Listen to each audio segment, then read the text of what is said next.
Nation-states have a formidable propensity to violence. For the last 35 years, we've had a sort of a holiday from nuclear weapons. Well, they're back. There is absolutely no reason to expect a US-China war over Taiwan not to become a nuclear war. This was the first time in my professional experience that I'd been, so to speak, witness to, participant in a conversation about, well, in very broad terms, going to war. And there's a famous anecdote from Hitler's interpreter. He took the British ultimatum in to Hitler when it arrived. He looked at it and then he turned his head and looked out of the window for a long moment and then looked back and said, "Now what?" This is a story without heroes and maybe even without villains.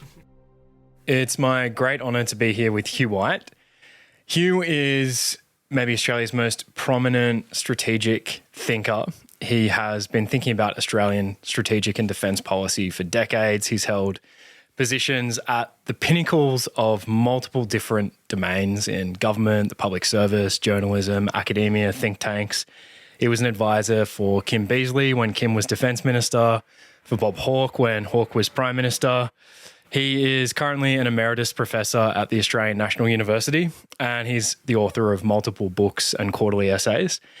We're doing something a bit different today. So, Hugh, I'd actually been wanting to do an interview with you for years, but you've done your fair share of media, and I wasn't sure how much I could add to that body of work. And so I asked our mutual friend, Sam Roggeveen, is there a great interview kind of locked up inside Hugh? And Sam said that, at least to his knowledge, no one had gone into your philosophical and historical underpinnings. And that gave me the idea, why don't we sit down and talk about the books that have most influenced you, most shaped your worldview? Because I think it'll be increasingly the case over the next few decades that people will look at you as a very prescient prognosticator. I hope not. Well, yeah, exactly. That's right. I guess there's a distinction between what you think might happen and what you want to happen. Exactly. Which maybe sometimes people forget. Yes. But I think it will be really interesting just to look at the sort of intellectual bedrock underneath your views. So just for people who aren't familiar, but maybe the thing that you've been most sort of clearly and consistently describing in the Australian discourse over the last few decades has been the rise of China, how China is going to become the dominant power in East Asia and the Western Pacific, and how Australia needs to adjust accordingly. So I asked you whether you could put together a short list of the books that have most influenced you, and we can't quite, for people watching the video, Hugh and I can't quite see each other right now because there's a stack of books between us on the desk. So this is the quote-unquote short list. So we have 11 books, and we're going to go through and discuss each of them.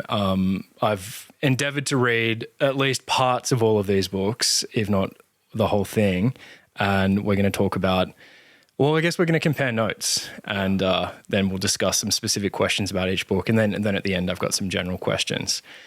So, are you ready? Ready to go. Thanks very much. Really appreciate the opportunity. It's been a very interesting exercise for me to revisit these books and think about how one's ideas have developed. So, the first book is The Outbreak of the Peloponnesian War by Donald Kagan.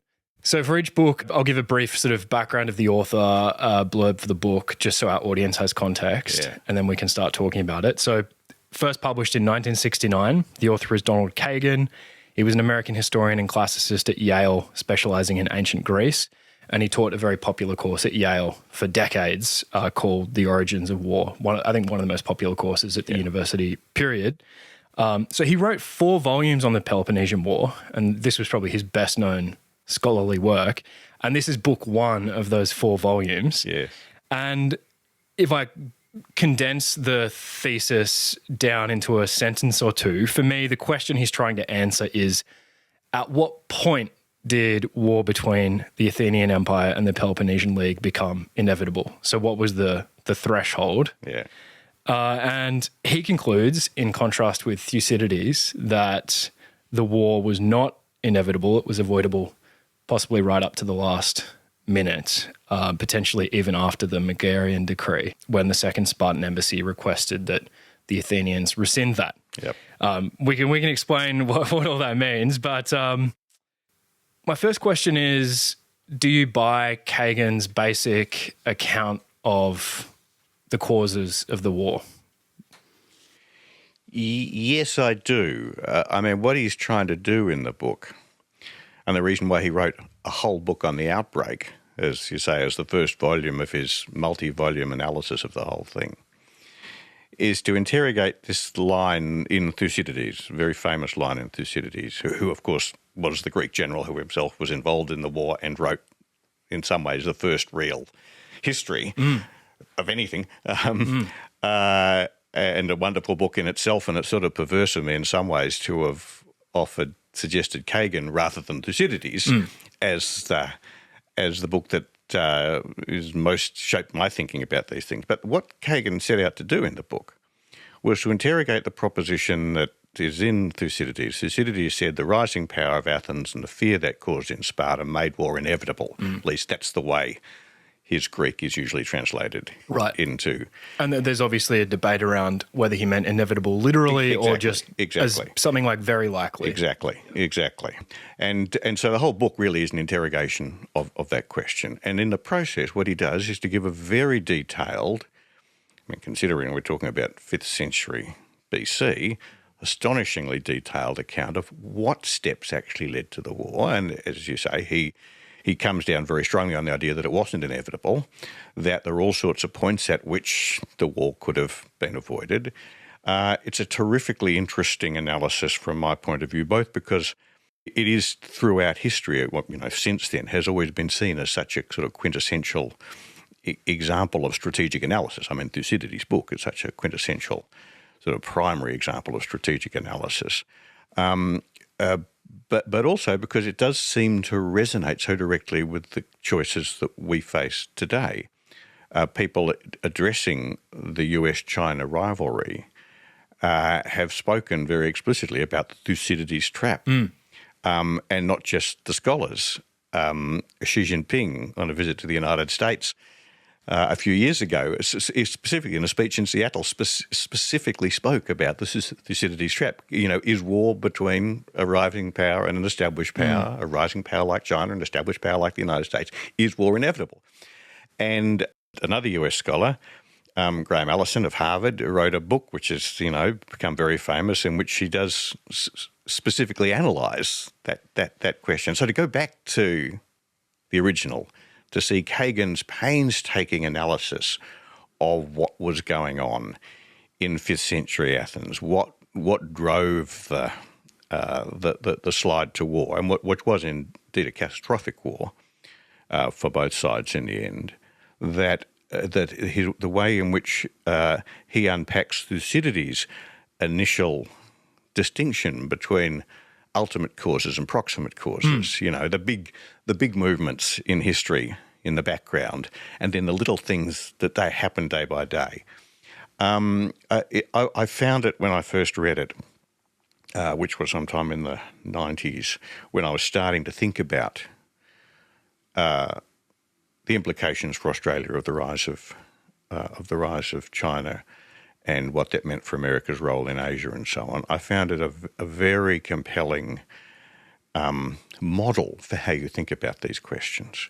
And indeed, his answer is extraordinarily complex, as you just sketched. There are very big questions about the way in which Athens' position in Greece after the Persian Wars, after the victory over Persia, the defeat of the Persians, how that evolved, the creation of Athens, of the Athenian-led alliance, which was really an Athenian empire, the challenge that posed to the traditional Spartan position in the Peloponnese, the fact that there were different kinds of power. Sparta is quintessentially a land power. It's got a great army. Athens is quintessentially a naval power, a maritime power, which itself is very, very, very resonant. And the way in which she describes those background forces, and then all sorts of stuff happening. And what's fascinating about the outbreak of the Peloponnesian War is it starts with an internal dispute in a 2-bit little town that nobody had heard of called Epidamnos, which is on the border of on the coast of what's now Albania, and it drags in other countries, cities. It drags in Corcyra, what's now Corfu, drags in Corinth. By dragging those two in, the Athenians are dragged in. It's a fascinating account as to why that little dispute drags these other powers in, and then that starts to worry Sparta, and then the Athenians do some stupid things, as Kagan argues. The Corinthians do stupid things. The Corcyrians do stupid things. The Athenians do stupid things. Oddly enough, it's the Spartans who come out kind of as not exactly the heroes, but they come out as they do fewer stupid things than anybody else. And that combination of grand shifts in the distribution of wealth and power on the one hand, and events and people's response to them, failures of imagination, as Kagan says actually in this ultimate chapter. People didn't understand, didn't see clearly, didn't have the imagination to see the likely consequences of the steps they took. Right. Produced a war which they didn't have to fight. One of the really important conclusions, Keegan Richards, is that Athens really wasn't threatening Sparta's position, that Pericles, the great leader of Athens at the time, did accept the basic deal which had been done between Athens and Sparta at the end of an earlier confrontation, what's called the First Peloponnesian War.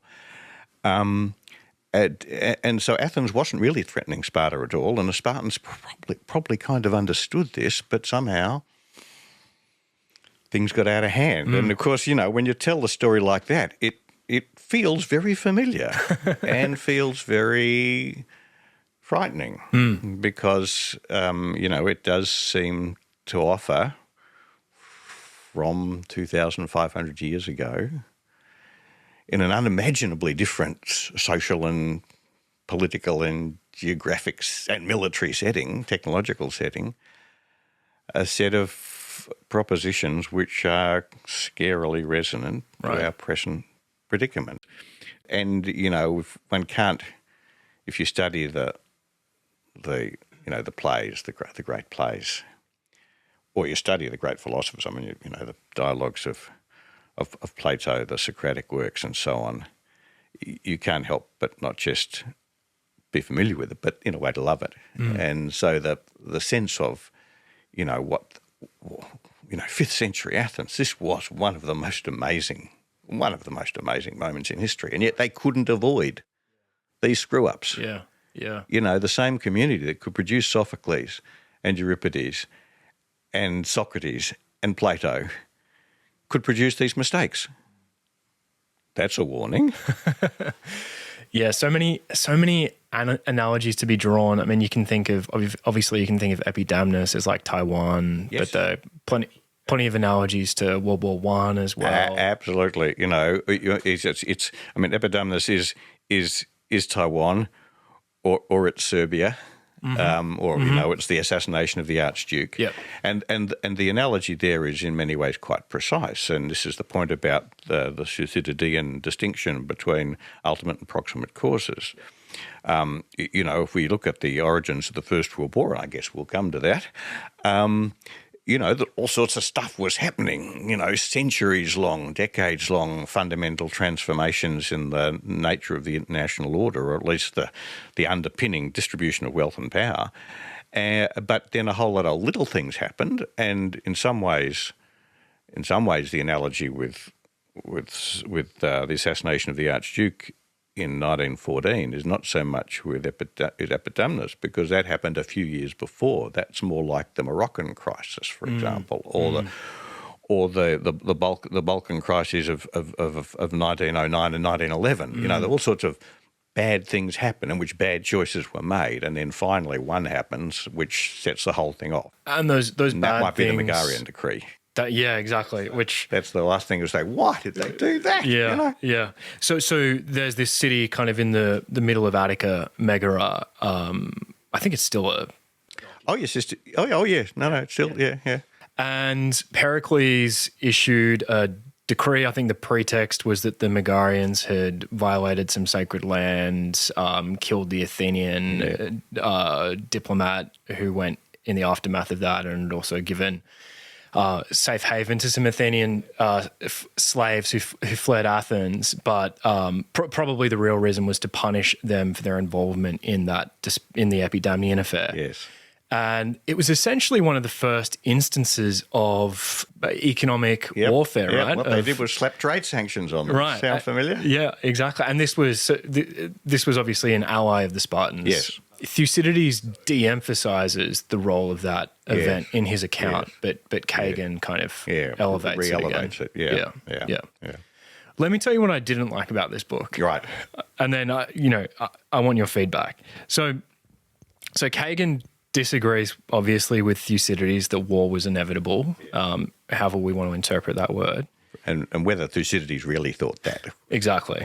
Kagan seems to just take the literal interpretation of inevitable. I think for the purposes of the exercise, he takes that as his starting point. Sure.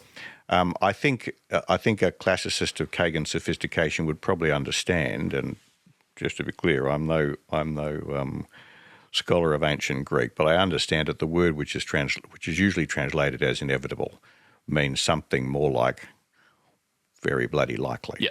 And that's different. Inevitable is a very strong word to use, and people use it all the time. Yeah.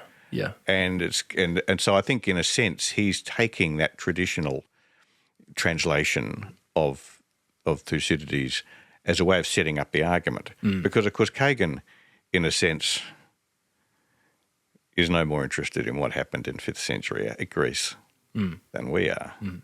He's writing this the height of the Cold War.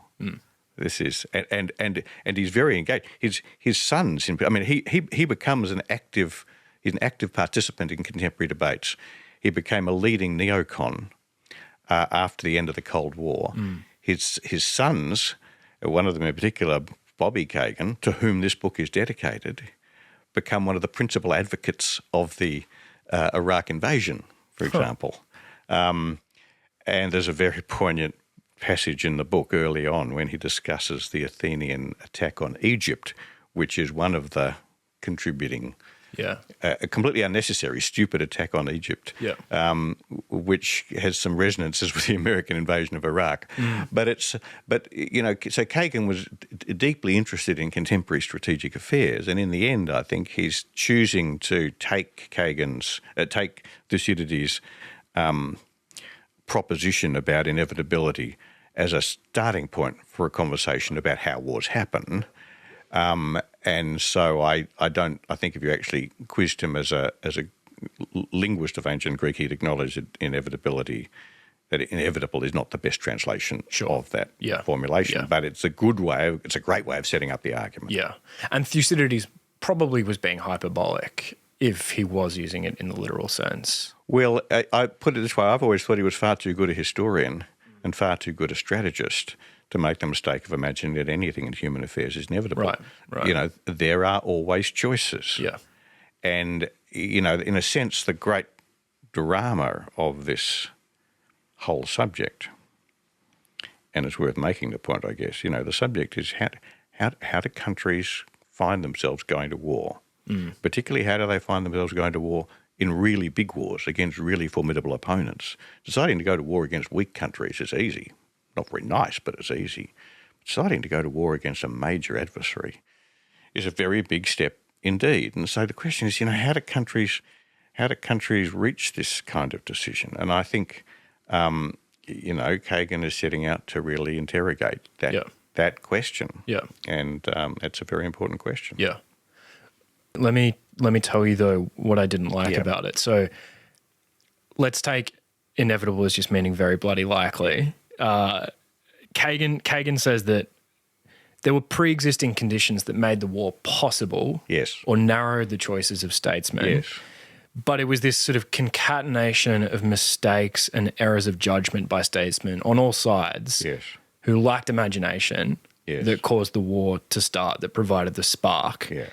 And we've already touched on some of them, but just to list some of those mistakes, I think he places the most blame at the feet of the Corinthians for getting involved Yes, that's right. in the Epidamnian affair. Yeah. And their miscalculation was not thinking that the Athenians would get involved. Yeah. And essentially they wanted to mete out revenge on the Corcyrians. Corcyrians. So Corinth was the mother colony of Corcyria. Corcyria was the mother colony of Epidamus. And incredibly incestuous kind of and you've quarrel. got to remember, all of this is happening with a total, population of a few 100,000. Yeah, I mean, exactly. everybody knows everybody. It's a small world. It's like Canberra. And no less bloody in the end. Yeah. So the Corinthians miscalculate, the Athenians get involved. Then the Athenians really make two mistakes. One is the Potidæan affair. So this is now in, I guess, Macedonia. Yes. No, it's up the, top right-hand corner, so to speak. Another Corinthian colony. Athens issues an ultimatum to them. And then there's the Megarian decree. So those are two errors of judgment on the part of Pericles that antagonize the Spartans. Yeah. You also have mistakes on the Spartan side. There's like a hawkish party in Sparta who's agitating for war, and the Spartans, right up until the last moment, they don't have to tip this thing over into war. And although there is, as you say, there's a and Kagan describes this very well. People's image of Sparta is that they're all sort of crazy militarists. In fact, it was a much more sophisticated, complex, weird society than that. But there was certainly a hawkish faction, but there were also very significant elements of the Spartan polity that thought getting on with Athens was going to be just fine. Yeah. And that's one of the reasons why it took a while for the war to break out. And it took all of these incidents, the whole stuff with the Corinthians and the Corcyrians and the Epidamnians, as you said, but also the Potidæa crisis and the Megarian crisis. It took all of that adding up to finally reach the point where the Spartans said, well, all right, off we go. Yep. And, of course, once the war begins, then, of course, the whole dynamic changes. Right. And the prosecution of the war itself becomes an end in itself. Yes. And, then people get killed and you start to hate each other. Then you end up with the dreadful sunk costs fallacy. Yep. So eloquently expressed by Lincoln at Gettysburg that these honoured dead shall not have died in vain. But the fact is they were already dead. Right. Anyway, I think what I like about Kagan is that I think he does do justice to the complexity of the process. People often, looking back, think wars break out for simple reasons, whereas there are a lot of different strands, even leaving aside the ultimate causes. If you just look at the proximate causes, a lot of different strands are coming together to produce a situation where political leaders, national leaders, end up deciding that going to war is a better idea than not going to war, which in the end is, it always ends up being that choice. Is it better or worse? The costs and risks of war better than the cost of risks of avoiding war. Okay, but now we've set up sort of Kagan's view, but here's what I didn't like about it. So, and apologies if this is being unfair to Kagan, but this is how I read him. So the problem I have with arguments of the form, the war wasn't inevitable, because we can imagine a counterfactual where these precipitating events didn't happen. Yep. So he goes through those mistakes and says, it could have gone either way. Other choices were available, and then comes to the conclusion that war wasn't inevitable. The problem I have with arguments of that form is that in those universes where those mistakes weren't made, other mistakes can be made later. So really, it shows that war wasn't inevitable in 431 BC, but it doesn't show that war wasn't inevitable at some point in the second half of the 5th century BC. Yes. That's a fair observation, but the fact is that at every point, people have choices. And at every point, it's open to people to make a choice between peace and war. And I think it is true that at every point it's not inevitable. It's not true that the only choice people have is to go to war. Yeah.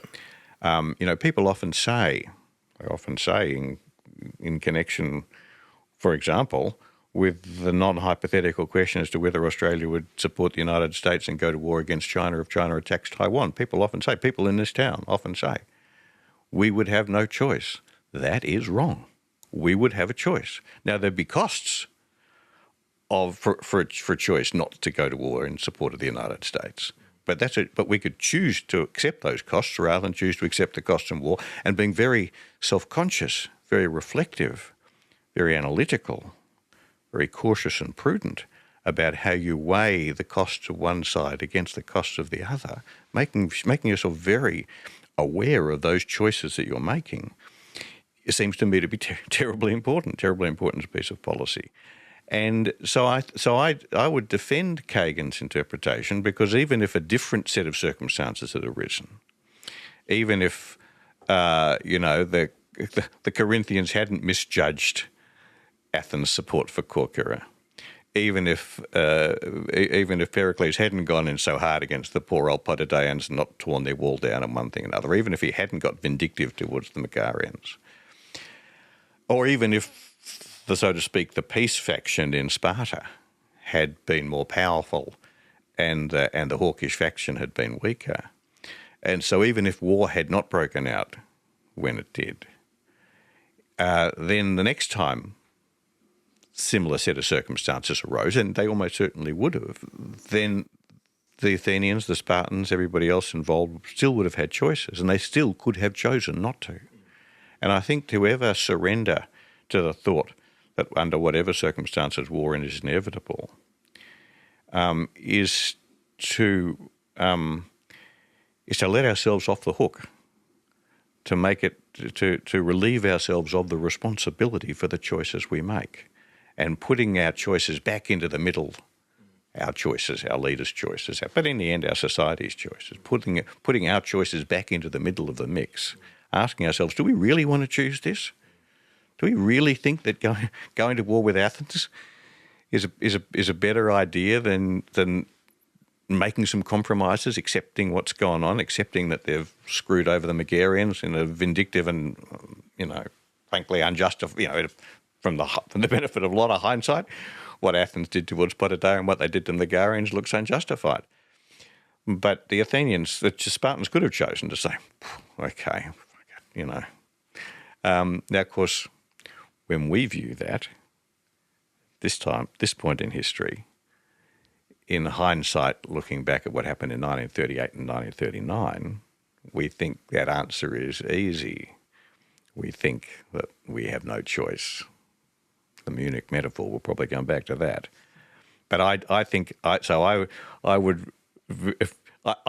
very important to preserve our consciousness of the fact that we do have choices to make. And I think that's what Kagan, because he does it so exhaustively and unpacks all of those choices at such length, I think he does it very compellingly. And I've always, when I find myself thinking about the choices that I think Australia and America and other countries face as they confront the rising power of China and the fear that causes, then I find myself often going back to Kagan as the kind of, way into the great Thucydidean debate. Next book? Next book. All right. So the next book is The Defeat of the Spanish Armada by Garrett Mattingly. So this was first published in 1959. Mattingly was an American historian, professor of European history at Columbia, and he specialized in modern diplomatic history. And this is a narrative history. You might describe it as purple prose, but it's incredibly enjoyable. Oh, yes. Won a Pulitzer, I think. Yes, I think it did, yeah. And it, of course, describes the defeat of the Spanish Armada by the English in 1588 and the backdrop to that event. So why this book? Why is this on the list? Partly, in a sense, sentimentally, I read it as quite a young man. Probably I was still at school because my father recommended it to me. And my father was in the trade. He was a defence official. And my own interest in this whole business does owe something to the fact that I sort of grew up with it a bit. And it was a very uncharacteristic book for my father to recommend because, as you say, its prose at points is quite purple. It's a very colourful narrative. And he was an engineer with, if I can put it this way, an engineer's soul. And purple, he used to say, the best way to improve a piece of writing is to cross out all the adjectives, and which is sort of what he did. Whereas Mattingly sticks plenty of adjectives in. And adverbs. So yeah, a lot of adverbs. But it also it did I think it really made a big impression on me, partly because of the way in which it illustrates how many different strands there are that feed into this. It's unlike the Kagan. It's not about it is of course about the individual decisions people take, but one of the things it's about is how many different players are involved. Right. And there's also, this is a recurring theme. We touched in Kagan point about failure of imagination. The mistakes that people made. In this case, particularly the mistake that Philip II, the King of Spain, made in launching the Armada to start with. But one of the things that's fascinating about it, it starts with the execution of Mary Queen of Scots at Fotheringay, which until I read it, I had never recognised that was, in terms of proximate causes, that was, there was the grand sort of, growth of Spanish power and the way in which Spain and, of course, a whole religious dynamic, the Reformation versus the Counter-Reformation, there were very big forces at work there. Yeah. But the execution of Mary Queen of Scots was the was the beginning of the proximate causes. And she was, of course, Catholic. And she was Catholic. He wanted her on the throne. That's exactly right. She was the thought that she might, if Elizabeth died, Elizabeth I, Queen of England, if she had died, Mary would have taken the throne. England would have returned to its Catholicism, and Spain would have gained an adherent and been spared a country that was becoming a more formidable adversary. So there was both religion and real power politics involved, and one of the things that makes the whole era fascinating is the interconnection between them. But then there's the whole business of what's happening in France, where there's this very bitter civil war between, broadly speaking, Catholics and Protestants, but also between supporters of Spain on the one hand and others, a whole range of others on the other. And one of the things that's fascinating about the book is the way in which Mattingly interweaves the struggle in France, which turns out to be vital. Elizabeth's own thinking in England, because she's very, very reluctant to make an enemy of Spain, but in the end not that reluctant. And her decision-making, the description of her decision-making about the execution of Mary Queen of Scots itself is, worth the price of the book. And then the way in which decisions are made in Rome by the Pope, by Philip II, immured in his weird, isolated castle fortress monastery at the Escorial in the hills outside Madrid. It's this sort of nerve centre of the nerve centre, and he's just there, sort of sending out letters across the empire. It's the Spanish Empire. It's the first empire on which the sun doesn't set. First global empire. That's and exactly he's sort of right. From this nerve centre, just sending letters and correspondences out, calling the shots. It seems very isolated. Oh, he is. That's right. And he's an extraordinary bureaucrat in a way. Philip II, a fascinating character. And he was a workaholic, and he wrote everything down.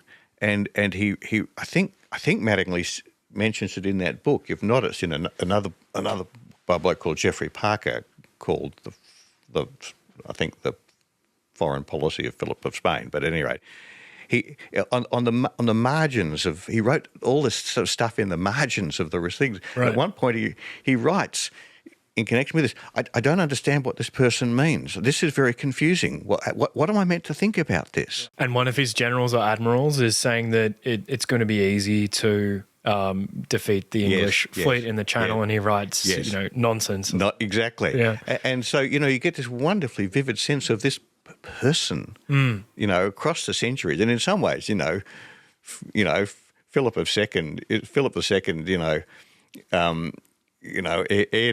heir to the unimaginable Habsburg Empire, son of Charles the Great, sort of, probably the greatest hegemon Europe has ever seen, at least before Napoleon. But Charles's hegemony was more lasting. I mean, it's an extraordinarily remote character, but it feels very vivid. This this individual making these decisions.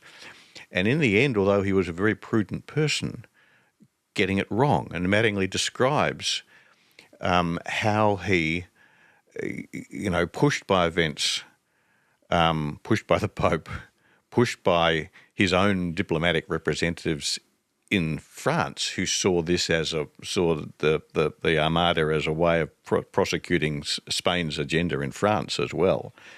And in the Low Countries, because the Spanish response to the rebellion of the Protestants in the Low Countries, what's now Holland and Belgium, was central to all of this. He comes up with this harebrained scheme. I mean, militarily, this is a harebrained scheme. It requires one fleet to sail from Spain up the Channel, and then somehow his commander in the Low Countries to ship a huge army across the English Channel. Now, this is heavy stuff, and I mean, one of the reasons why it's so enthralling is that the book is a very good example of the way in which all of the stuff we've been talking about so far, grand changes in the distribution of power, the way in which statesmen respond to individual events, all of this sort of stuff. That's all one thing. On the other hand, it's the sheer military reality of this stuff, and I mean. And there are two bits of it that come across here. The first is how hard it is to move soldiers across water. The fact that England is an island makes all the difference. And, Philip has this very strong army in the Low Countries, in the Netherlands, essentially, which he hopes to ship across the English Channel. And the Armada is really there to win control of the Channel, to give that army a chance to get across into England. But it just turns out to be really hard. Assembling enough boats turns out to be really hard. And the other thing is that as it happens, and this just, when technology comes into play, the English guns were just much better than the Spanish. And so it's a purely technological thing. The English had smaller ships but better guns, and they could stand off and inflict real damage on the Spanish ships without getting close enough to grapple, whereas the Spanish style of naval warfare was to get so close that you actually grapple onto the ships and the soldiers who are on your ships jumped onto the other guy's ships. Well, if the other guy's guns were better at longer range, you couldn't make that work. Now, a lot of other things were involved in the outcome of the Armada, including the weather, which always counts for something, particularly in the age of sail. But when you look at Philip's decision, sitting alone there in the middle of the night in the Escorial, a big factor. And of course, they knew that, they'd been fighting the English. They knew what they were up against. It's hard now, and Mattingly makes the point, really, or at least the point comes through from his wonderful, colourful description of what was going on. Why did Philip do this? This was a dumb decision. And, the study of dumb decisions is, pretty much the study of how wars happen. Was the religious motivation, so restoring the status of Catholics in England, was that just a pretext? I think I don't think it's just a pretext. I mean, it's very hard for someone in our secular age, and certainly someone of my totally secular disposition, to think my way into the state of mind of a devout Catholic in the middle of the 16th century with this extraordinary challenge from the Reformation, and the one in which, the the way in which people's view of human life was built around their sense of religion, the place of Catholicism in Europe's sense of itself, and the idea that this would be violated by the Reformation, I think it's very hard for us to recreate what that meant. But so I don't think it was just a pretext. I think it was for real. And to a certain extent, you can see that from what individuals did, not just Philip himself, but, the martyrs going to the stake. I studied for a while at Oxford, and then just outside my college, there was a cross in the road, in the street, where the Oxford martyrs had been burnt at the stake just before this, when Queen Mary, before Elizabeth, when Queen Mary was. And it's just walking past it, as I did every day, it just gives you a sense that, these people, it really meant something to people. So I do think it was. I don't think it was just a pretext.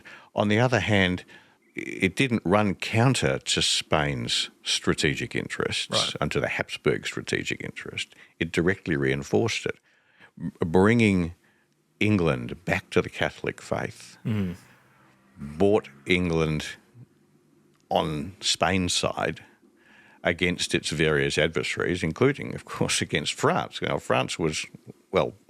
France was going was itself a huge issue. And in a sense, the whole Spanish Armada, and this is the points that Mattingly makes, the whole Spanish Armada story was a kind of a subset of a big story about the contest between Spain and France, which is hard for us to get our head around that because we're used to Spain being at best a second-order power. But, of course, in the 16th century, it was absolutely a first-order power.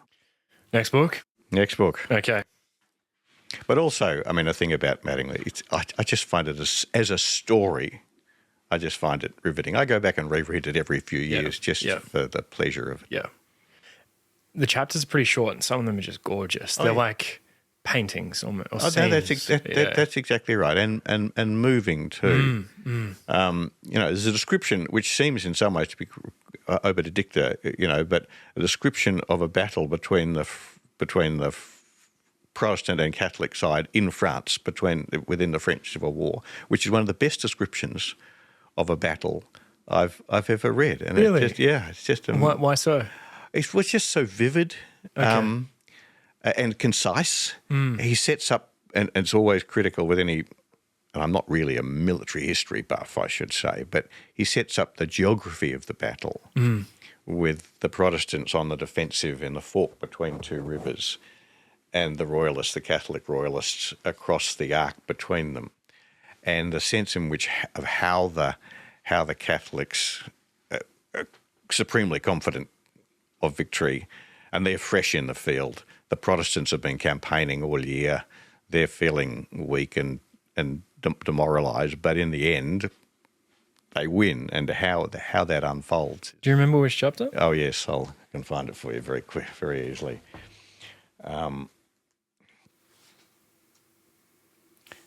The Happy Day, 136. Is it too long to quote? Yes. Okay. Yes, it's too long, I think. But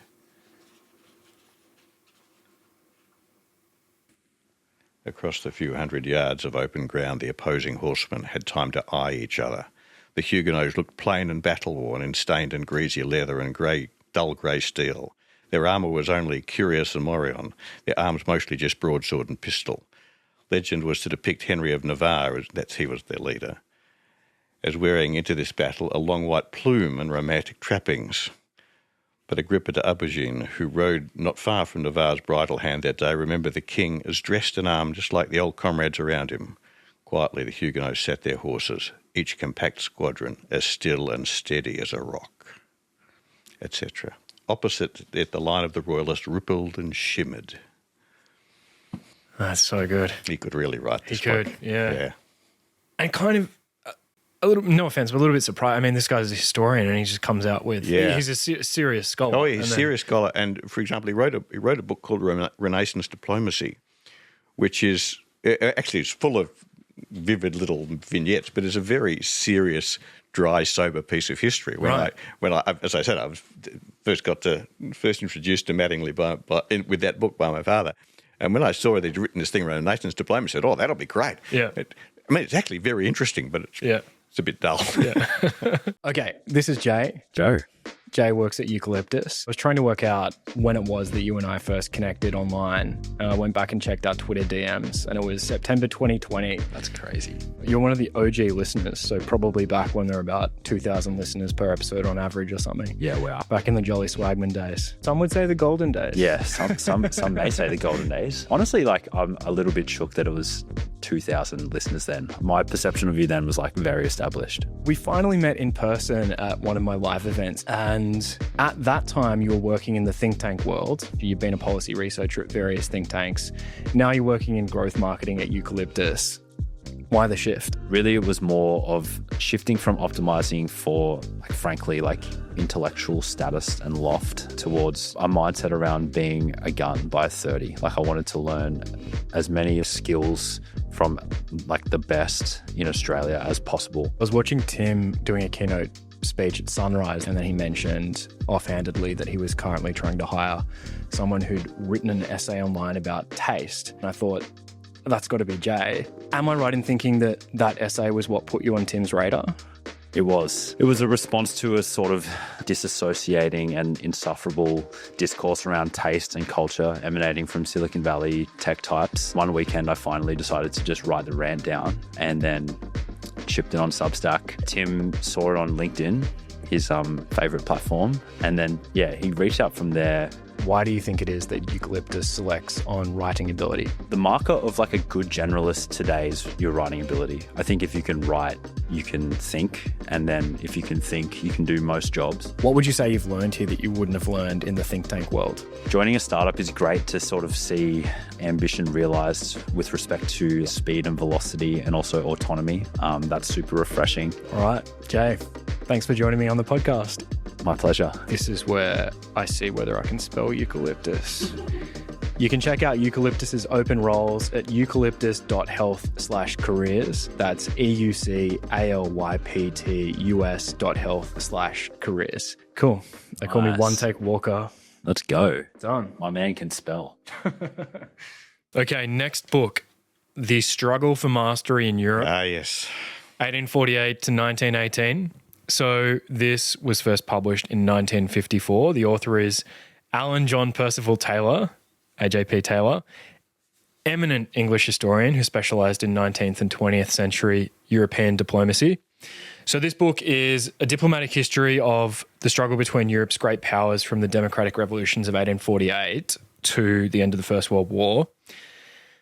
It's a river of facts, characters, events, flowing from 48 to 1918. And an interesting fact about this book. So Taylor knew German, French, and a little Italian, and obviously English. And he learned Russian in the course of writing this book, reading the sort of diplomatic archives because he thought it would be useful.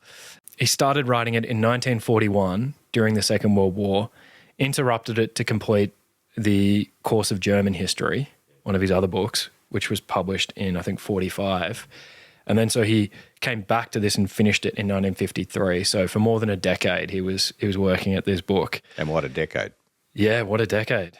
And it is sweeping. There were two chapters in particular that you recommended to me. Chapter, I think, 18 and chapter 22. Yeah. So chapter 18 is about the making of the Anglo-French Entente. Yeah. In the early 1900s. Yes. What's significant about that for you? I mean, it's worth stepping back a bit. Okay. Why is the book, why is the book on my list? Yes. Okay. There are two reasons for that. The first is because it is a textbook as to how the European order worked in the 19th century, at least in the second half of the 19th century. And in particular, how the European order adjusted to the phenomenal shifts in the distribution of wealth and power that occurred over that time. Germany in 1848 is, I forget the number, 37 137, anyway, some bizarre number of different sovereignties. Yep. You know, Germany as we know it didn't exist. Yeah, lots of little states. Little state. Oh, well, some of them, I mean, you know, Prussia's big, Austria's big. Austria's big, of course. You know, some of the others are reasonably large, but none of them, and Prussia is kind of a great power. Yeah. No, Prussia is a great power, but it's a marginal great power. And, you know, there are all these other states. So, you know, Bismarck has not begun his process of creating the, you know, modern Germany. And, of course, Russia is still completely backward. You know, Russia is nowhere. The Ottoman Empire is still a fairly serious proposition and so on.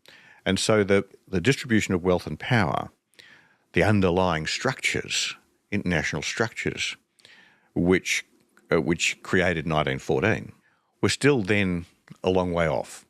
And yet the European order survived and flourished over those years from not until 1918, until 1914.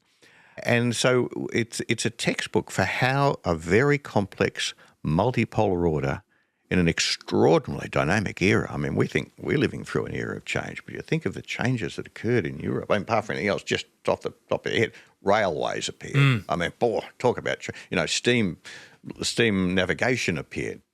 You know, globalisation had begun before, but, you know, this was a full fruits of the Industrial Revolution are transforming the way people live, the states work, the whole thing. And so it's a textbook for the way in which, as you say, an extraordinarily detailed textbook of the way in which Europe managed this process. And that seems to me to be inherently very interesting. That's the first reason. The second reason, it's A.J.P. Taylor, which means that it's full of the most outrageous statements. You know, he'll generalise, boom, you know, poof, but always insightful, always stimulating. I mean, I just love his prose. Yeah. And he's always taking a few pot shots at people. Oh, he takes pot shots at people, and he'll just say, you know, that's complete rubbish. It was this, that. Yeah.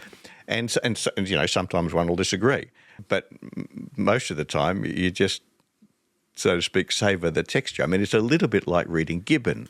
You know, I mean, I do sometimes. Perhaps I shouldn't admit this. I do sometimes in moments of stress or relaxation just pull my copy off the shelf and open it and read it at random just because I love the way the prose works. I do the same with Gibbon, actually. Every so often, you know, Gibbon can be describing some, you know, completely nonsensical theological dispute, you know, in the Middle East sometime in the sort of 7th century. But somehow the prose will just carry you along for a few pages and make the world seem a better place. And that's Taylor for me. So that's the broad setting. But if we look at chapter 18, for example, two things are happening at that moment, and this is the 1890s, roughly speaking. The first is that, and it's sort of hard to remember that, but particularly under the Second Empire, under the, you know, the second Napoleon, the first one's nephew, France still looked like a very threatening place to Britain. And, you know, because we know how the story ends, including, of course, France's defeat by Germany in 1871, you know, France, but to the British, France still loomed very large. And it was, so one of the great revolutions, one of the great ways in which that order, as I mentioned before, adapted to what was going on in Britain, in Europe, was the long process of rapprochement between France and Britain, which came to a head at that time. And I love the description he gives of the way in which that happened. But that's not the only thing he's talking about, because he also, in that chapter, is talking about the way in which issues outside Europe, of course, this is the high point of European colonialism, and Europe is perhaps in a sense, in a stronger sense than we've ever seen before or since, is ruling the world. European colonialism had gone through an extraordinary explosion in precisely the period covered by the book. And so he's describing the way in which events outside Europe, particularly in this case in the Far East, as they called it, China, start to really hone in on what's happening within Europe. And so that sense that, particularly for an Australian reader, a sense in which what's happening in the Far East, particularly what's happening with China, which is always a big part of my interest in whatever's going on, is impinging back into Europe and creating the circumstances which, amongst other things, led to the Pacific War. I mean, there's a lot of water goes under the bridge before that happens, but you can see the questions about Japan's place in Asia, the question about Japan's relationship with China, the question about Japan's relationships to the Europeans and the Americans, we'll come back to that, relationship with China. They're all starting to see them bubble to the surface there. And so it does, I mean, the whole book, in a sense, can be seen, I think should be seen, as a long exposition in extraordinary detail of how we ended up in 1914 on the 4th of August. But it's a bit more than that. It tells you a lot more about, about how the modern world was brought into being by what happened in the latter half of the 19th century, which is, a big part of the prologue to what we've lived through in the 20th century and what we're now trying to deal with now. I think worth emphasising, it's fundamentally a diplomatic history, so it's not a general history. No. Sort of lacking the economic and military dimensions. Yeah, no, it's a history of diplomacy and strategy. Yeah. And the military is never far below the surface. Right. But so he's reading the kind of documents he's reading are sort of memorandums of foreign officers, minutes, correspondences between foreign ministers and their diplomats and ambassadors. Yeah, no, that's and so it's classic old style diplomatic history. Yeah. Of the sort which is, I guess, in some ways discredited these days. I think wrongly. I think there's a great deal to be learnt from that kind of thing, because in the end, these might not be people or attitudes that are broadly representative of society. Right. But they're the people and the attitudes that are in the room when war's decided on. Yeah. Yeah. So pay attention. Yeah. Yeah.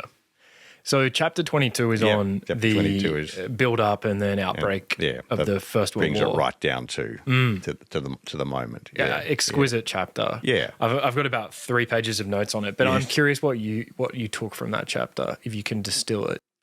Look, it's a little bit hard to separate that from the whole question about what happened at the beginning. What happened from the 28th of June to the 4th of August, 1914.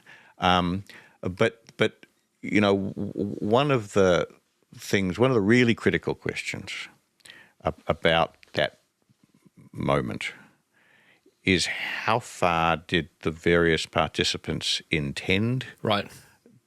Who intended to go to war? Yeah.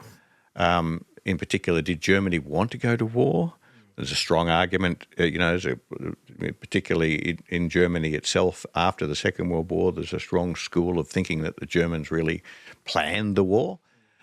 What on earth were the Austrians thinking? Why did they think it was so necessary to go to war with Serbia, given that there was the threat that Russia would intervene, and so on?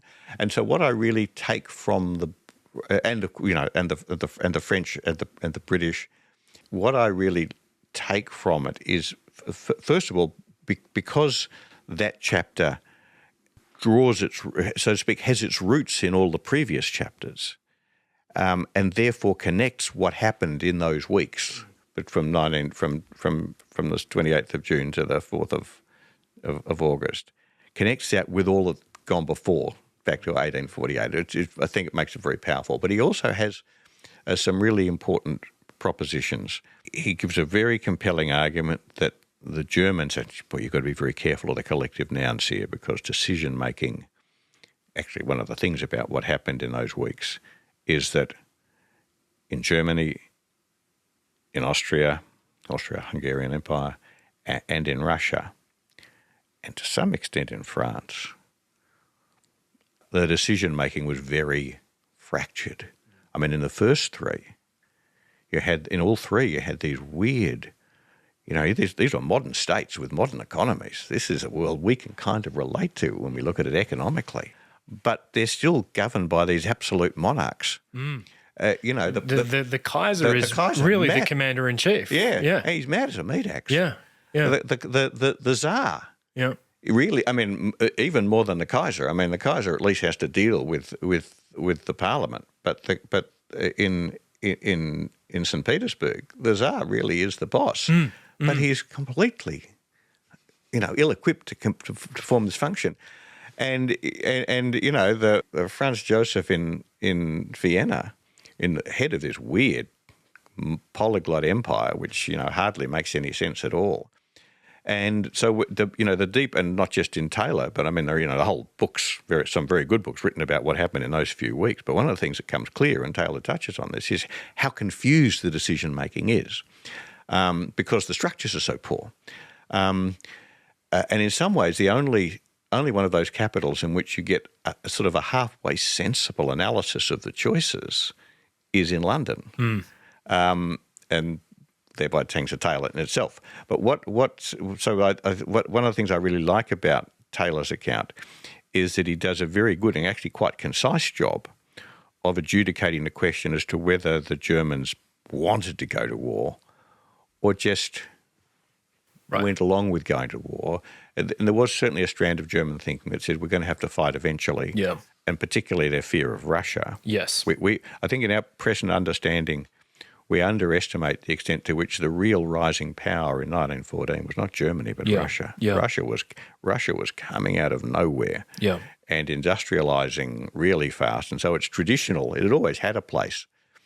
Well, not always. Since the days of Peter the Great, at the beginning of the 17th century, Russia had been a significant player in European power politics. But it was as Russia was changing, it was industrialising. It was going through its industrial revolution, a generation, 2 generations behind the rest of Europe. But because of its sheer scale, that made it very impressive. And so the combination of that, the collapse of the Ottoman Empire, and all the vulnerabilities, the obvious weakness of Austria. The Germans had reason to think that it might be better if you're going to fight. Might be better to fight now than later. But I think I think AJP Taylor's adjudication of that question is very good. Yes. The other thing I really like about the chapter is the way in which he analyses the British decision making, because there's an argument which he addresses directly, if I remember rightly, that if Britain had only said right at the beginning that it was going to fight or not going to fight. If it had been unequivocal. One way or the other, then it would either have deterred the Germans or deterred the French, and the war wouldn't have happened. Right. And I think he destroys that. He rejects that. And destroys it very, very compellingly. Right. So he says it was essential to the Schlieffen Plan that the Germans had to violate Belgium. They're going to go through Belgium, whatever happened. They were going to go through Belgium, and they'd already factored in that if they violated Belgium's sovereignty, then the English would intervene. Then the British would be in. And they discounted Britain's involvement. They didn't think it was going to affect the outcome one way or the other. And which was a not unreasonable position for them to take. Because Britain would only submit sort of a couple of divisions. 6 divisions. 6 divisions. 5 initially. And so that maybe one division is like 15 to 20,000 troops. That's right. And by comparison, the French and the Germans both mobilised way over 100 divisions, something like 160 divisions. I mean, over 1 million troops. Yeah, the British military army weight was really negligible. In the end, actually, on the day, it didn't have a negligible impact on the way the battle unfolded in August. We might come back to that. But in the sort of grand strategic weight, Britain really only counted as a maritime power, and its maritime power really only came into play if the war dragged on. Right. And the Germans being confident that the Schlieffen Plan would work, that they would be able to knock France out in 6 weeks and then turn on Russia, knock Russia out. So the idea that Britain's commitment one way or the other would have made a big difference to German thinking, Taylor demolishes in a few sentences, and I think quite correctly. I think it's a very compelling argument. Of course, to make the same point the other way, if they'd said to the French, "We're not going to fight," then the French wouldn't have fought. No, apart from their alliance with Russia, which was really fundamental, and particularly the attitude of Poincaré. I mean, I think you can argue that the only one of the European leaders who, in those last days of July and first days of August, really wanted the war to happen was the French President Poincaré. That's not a common view, I might say, but back in 2014, like a lot of other people, I found myself reading a lot of books about what happened 100 years before. And my conclusion was that he was, of all of them, he was the one who was least ambivalent. Not that the rest of the French government wasn't, but as president, and he was very influential, partly because the rest of the government was in chaos, because this is what French governments in the Second Empire were like. It was a different, he was very influential. Yeah. So I think Taylor's right on that as well. I want to compare a couple of my notes with you, but could you give like a 30-second description of the Schlieffen Plan, just for anyone lacking that context? Sure. So Germany's problem, as it saw itself in a traditional rivalry with France, very strongly amplified, of course, by the outcome of the Franco-Prussian War in 1871, in which the Germans marched off with two key French provinces, Alsace and Lorraine. On the one hand, France on one side, Russia on the other, this rising Russia, who had allied themselves with one another to neutralise, or at least to manage, Germany's rising power.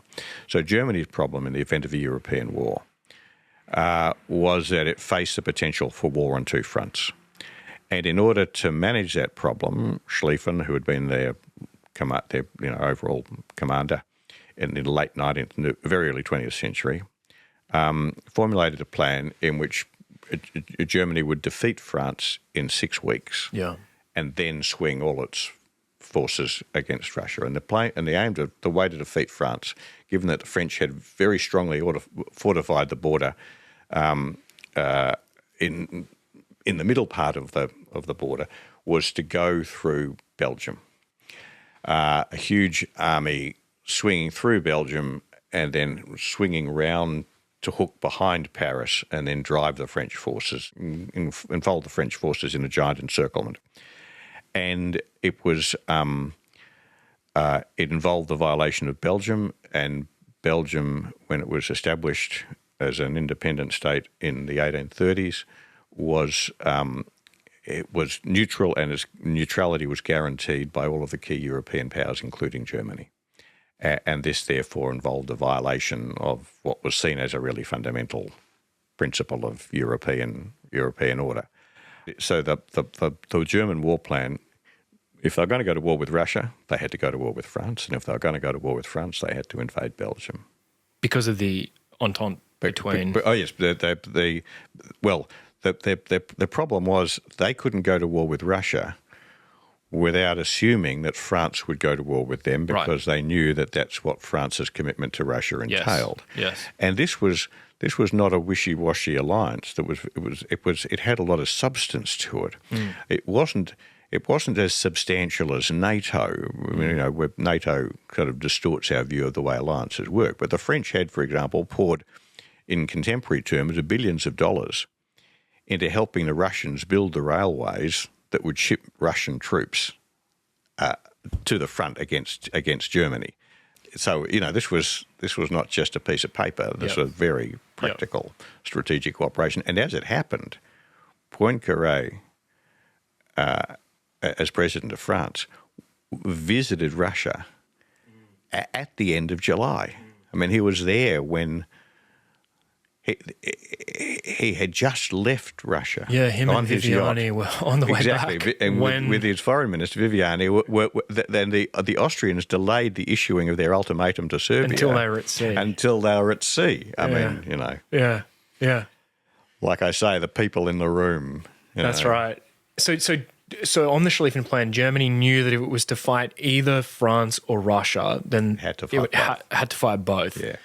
To avoid fighting a two-front war, the decision was to just... and there was this cult of the offensive at the time, the decision was just to overwhelm France. Yeah. Why France, not Russia? A large part of the logic was it would take Russia much longer, like several weeks to mobilize because of their disorganization and also just the sheer distance. Scale. Yeah, so we'll overwhelm France first, and then we'll swing back towards the eastern front. And it's partly just a matter of distances on the German side as well. I mean, in order to achieve a decisive result in Russia, you had to travel a long way, as people keep on discovering, Napoleon and Hitler and so on. Whereas France, relatively compact.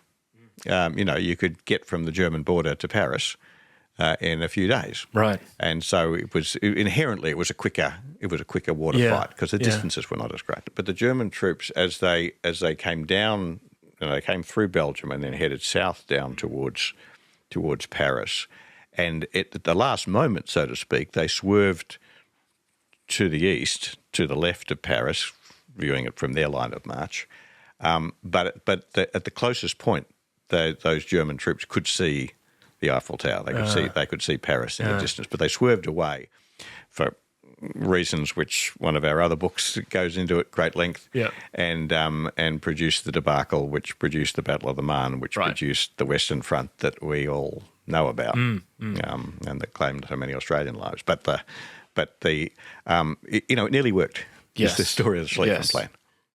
A couple of the notes I had, I mean, if you wanted to sort of boil down Taylor's account of the First World War into a sentence or two, it would be that Austria-Hungary, specifically Austria, wanted the war. Yes. They were the declining great power in Europe. Yes. Germany didn't have a plan to start it. He basically says that Bethmann and the Kaiser were and von Moltke were just incapable of timing the war. But when the opportunity presented itself, they went along with it willingly because for the reasons we've discussed and we'll come back to. But I think one theme I definitely took from Taylor was that the Germans wanted.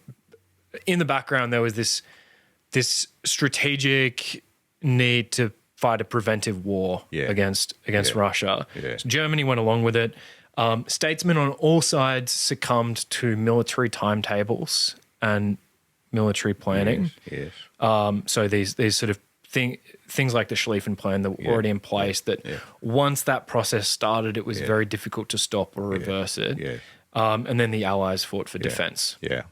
Look, that's basically right. I mean, Austria, of course, didn't want the war they ended up fighting. Yes. They wanted to fight a war against Serbia. Yes. And their bargain, their gamble, was that they could go to war against Serbia without going to war against Russia, even though Russia had an alliance with Serbia. Yep. And they. And, it's clear from the archives in the conversations in Vienna over those weeks that they believed that they could fight a war against Serbia without being attacked by Russia, right? Because Russia would be deterred by the fear of attack from Germany. Yeah, and that's when the Kaiser, as he did, said to the Austrians, after the assassination, go ahead and punish Serbia, we'll back you. He probably thought what that meant. Well, who knows, because it's the Kaiser. Yeah. But it's perfectly plausible that what he really thought he was committing himself to was simply standing there to deter Russia. Yeah. So that Russia wouldn't attack Austria, so Austria could have a war with Serbia by itself. So I think that's basically, although Taylor doesn't put it quite that way, I think that's basically Taylor's argument. And so it's a real, the question is not just do you go to war or don't you, but which war do you think you're going to fight? Exactly. And often you end up fighting a war contrary to the one you expect. Yeah. So Germany was egging Austria-Hungary on. Yes. It wasn't. It was a little ambiguous. Yes and no. Yeah. It was a little ambiguous as to whether, in Taylor at least, as to whether Germany expected that Austria-Hungary would invade Serbia. Yeah. Is that? Did they? Well, there was uncertainty. A great uncertainty, and there was a lot of uncertainty in Berlin. Now, Taylor doesn't go into this in that detail because this, in the end, is one chapter in a fat book that covers decades. Yes, but if you look at the work that was, there's Albertini's, whatever it is, 4-volume history of the outbreak of the First World War, which is a sort of Bible that everybody goes back to. That was produced between the wars. I haven't read all of it, but it's a remarkable book. But for example, to my mind, the best of the books that were published in 1914, in 2014, about what happened in 1914, is a book by a bloke called T.G. Ottey, called July 1914, which unpacks what happened in each capital in great detail. And what's clear from that is that there was a lot of debate in Germany about, the Kaiser had given the Austrians the green light, and then they sent some flashing amber signals, and then there was another green light from the Kaiser. It was the messages were very mixed, including messages from the Kaiser himself, quite apart from others. And so I think, one of the things that emerges from the detailed study of what happened in July 1914 is that in everywhere, but particularly in Berlin, there was a lot of confusion. People weren't quite sure. Right. And they weren't unaware of the scale of what they were committing themselves to. The Kaiser himself said at some stage in July, quite late in July, that if it comes to war, it will destroy European civilization for a century. Yeah. Which, for an idiot, is quite a perceptive observation. Yeah. So, the simple-minded version is a bit doesn't quite do justice to the complexity. And Taylor doesn't unpick all of that. As I say, for me, the real strength of Taylor, that part of Taylor's thing, is the way in which you get to it, having gone through all of this other stuff about what had happened in Europe. And one of the points is we tend to see 1914 as a kind of an isolated incident, as if the story begins with the assassination of the Archduke. Oh, no. No, that's the whole point. Yeah. I mean, it's ultimate versus proximate causes. Yeah. All of this has been set up through a century of European history. Yeah. And the way in which things that had worked through the 19th century, from 1815, the defeat of Napoleon, why did they stop working? Yeah. And really, that, in a sense, one way of interpreting the struggle for mastery is it's an account of why did what had worked so well stop working. Yeah. It's notable in both Struggle for Mastery and Guns of August, which we'll come to next, just how little attention is given to the event of the assassination. Yes. Yeah. But so in terms of how Germany is thinking about this, the note I had from reading Taylor's chapter is that, they're not certain that Austria-Hungary will invade Serbia. They're sort of egging them on a bit. But if Austria-Hungary does attack Serbia, Bethmann Hollweg and Wilhelm II don't expect Russia to defend. Yeah. And if Russia does defend, they think, well, war's better now than later when Russia's a stronger power. Right. And that's exactly right. That, in some ways, the story of what happens in the last week of July is that everybody expects everybody else to let their allies down. Yeah. People often say that the cause of the First World War was that they had all these alliances and the people stuck with them. Yeah. But what's striking is that everybody expected them not to strike with them. So the Austrians thought they could attack Serbia without going to war with Russia because they thought the Russians had let the Austrians down. Yeah. The Russians decided they could go to war with Austria without going to war with Germany because they thought the Germans would let the Austrians down, etc. And they also thought there was a fair chance the French would let the Russians down. But of course, there's a point. Once Germany had built its war plan around the assumption that the Franco-Russian alliance would hold, then it was going to happen. And this gets back to the point you touched on before. A very big factor in 1914 was that once preliminary decisions had been made, it was very hard to turn back. Yep. And it's a classic problem. And in fact, it's a very common problem in the management of military operations, even on much, much smaller scale, that if you want to have a military option, you got to start taking steps. And once you start taking those steps, you start losing flexibility. And so for the Russians, for example, precisely because they were so big and they took so long to mobilize, if they were going to have the option of going to war with Germany, they had to start doing things earlier than they would have wanted to. And because there was a lag of weeks. Because of the lag of weeks. And the poor old Tsar, and I say that advisedly because it's hard not to look at him, he looks so sad and helpless in those photographs. And he comes across that way in the documents, that the poor old Tsar says, well, can't we just mobilise against Austria and not mobilise against Germany? And his commanders say, no, we can't do that. And it's worth bearing in mind, there's a very clear technical reason for this. One of the things that's happened in the 19th century is that the combination of population growth and industrialisation and railways and telegraph massively increase the size of armies because there are more people around, and better social organisation, and massively increase the speed with which they can be moved. Mm-hmm. And so you can bring together these huge mass armies and move them to the front within days.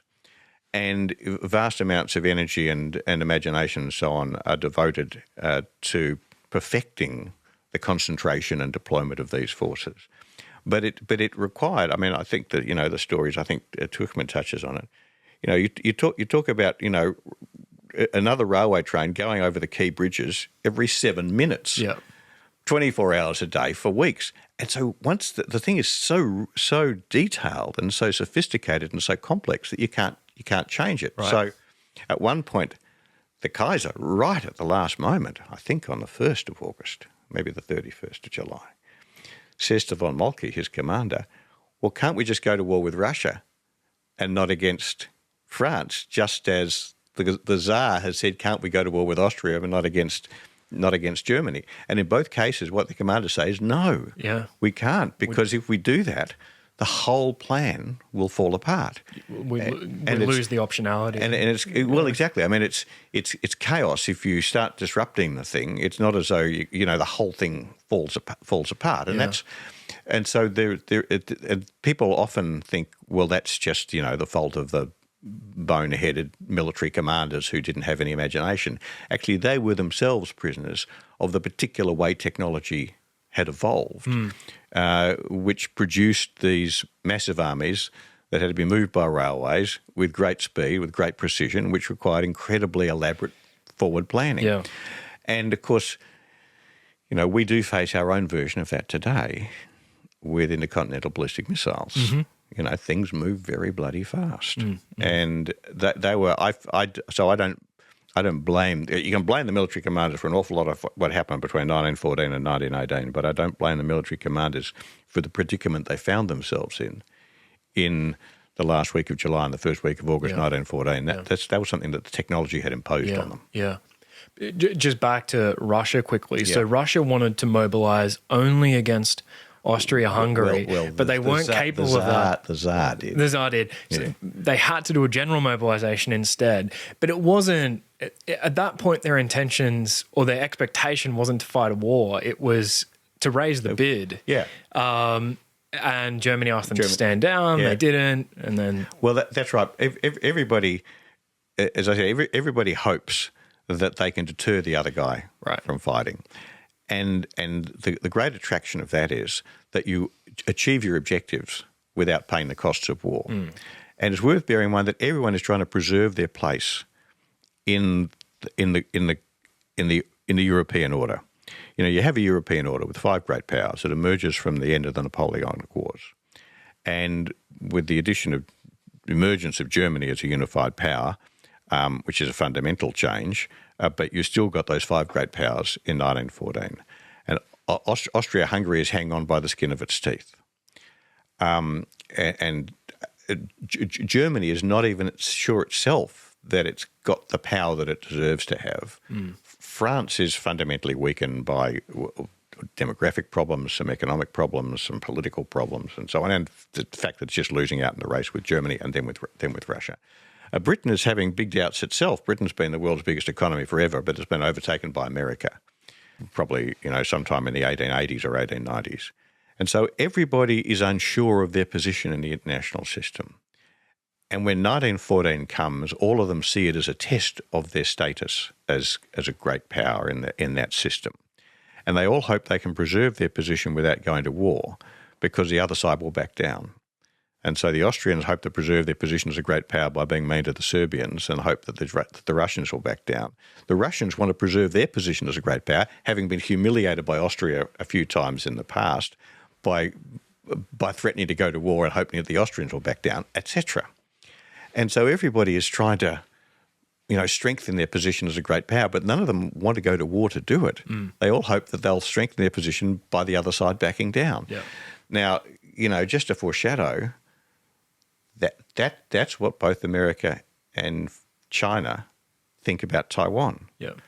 China wants to assert its place as a great power in Asia in the face of America's power by threatening to go to war with Taiwan and making the Americans back down, therefore proving the Americans are paper tigers. America wants to preserve its position in the Western Pacific by threatening to go to war with China if China goes to war over Taiwan. And they hope the Chinese will back down. Neither side want a war, but both hope that they'll bolster their status or achieve the status they seek by making the other back down. And that works fine if the other backs down. But of course, for precisely the reasons we see in 1914, you end up with a war that neither side wants because both hope that they can achieve their objectives by making the other side back down. Yeah. And both can end up being wrong. Yeah. And that's really the great story in 1914, which is why it's so resonant for today. So we have one more book. Well, I mean, at least one more, but this is the only other book directly on 1914. Yes. So next book. Yeah. So The Guns of August by Barbara Tuchman, first published in 1962. Tuchman was an American historian and journalist. She wrote in the genre of popular history mainly. And this is essentially a military history of the first month of the First World War. That's quite right. Brilliantly written, won a Pulitzer. Why is this on your list? Well, for two reasons. The first is that it's, in a sense, it's a book of great significance simply because so many other people read it and were so influenced by it. It hit the shelves in 1962, as you said, and it had a huge impact and made people think a lot about how war had come in 1914 and in the context of the height of the Cold War, where literally weeks before the Cuban Missile Crisis, the great story is that Kennedy was reading it at the time of the Cuban Missile Crisis, which I think is probably true. And it does deal in a very compelling way with what we've just been talking about. That is what unfolded between the 28th of June, the assassination of the Archduke, and the outbreak of war in the first days of August. But you're quite right to describe it as you just did as a military history, because the real weight of it is not so much its account of the outbreak of the war, although that's interesting and quite compelling in places, but the way in which, so to speak, the circumstances in which the war fighting started, but what happened in that first month, which shaped the whole of the rest of the course war. of the war. And so it is really a military history rather than what you might call a strategic history. Yeah. It's a history of military operations. Yeah. But it does it in such a good way, and in particular, I think it does such a good job of interweaving the impact of plans and technology on plans, the impact of individuals, of personalities, the great personalities of the commanders, for example, on both sides, which it's hard, I think, to look at those events without acknowledging, how people like Foch and French and Ludendorff and Sazonov, these are, well, we have a kind of I think as a culture we have a kind of tendency to discount the great man, great person view of history. But the fact is that when big wars start, the capacities of individual commanders really matter. And the way in which there's a kind of drama and fatalism about the way in which the Schlieffen Plan that we touched on before, this massive movement of German forces, big right-hand sweep through Belgium down towards Paris, aiming to encircle the French army. And it nearly worked, and it didn't. And it didn't work for a million different reasons, but partly just the sheer momentum. She's very good at describing how an army on the march, day after day, week after week, very hot weather as it happens. It was August after all, in northern August. And the Germans, at one level, the Germans just ran out of puff. And the French and the British were withdrawing and in chaos and defeated, but the way in which they, famous words, they stand on the Marne and push back and therefore deny the Germans victory, don't, of course, destroy the German army, leave the Germans in possession of a large swathes of France and create the Western Front. Yeah. And so as a description, not so much, although people think about it, his influence on Kennedy and so on, think about it primarily as a book about the outbreak of the war, whereas it's really a military history of that critical first series of battles. Month. And of that, I think it's hard to beat. And you can read a lot of the much more detailed sort of professional military histories of that moment and still not come away with as much feel for what happened.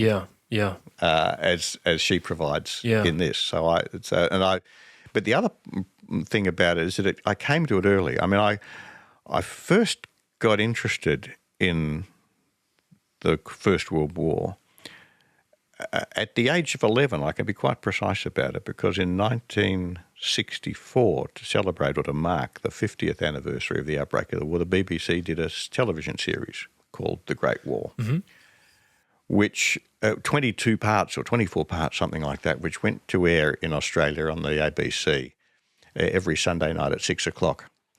And I watched it. It just blew me away. It had a huge impact on me. And really, I think, to be honest, sort of, apart from the fact that as I said, my father was in the trade, my mother, her father had been a naval officer, so I grew up in a family that was a bit focused on this sort of stuff. But that television series, even now, I mean, when I first saw it again, I didn't see it from then until about 10 years ago when I found the DVD. And now, of course, it's all on YouTube. You can watch it any time you like. But I hadn't watched it. But it all just came back to me. Yeah. Astonishingly vivid and very sophisticated. It wasn't rah-rah patriotism. It was very measured. And Michael Redgrave did the narration in this lugubrious, plangent voice, which even now is kind of the voice of the First World War for me. Yeah. And so it gave actually in the first few episodes a wonderful description of how the First World War broke out.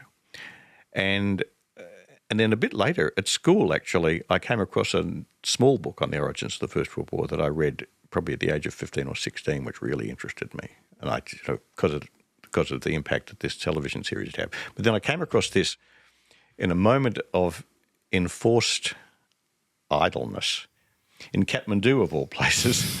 Well, I had to wait a few days for some friends to turn up, and I was going to go and do some walking, not really climbing, but walking with them. And I had a few days to kill, and I'd seen all the sights of Kathmandu. And I found the British Library, the British Council Library. I found on the show, I don't know whether I'd known about it before, but at any rate, I thought that looks interesting. So I sat down over the next couple of days, I read it. And this was a gap. This was in the moment that I was travelling from Melbourne to England, where I was going to study and do a graduate degree. And it was a point at which I was sort of thinking where my future might take me. And I suppose I always knew I was going to go and work in government. I wanted to work on all this sort of stuff. But reading it there in Kathmandu, in that kind of strange, isolated sort of netherworld, sort of in a bubble, completely just distracted, just divorced from my surroundings, did make me think, oh yes, this is really interesting. Huh. So it sort of has an almost sort of, for me, a personal impact which goes beyond the quality of the analysis. Right. So this sort of tipped you towards the direction. Tipped me towards it. Really, by the time I'd finished reading it, so therefore by the time I'd arrived at Oxford to study more philosophy, I had really consolidated what had anyway been sort of hovering in the background, and that is that I wanted to work. I wanted to work in government, and I wanted to work on this stuff. Huh. Which is exactly what I've done. Yeah, or because you stopped in Kathmandu on your way to Oxford. Exactly, yeah. Exactly. It's an appropriate story of contingency given the themes of this book. Yeah, no, that's right. I mean, I think, well, I wouldn't, going back to what we said before, I wouldn't say it was inevitable, but I do think there was strong predispositions anyway. Yeah. And of course, partly it's a generational thing. I was born in 1953. Both my parents served in the war. All of my friends' parents served in the war in different ways. And my grandfather, my mother's father, was a naval officer. He'd served in the First World War. All of this stuff was very vivid. It's a big part of our, and of course we were growing up in the Cold War, and so the way in which the significance of big wars, and not Iraq's or Afghanistan's, but really big wars, world-changing wars, and wars fundamentally change one's own country and change people's lives. This was something that was closer to the surface for my generation than for yours, I think. No, definitely. So just to draw out a couple of things I learned from this book and test them on you. The first, as you mentioned, the big theme is contingency at the level of the battlefield. Yes, and exactly. Both the Siege of Liege, but more importantly, the Battle of the Marne and the failure of that to be a decisive battle shaped the subsequent course of the war. It led to a very drawn-out conflict, the stalemate on the Western Front. That was one thing. I also did. I think it's interesting in terms of the sort of the outbreak of the war, because she does cover that in some detail. I think it's interesting to compare and contrast Tuchman and Taylor's accounts. So I had two similarities and two differences. The similarities were, both emphasized contingency. The war was avoidable. We know this for Taylor, well, for both of them, because the Germans could have gone with the older von Moltke's plan instead of Schlieffen's. They didn't. All the other examples of contingency we've discussed. And both Tuchman and Taylor regard, I think, the generals and their plans as somewhat usurping the politicians and diplomats. Yes. In terms of the differences, I think Taylor discredits the view that the complicated alliance system was to blame. We spoke about that. And his reason for that is that no one ended up abiding by the letter of their commitments. Exactly. And whereas I think Tuchman more emphasizes the intricate alliance system as being something that led to that sort of cascading effect in causing the great powers to join the war. And the second difference was, I think Taylor seems much more sympathetic to a more sort of structural explanation that Germany wanted to launch a preventive war against Russia, whereas I just sort of mainly get the theme of contingency in Tuchman. Does that all sound fair to you? I think that's right.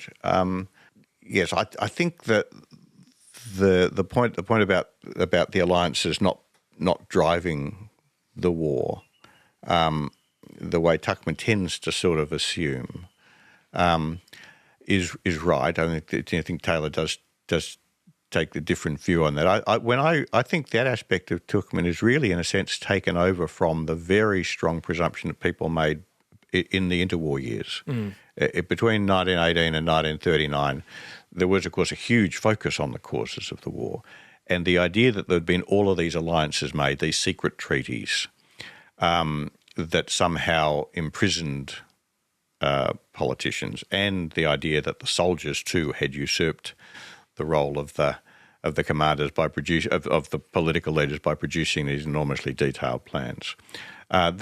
Those were commonplaces of the analysis between the wars, and so I think in some ways Tuchman took those on without necessarily interrogating them very closely, because what she really wanted to do was to get to the story of what happened after the invasion. After the war began. But I think that's one thing. The second point is, I do think it's worth separating Britain's decision from everybody else's, because the fact is Britain was the only, as I touched on before, Britain was the only of the critical European capitals where they really had what you might call a proper debate about whether or not to go to war or not. And, the cabinet was split, and Asquith had to work really hard to bring them together. In the end, he didn't bring them all together. In the end, the invasion of Belgium provided the pretext, but not the reason. Grey was very clear. Grey's speech to the House of Commons on the 3rd of August, which is one of the most moving documents imaginable, in which she says, I think she quotes it in the book, but she says in just an unbelievable understatement that for Britain, if Germany ends up winning and dominating the continent, it would be disagreeable. Well, British strategic policy forever, back to Elizabeth, had been to prevent the domination of Europe by any one country, because if any one country dominated Europe, then they could threaten Britain. And, that's been the great, the balance of power. That's been the great theme. And the real question that the British cabinet confronted, and therefore us in Australia, because that's, we followed them, was whether Britain could live with a Europe in which Wilhelmine Germany had succeeded in overpowering France and Russia, because it could have. It was prudent of them to think about that. Now, Gray's masterly understatement about disagreeable suggested that was not something that people were interested in. And if you look at the debate in Britain in the years before 1914, growing anxiety about Germany, there was a real debate, some famous memorandum written by a senior British bureaucrat called Crow, the Crow Memorandum, which talked about what a threat it would be to Britain if Germany ended up dominating the continent. It made people feel that they had no choice but to go to war. Otherwise, this ancient precept of British strategic policy would be violated. But the question is, well, actually, would a Europe dominated by Wilhelmine Germany have been worse than what actually happened? Because what actually happened was the First World War, and then the Second World War, and then the Cold War. Yeah. It didn't end well. And so, and one of the interesting things is you can see in the British debate, in the debate in the cabinet, although they didn't address, at least from as far as the records show, they didn't address it very directly, but that was what they were thinking about. Maybe we'd be better off sitting this one out. And if they'd sat this one out, we would have sat that one out. With no inevitability about Australia going to war in 1914. And I think as a country, we don't interrogate nearly carefully enough our decision to go to war in 1914, because we did make a decision. We presented as if we just went along because Britain went along, but there was a clear Australian perspective on it. And we were, in fact, encouraging them to go to war at that stage. So I think there's you're right, there's a fascinating dynamic there. The other point I'd make is that, just touching on the first point you made about the military dynamic, one of the interesting things about what Tuchman describes is that when you get into after the first month is over, after the Battle of the Marne, after the Western Front gets established, you end up with a war which is overwhelmingly dominated by the extraordinary challenge of adapting tactics to new technology. Heavy artillery, machine guns, tanks, aircraft. This is a different war than anyone's planned for, and the whole terrible story of the Western Front is trying to work out how the hell you can win a war under those circumstances. But what's interesting about the month that Tuchman describes, really from the 4th or 5th of August to the 4th or 5th of September, is that actually it's much more primal than that. The technology is not playing a really decisive role. I mean, it is playing a decisive role. French soldiers in red trousers are running up against machine guns because they didn't want to change their uniform to something less conspicuous. Well, exactly. Yeah. The Pantalon Rouge was the spirit of France and all of it. But the fact is that and I think Tuchman brings this out really well, is that in the end it was just the fact that France kind of, after this terrible series of defeats in August. Of course, because their army had gone the wrong way. The army had gone that way when the Germans were coming this way. They steadied themselves. They good command and good staff work. They gathered bits and pieces of armies from different parts of the map, brought them together on the Marne, and they stood there and they mounted a successful counter-offensive, really against all the odds. And that's not technology.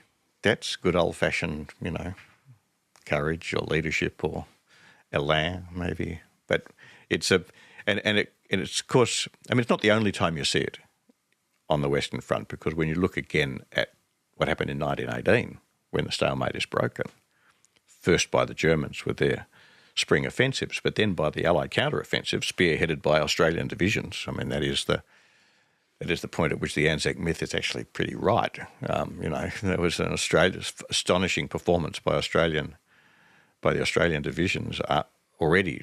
After long years of war, they did a remarkable job. But the demand is the point at which, in the First World War, so to speak, the old warrior issues seem to have a place, and that's both, so to speak, interesting to the serious student of military affairs, because that stuff does still matter, but also kind of moving as well. All right, that's Tuchman. So next book is The Origins of the Second World War. We are back with A.J.P. Taylor. We are. So this was first published in 1961. Taylor, as we know, eminent English historian. As the title suggests, this book is about the build-up and the causes of the Second World War. And if I can sort of distill the thesis for our audience, he's sort of critiquing what you might call the Nuremberg thesis, which is the idea that if you wanted to explain the Second World War, it centers on this madman, namely Hitler. And he wanted war, he planned for war in detail, and he launched the war. Taylor's breaking with that thesis, and this gives him, or bolsters his reputation as an iconoclast and revisionist historian. And when it comes to the history of the First World War, Taylor says that there's a preponderance of interest and analysis in the causes, but then the war itself is treated as an epilogue. Conversely, when it comes to the Second World War, there's so much interest. The average person knows quite a lot about the course of the war and the specific events and battles within the war, but there's not as much interest about the causes. Everyone assumes it was just this madman, this evil individual Hitler. And so he's trying to redress that state of affairs by interrogating the causes of the Second World War. Now, what do you understand his thesis to be? Look, I found it a terrifically impressive and important book, partly because it did just take on that orthodoxy that somehow the Second World War, the origin of the Second World War, didn't need to be explained. There was a one-word explanation: Hitler, and it's all just flows from that. What I take to be his primary alternative hypothesis is that the problem of Germany, the problem of how you fit Germany into the European order, which had caused war in the grand scheme of things in 1914, was unresolved in 1918 because Germany was still there, battered and humiliated. Its position in Europe was even more uncertain. And that responsibility for finding a way, and would have been there whether Hitler had emerged or not.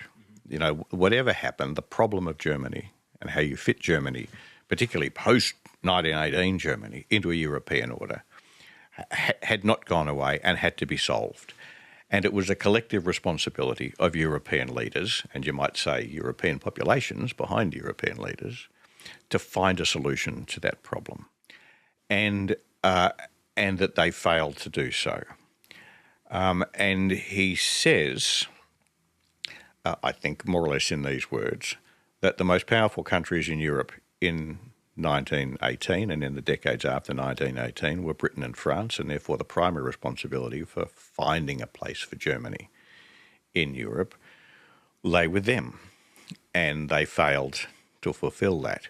Now, he's not saying that Hitler wasn't a very bad person, but he is saying that war was not Hitler's fault because, without using the inevitable word, the unresolved question of Germany's place in Europe had to be addressed somehow, and that it was everybody's responsibility to address it. Germany's, of course, but also Britain's and France's. They failed to do that, and therefore Britain and France deserve blame for the outbreak of the war as much as Germany. Now, this is a fantastically provocative thing to write.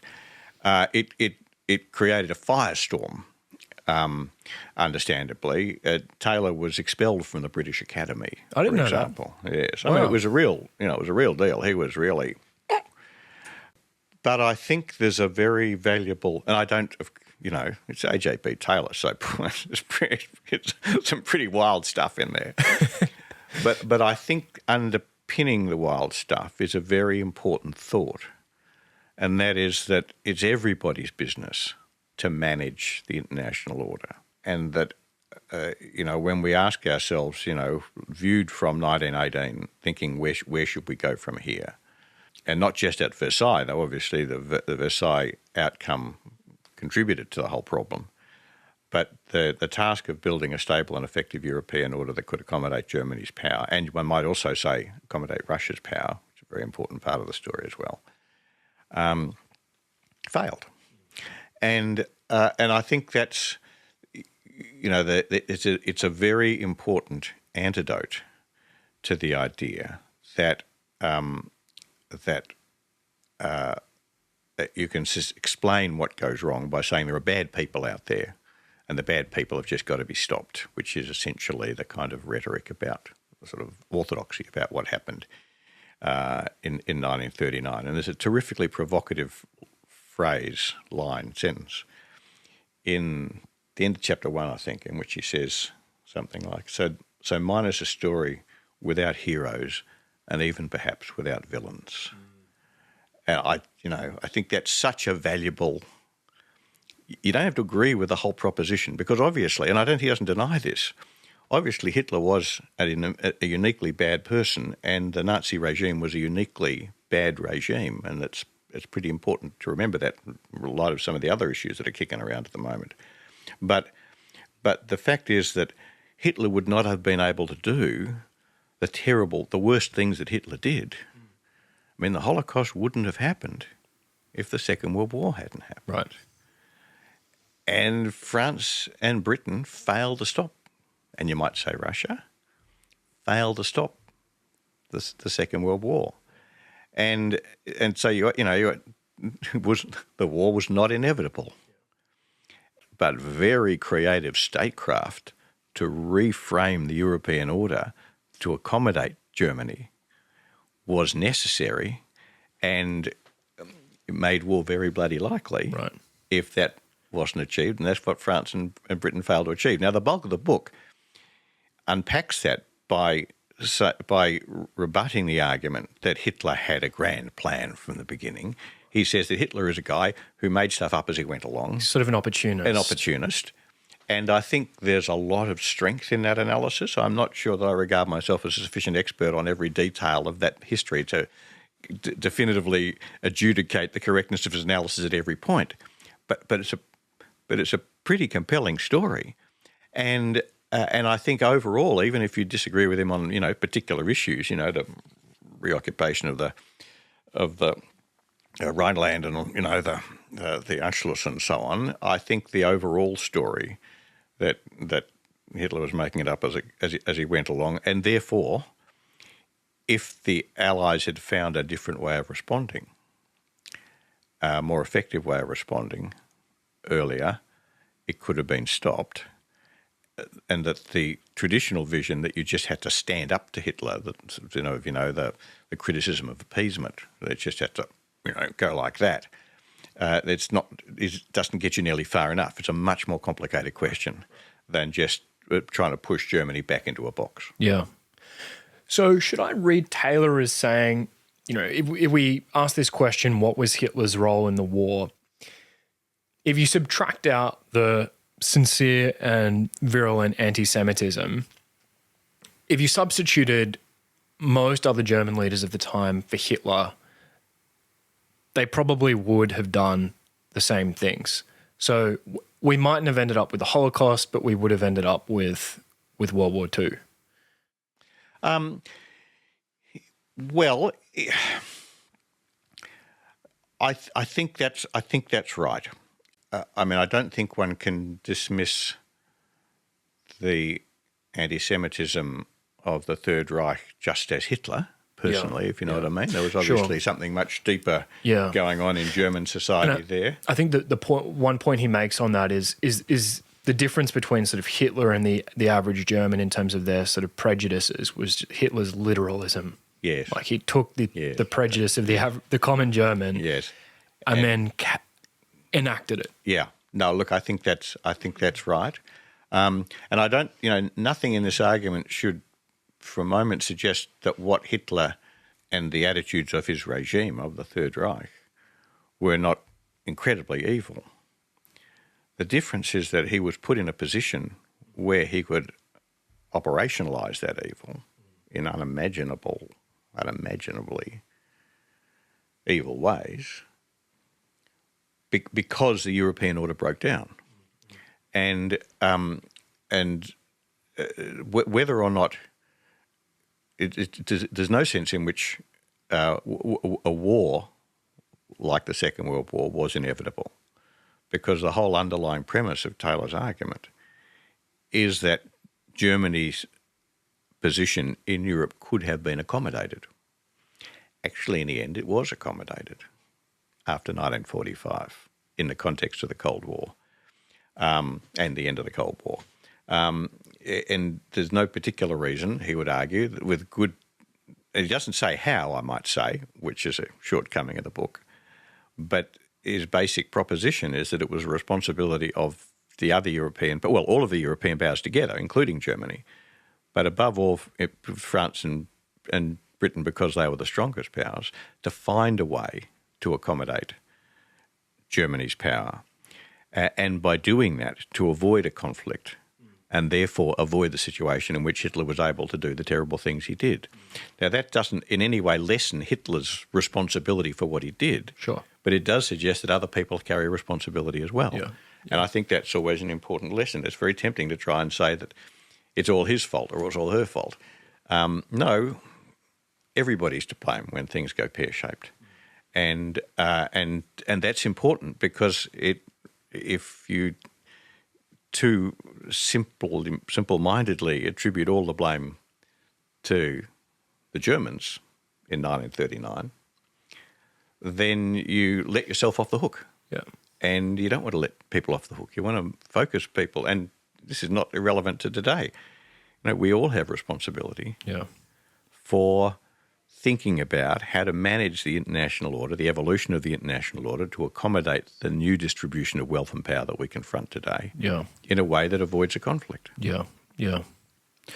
Let me bounce off you two specific things I learned from this, and then I've got two additional specific questions for you relating to the Second World War. Taylor did help me gain a more specific understanding of just exactly how the Treaty of Versailles set the stage for World War II. And if I recall correctly, one of the points he makes was just the decision to require disarmament on Germany's part and to seek reparations from Germany required a unified Germany and a German state to do that legwork for you. Yeah. And so in doing that, the Allied powers inadvertently left this kind of latent great power in Europe with the sort of central question of how do we accommodate Germany and the balance of power still unsolved, because there was this problem of enforcement. Yeah. All Germany had to do, in a decade or so was just to slough off the demands on it. It was just to say, no, we're going to start rearming. Right. No, we're not going to pay reparations, which obviously is ultimately what it did. And then you're kind of just back to the same problem. So that was one thing that I thought was interesting. The other thing was just his criticism of appeasement, I think, was compelling. So we have a few events. There's the remilitarization and reoccupation of the Rhineland in 1936. There's Munich in 1938, where Germany annexes the Sudetenland, the sort of German-speaking parts of Czechoslovakia. And the criticism of Britain and France here is that when Danzig finally happens, that is the casus belli. Yes. And they've already let the Germans get away with so much. Yeah. Compared to those earlier things like the annexing of the Sudetenland, Danzig appears minor in comparison. Yeah. And so it's not so much that the Germans miscalculated, it's just that the Allied powers weren't terribly consistent with their policy. Is that a correct reading of Taylor? I think that is a correct reading. I mean, let me make a couple of points. And on the first point, look, I think that is a fair interpretation of Taylor. I don't think in the end it's the strongest part of his argument. The fact is that whatever happened, there was going to be a German state. Right. And one of the differences between 1918 and 1945 is that what the Allies did in 1945 was to occupy Berlin and destroy the system of government, I mean literally, and rebuild a new one. Now, they rebuilt a new one with the assistance of some Germans. But, the FRG, the Federal Republic of Germany on the western side, and the Democratic German Republic on the Soviet side were artifacts of the conquering powers. So they rebuilt the German state according to their wishes. What happened in 1918 was that the Wilhelmine Germany collapsed, and the Allies left it to the Germans to try and rebuild their own state. And, long and short of it is they failed. They left a very weak structure which Hitler could take over and pervert the way he did. Now, I think the problem is not that by demanding things like disarmament and reparation from Germany, the Allies, so to speak, contributed to the re-establishment of a German state. There was going to be a German state. They just did nothing to design it. All they did was put pressure on it, and very difficult pressures, pressures that were hard to resist. Whereas you could say that, the success of the post-World War II settlements, actually both in Germany and Japan, is that the new political dispensations that were created by the Allies designed to suit their interests. Now, the good news is, and there's a whole story here, that worked in the interests of Germany and Japan as well. In the end, you could accommodate these powers into a new order. Yeah. But by the time you got to the position in both places in 1945, it meant you had to redesign their political systems from the ground up. So Versailles wasn't harsh enough. Well, put it this way, it was a halfway house. Yeah. I mean, it was very bloody harsh. Yeah. But it left, if you might say, the poor old Germans struggling with how to rebuild themselves after this crushing defeat. And the German political system couldn't do it. Now, as to appeasement, I'm more sympathetic. Well, there's 2 points. I think the key thing that Taylor's making is that the mistakes that France and Britain made was not to not resist the reoccupation of the Rhineland, or not to resist the Anschluss with Austria, or not to resist the occupation of the Sudetenland in the Munich crisis. The mistake they made was, by the time they got to that, they were already on a hiding to nothing. The mistake they made was not in the 20s and early 30s to do much more effectively what they tried to do with things like Locarno, to produce a stable, effective, functioning post-World War I, post-1918 order in which Germany had a place. And there were some subsidiary problems, the problem with dealing with Japan and Japan's invasion of Manchuria and subsequent bits of that history, and of course Italy's adventure in Abyssinia. So there were contributing factors, but right at the heart of it was a failure to start work in 1918 to rebuild an order which would give Germany an operative place. By the time you get to 1936, 1938, we're already in a world of hurt. Now, I'm much more sympathetic. I think Chamberlain is a very unattractive historical character, but I think I'm much more sympathetic to the choices he made, particularly in 1938, than other people are, because I think anyone who had lived through the First World War, and I don't just mean Chamberlain, I mean the whole society, the fact that they really wanted to work very, very hard to avoid another war with Germany is something I find it very hard to condemn. The mistake they made, it seems to me, and this gets to the point about Danzig, the mistake they made was not to not go to war over Czechoslovakia.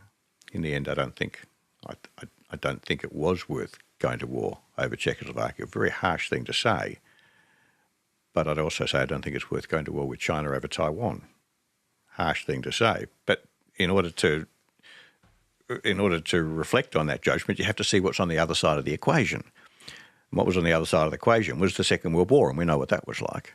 What's on the other side of the equation with Taiwan is a nuclear war. We don't know what that's like, but we ought to put some effort into imagining it. But the mistake that they made was that they didn't succeed in really convincing them, Hitler, that they'd go to war over Poland. Right. You see, after Hitler moved on in early 1939 because, he took the Sudetenland in September 1938. And then in early 1939, he took the rest of Czechoslovakia. And that was the point at which Chamberlain swapped and gave the security guarantee to Poland, and I might say a whole lot of other countries in Eastern and Southern Europe. The problem is he gave these guarantees, but he failed to convince Hitler that he was serious about them because he didn't do anything to implement them. Nothing, very dangerous to say, I'm going to defend Poland and then do nothing about it. And you just have to look at the map to see that, you've got to do something to make that real. And Hitler was, the evidence is reasonably clear. Hitler did not expect the British to go to war over Poland because although Chamberlain had stood up in the House of Commons and said that they had given a security undertaking, they didn't do anything to implement it. And they were right, because actually the British did nothing to defend Poland. So, you could argue that, I would argue that the mistake that they made in the lead up to the Second World War, viewing it more narrowly, not in the very broad way that Taylor views it, the mistake they made was not that they didn't go to war over Czechoslovakia. It's they didn't absolutely, unambiguously draw the line over Poland, given that Poland was where they decided to stop appeasing. And that's, there's a message for us in that. We keep on saying you must not do this, you must not invade Ukraine, and then we don't effectively resist it. Right. That's a big mistake. I'm a big believer in appeasement. That is, I'm a big believer in making concessions to avoid war. But in order to avoid war through making concessions, you have to make it absolutely crystal clear where the concessions stop. Right. And the idea that you can never appease because whenever you give something, the other guy always asks for more, that's only true if you fail very satisfactorily, very compellingly, to draw the line and say this is where we stop appeasing. Now, the Cold War is the absolute object lesson in this. What happened in the Cold War, you might say at Yalta, the Russians were appeased by essentially FDR with poor old Churchill tagging along behind saying, yes, you can do what you like in Poland. And, of course, they can have their half of Germany. But then they drew a line down the middle of Europe and said, we will go to war over this. That it was effective deterrence based on effective appeasement. If they tried to deny, if the Allies at Yalta in 1945 had tried to deny Russia the hegemony over Poland that it sought, and for the rest of Eastern Europe, but Poland's the one that everyone focuses on, then they would have faced a war with the Red Army in Europe in 1945. And the Red Army was very, very good and very, very big. That would have been an unimaginable disaster. Tough to say to a Polish audience, and I've done it, but it was the right decision to make. But then they drew a line down the middle of Europe and said no further, and made that line absolutely compelling. How?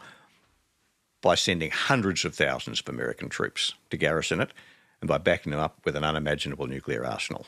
Now that's deterrence.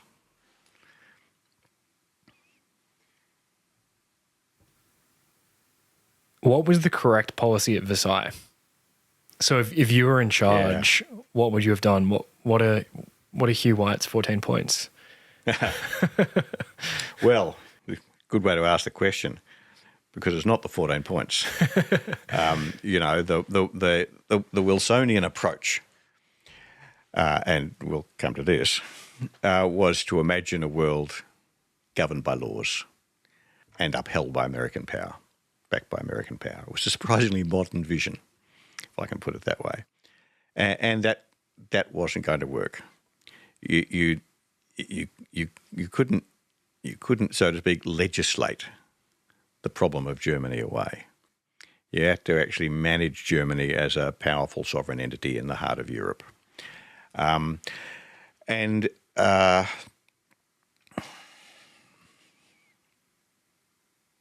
Well, it's a really good question, and I don't know the answer, but it would have entailed accepting Germany as a co-equal of France and Britain and Germany and Russia, rather, as co-equal great powers in the European strategic order.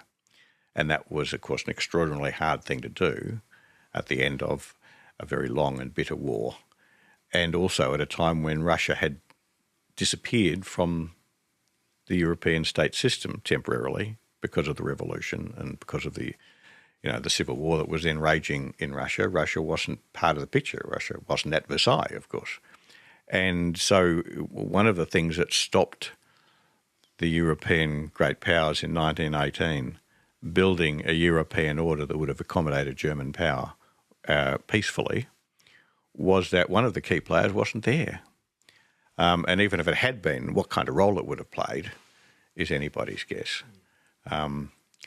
Because, and of course the other problem was that you had at the same time, because of the collapse of the Austro-Hungarian Empire and the application of Wilsonian principles, you'd suddenly developed this constellation of small, weak states in the place of what had been the Austro-Hungarian Empire. Now, the Austro-Hungarian Empire, as we saw in August 1914, was a pretty shoddy operation. But the fact that you ended up with all of these weak states, like Czechoslovakia, like Poland turned out to be, and so on, made the management of the European order much harder. Made the creation of a new European order which accommodated German power but also contained it that much more difficult. And in a sense, that's the tragedy of the 20s and 30s.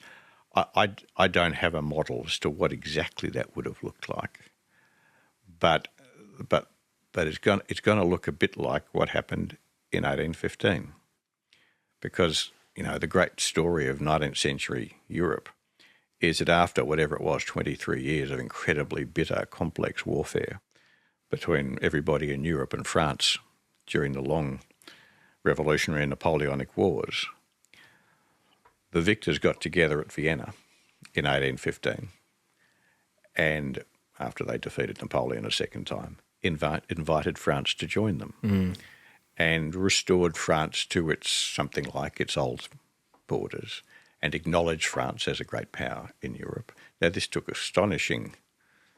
we might tend to underestimate just how visceral the Napoleonic Wars and traumatic the Napoleonic Wars were. Right. For their time, they were, I think, almost literally true. They were an order of magnitude more devastating than any war that had ever taken place. Yeah. The first total wars in history, right?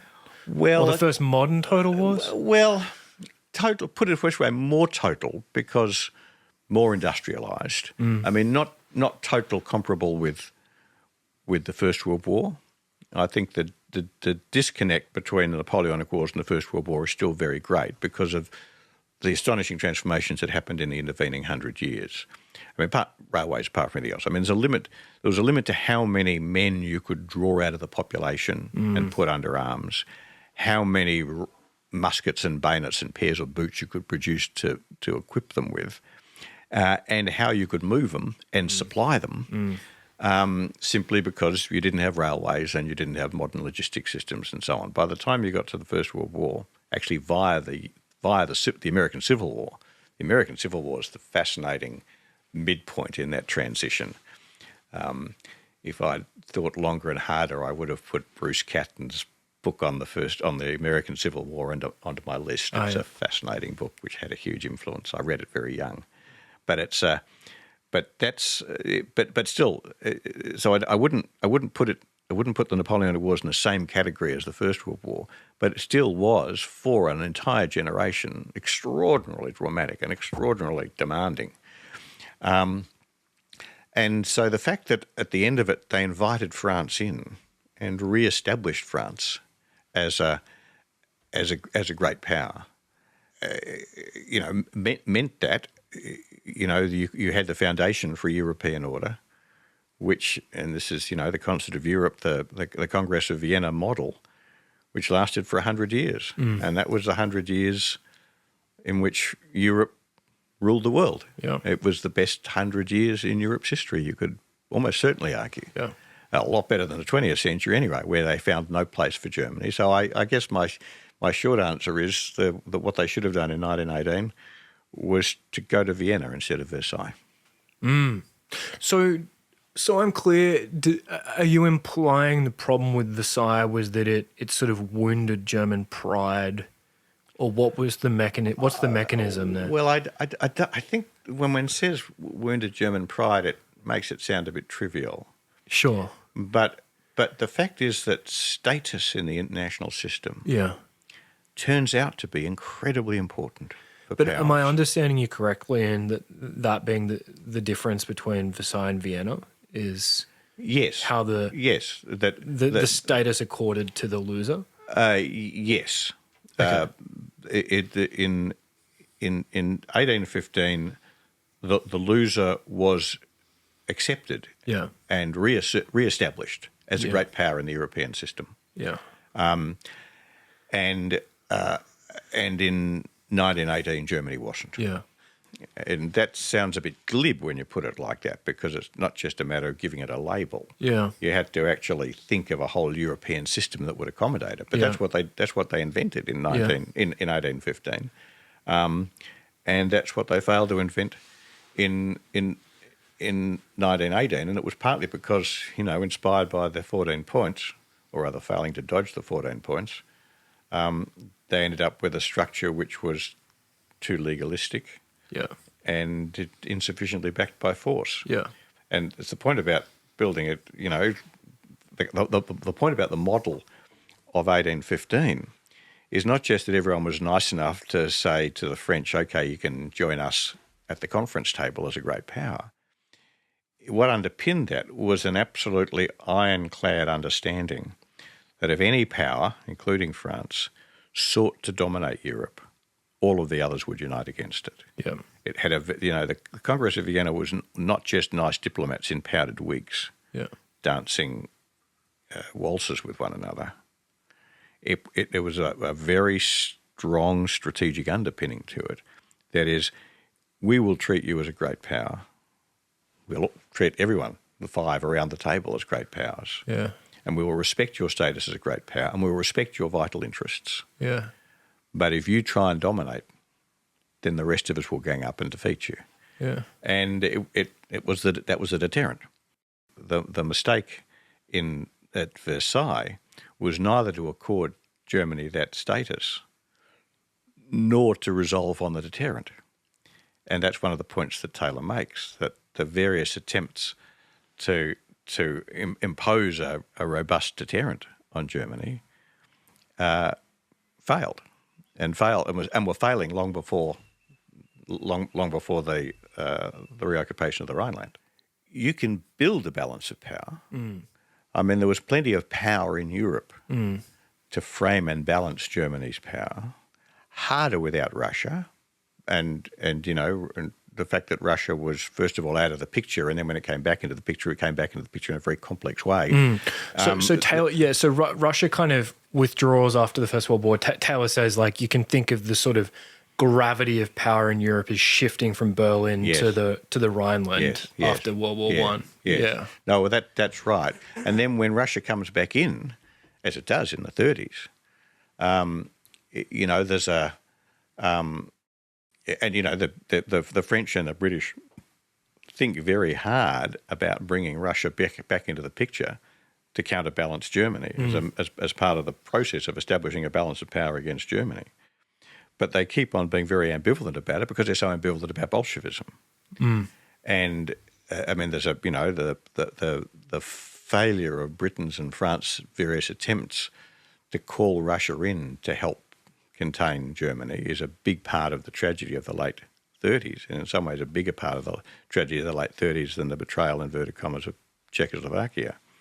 And that's, so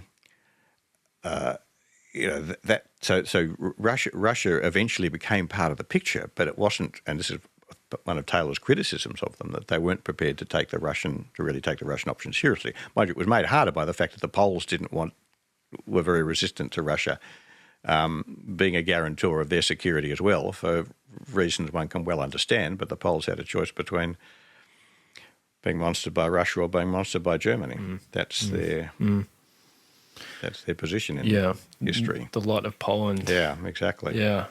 I'm going to save my other question for the end because I think it makes more sense after we've discussed some of the other books. But Right. Anything else on Taylor before we move on? I think that's okay. it. I mean, there's much more, obviously. It's a huge book and very challenging, unsettling. It's an unsettling book. Right. Yeah.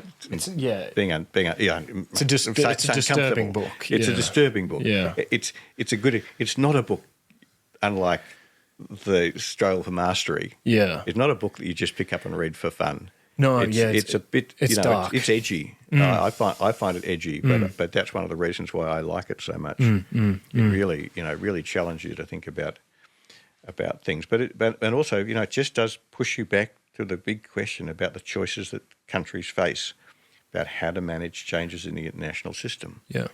And brings the focus back on those choices. Yeah. And a lot of history aims at people sort of trying to distract attention from that focus by saying that it was inevitable, nothing it could have done. Yeah. The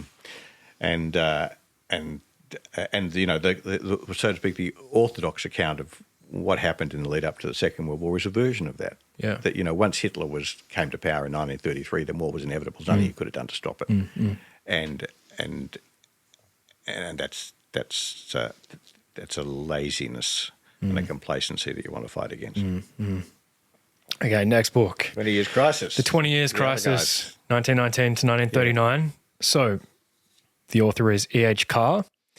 He was an English historian and diplomat. He joined the British Foreign Office in 1916, participated in the Paris Peace Conference, and then resigned from the Foreign Office in 1936 to begin a career as an academic. Yeah.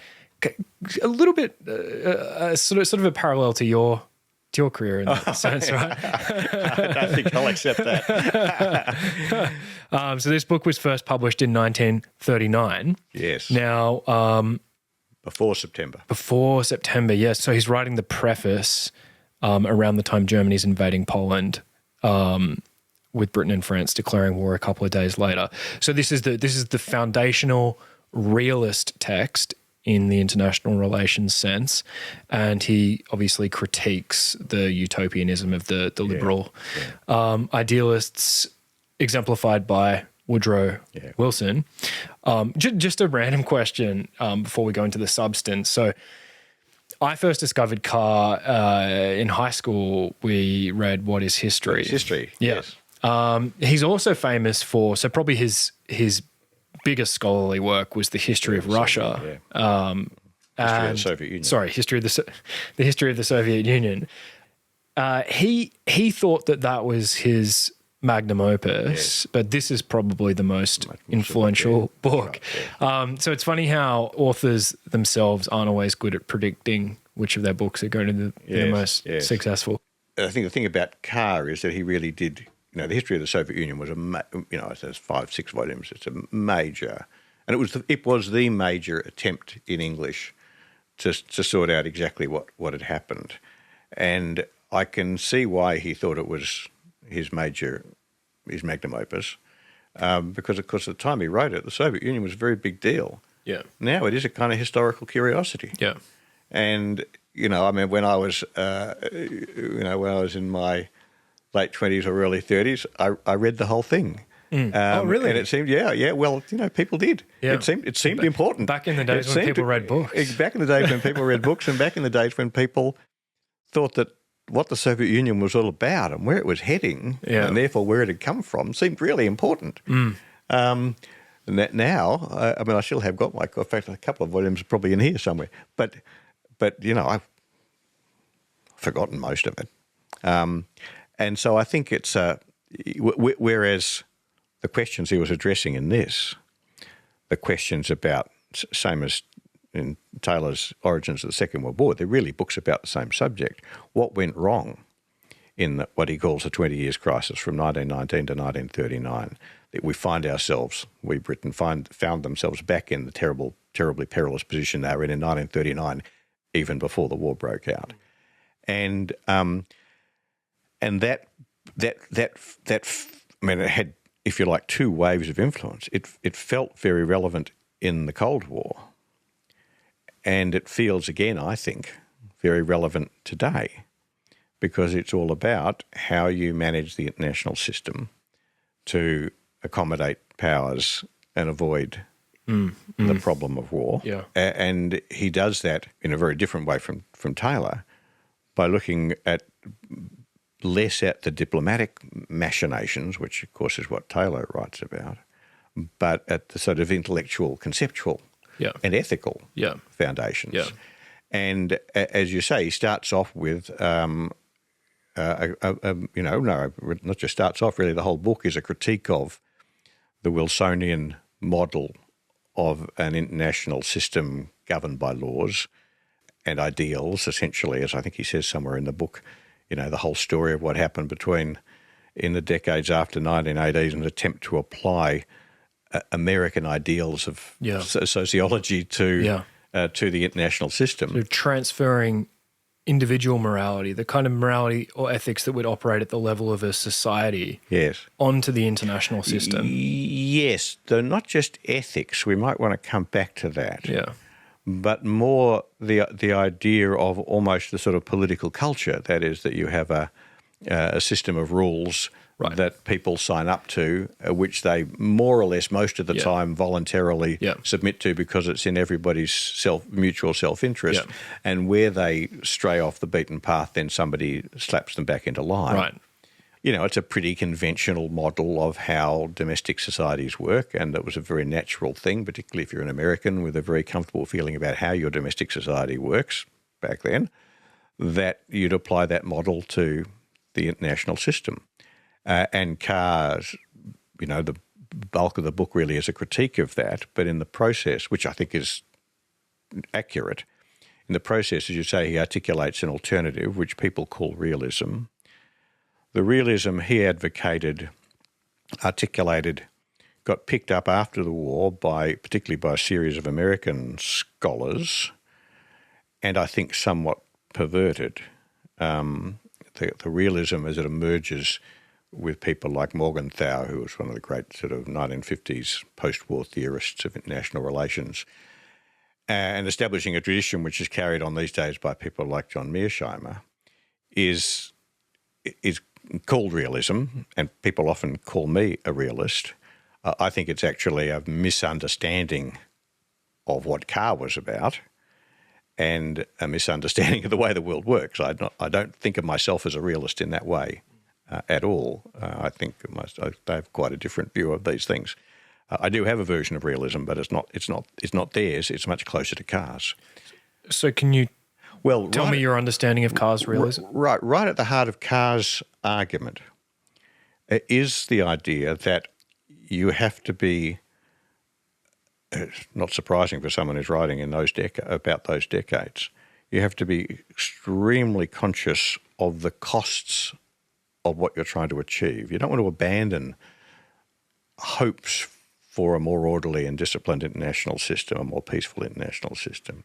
But you have to be extremely conscious of the real costs of doing that, including the risk of war. One of the points he makes is that people in the post-war era, post-First World War era, underestimated the significance of armed force.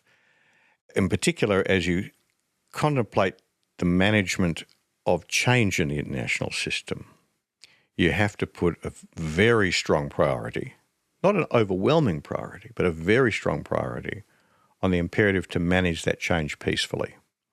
And so what for me is a really key passage in the book, well, two really key passages. One is the one in which he critiques the idea that everybody really wants peace. Mm.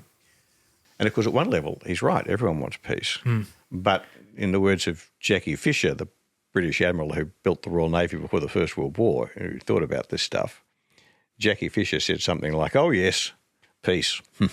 Everybody wants peace, but they want the peace that suits them." Exactly. And Carr has a line in which he says the universal declaration everyone makes that they want peace conceals the fact that some people want peace in order to preserve the international system, and others want peace in order to want to change it peacefully. In other words, they want to improve their position without having to fight for it.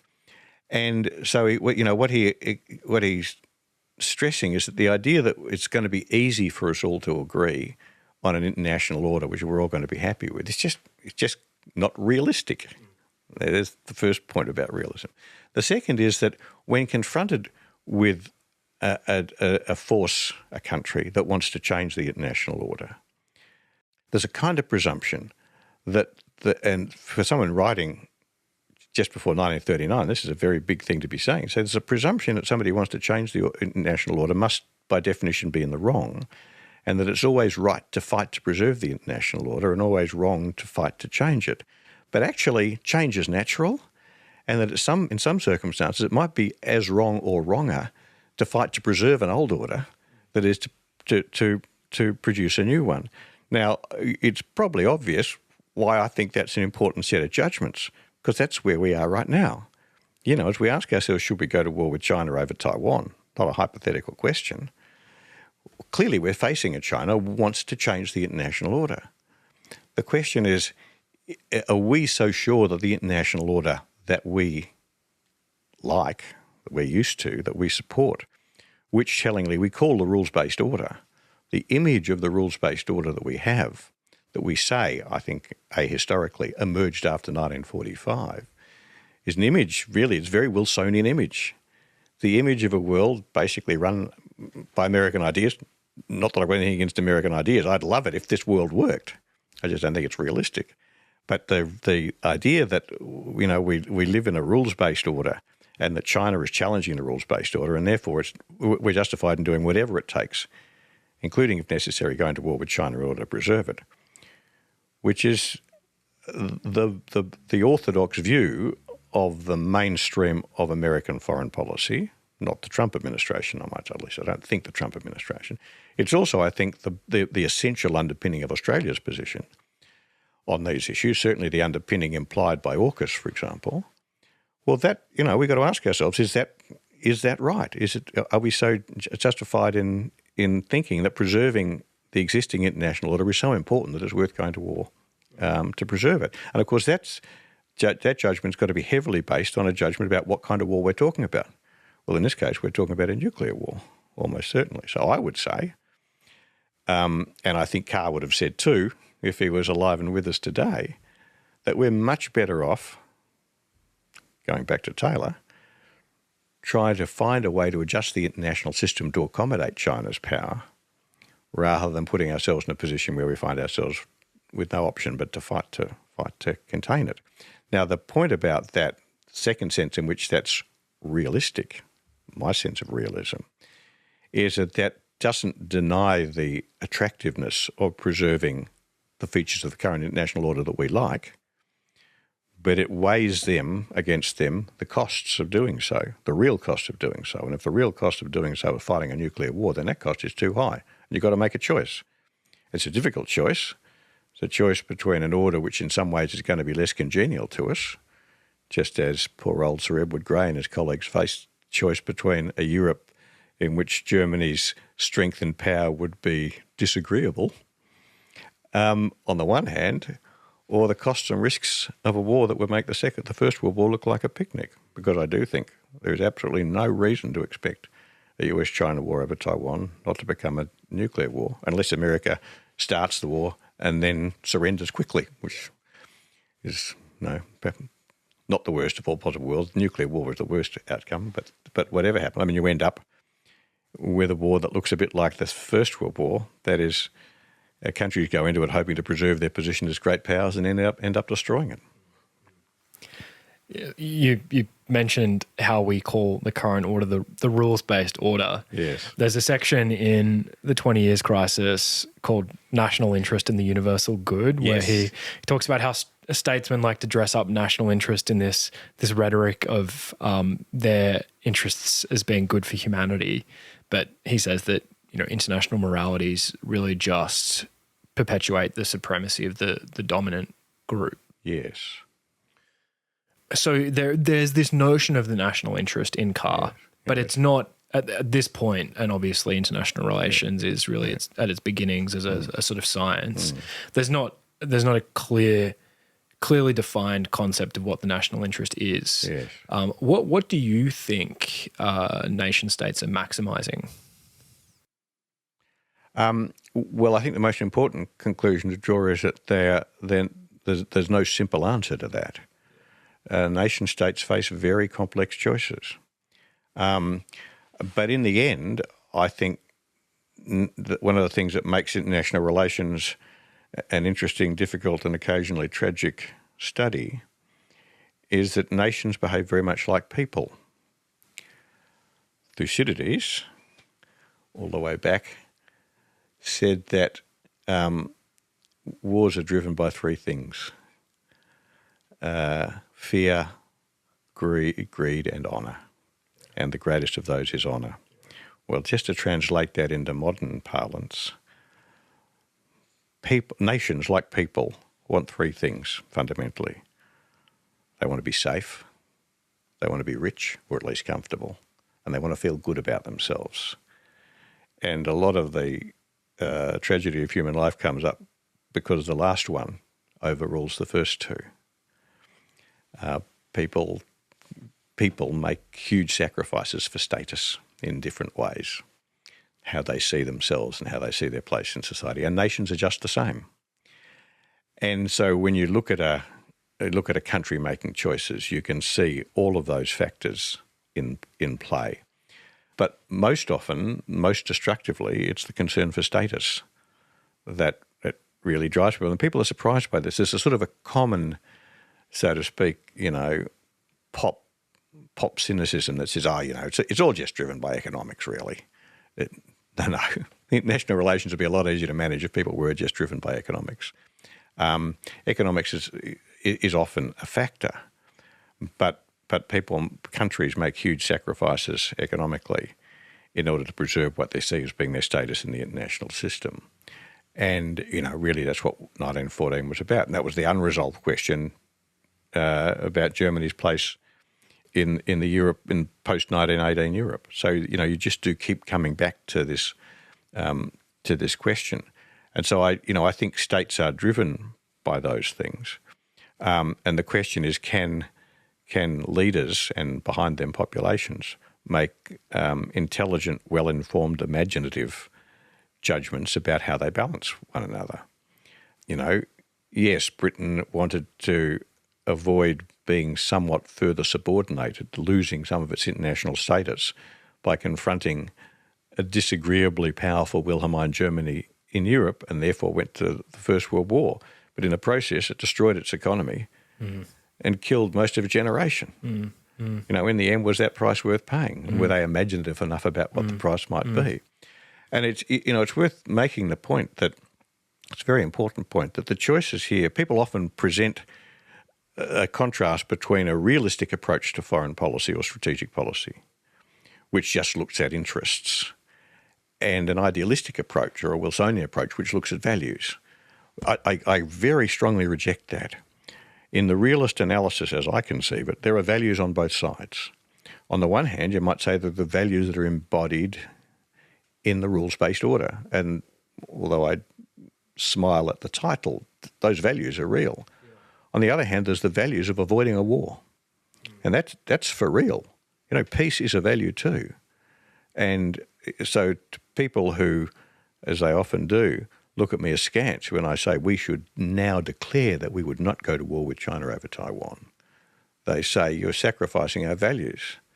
To which I say, well, yes, but actually what I'm doing is weighing them against the values in avoiding a nuclear war. And if you don't think that's serious, you've forgotten what nuclear war is like. Or you can't imagine. You can't imagine what a nuclear war is like. But, I'm going to pull a generational point here.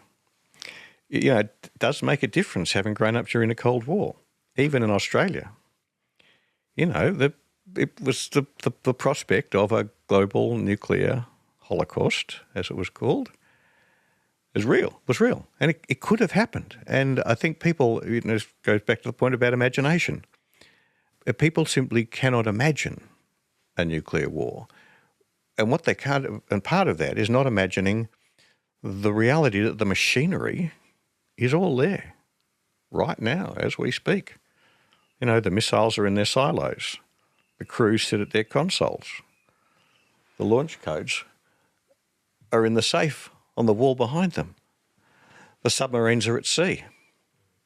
This is. I'm going to sound like from someone from the campaign from nuclear disarmament, which I'm not. But we are.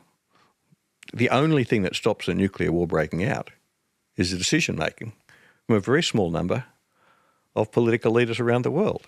And the idea that we could be confident that that wouldn't happen in the event of a US-China war over Taiwan, for example, I think it's just insupportable. There's no credible argument you can make for that. And I'm going to allow myself to say shocked by how insouciant a very large number of people, including people in Australia, are about the idea, yeah, sure, we might go to war with China over Taiwan. Really? What on earth do they think that war will be like? And how do they weigh the values involved in avoiding that against the values we'd seek to defend by undertaking it? Yeah. And, that's what this stuff's all about. Yeah.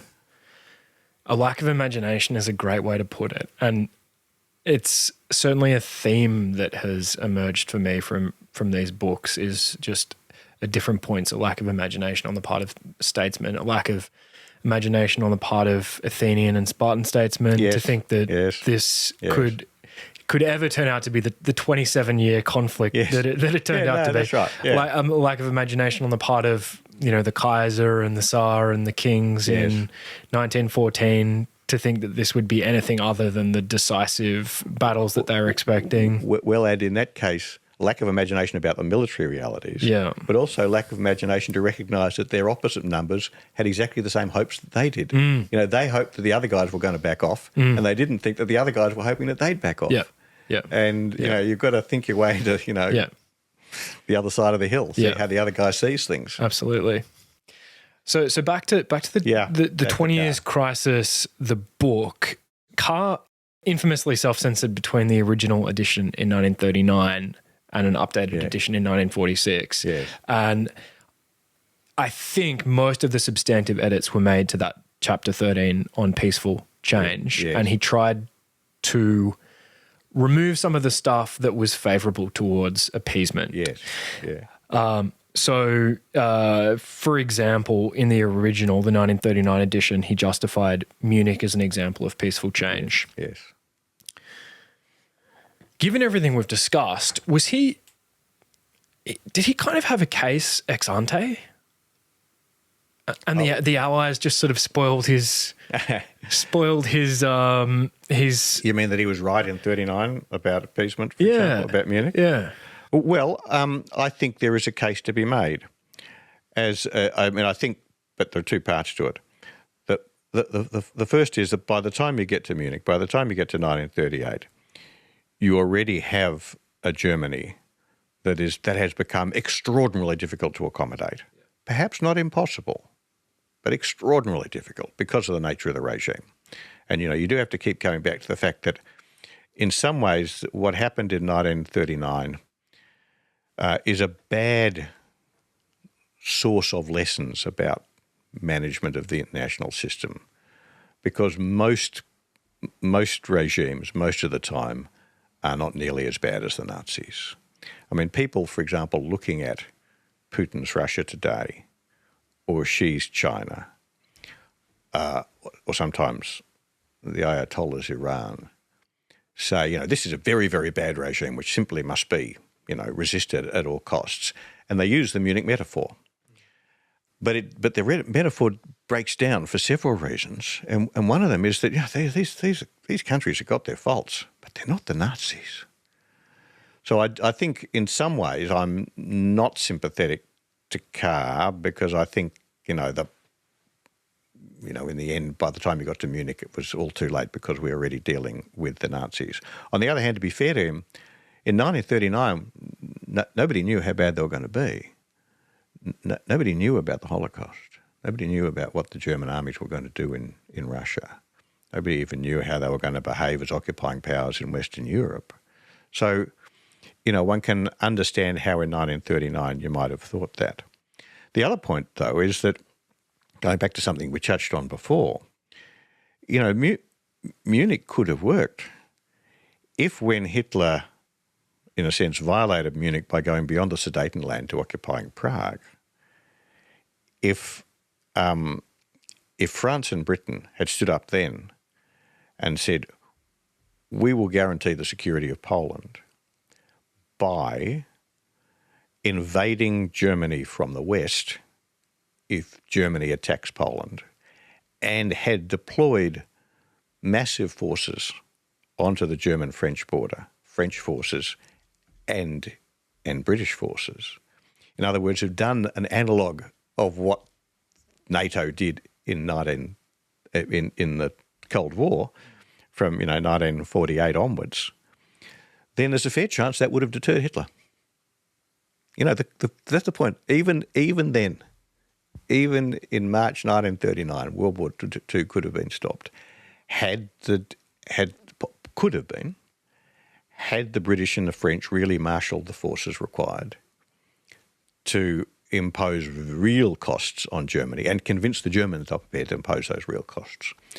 And there's strong evidence that would have made a difference, and the evidence is made up with the way Hitler responded when the British actually did declare war in September 1939. There's a famous anecdote from Hitler's interpreter, who was with him a lot of the time, and Schultz, I think his name is, he took the British ultimatum in to Hitler when it arrived, and Hitler sat down and read his translation of it, and he said Hitler looked at it, and of course he was saying this after the war, and he was talking to the Allies, but he looked at it, and then he turned his head and looked out of the window for a long moment, and then looked back and said, "Now what?"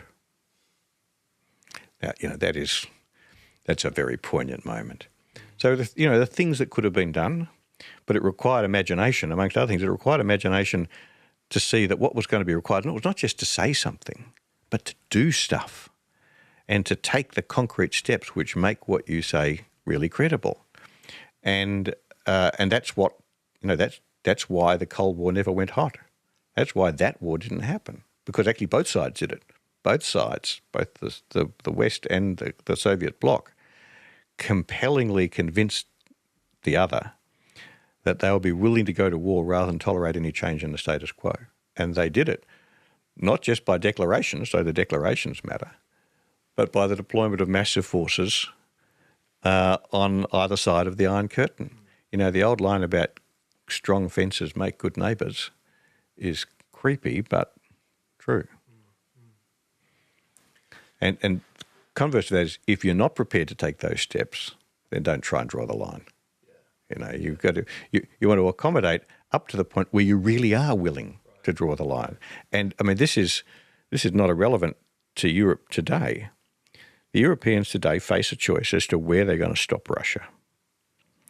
And they talk as if they wanted to stop him in Ukraine, but they don't do anything. At least they don't do much. They don't do enough. At some point, they are going to have to draw the line and say to Russia, no, you're really not going to be allowed to cross this line. And the great question for Europe is, where are they going to draw that line? And I don't think the Europeans have decided yet. Yeah.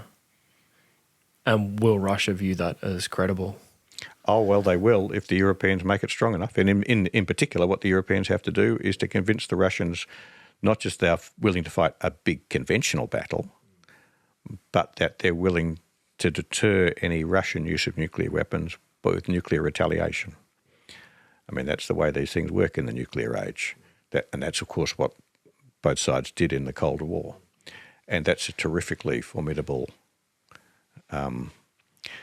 bar to clear. It's a terribly hard thing to do. But that's what they did in the Cold War. and that's what they're going to have to do again, because we're still living in the nuclear age. Which, for the last 35 years, we've had a sort of a holiday from nuclear weapons. Well, they're back. Yeah, yeah. And they're back in Asia as well as in Europe. Yeah. Okay, the next book, The Continental Commitment. So first published in 1972. The author is Michael Howard, eminent English military historian. Perhaps his most significant scholarly work was a book on the Franco-Prussian War. Yep. He was also awarded the Military Cross for an act of conspicuous bravery during World War II. And he set up the Department of War Studies at King's College London. So this is a short book. I really enjoyed this book. Maybe I just have a soft spot for pithy books, but one of his most influential. So the book's chapters are reprinted substantially from lectures he gave at Oxford in the spring of 1971. As the subtitle implies, it offers a sketch of British defence policy as it unfolded in the first half of the 20th century. And in the preface or the introduction, he says that he will be advocating a quote-unquote controversial thesis. So correct me if I'm wrong, but my understanding of that controversial thesis was that far from strengthening Britain's hand against Germany, the empire actually dissipated its strength. Am I reading him correctly? Yes, I think you're right. And I mean, it's embodied in the title. The Continental Commitment. The Continental Commitment. Yes. I mean, it's worth making a point. There's kind of a change of pace here, or a change of focus. Yeah. Because what we've been talking about so far has been a series of books that have focused primarily on what you might call grand strategy in the grandest sense. That is, the way in which the international system works, the way in which it adapts, the way in which countries make choices about how the international system functions. In other words, the choices they make about whether or not they go to war. The Continental Commitment, it really, so to speak, takes the focus down a bit, and that is focus. Okay, how do you prepare to fight wars?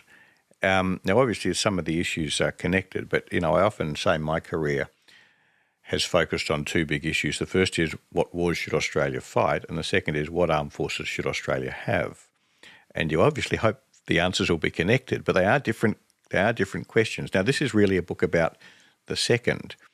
And a whole lot of my career has been focused on really what you might call quite technical questions about defence policy. What sort of armed forces should you build? What sort of aircraft you need and so on? What sort of battles do you want to fight in the more detailed sense?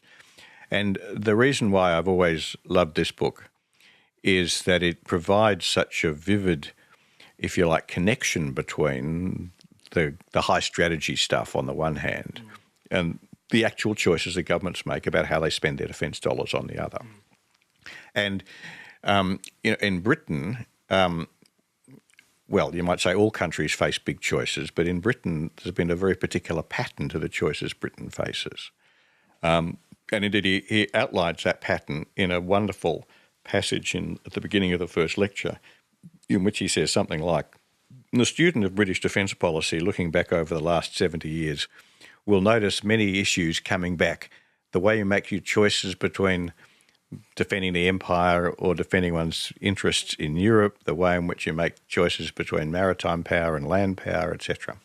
It's a beautiful passage, actually. It's a beautifully constructed sentence, but it also contains a deep truth. And I found it, when I was thinking about Australian defence policy, I found it very instructive to see how Howard had, by unpacking this history of Britain's choices about the kinds of armed forces it needed, based on judgments about the kind of wars it needed to fight. I always found it very inspiring.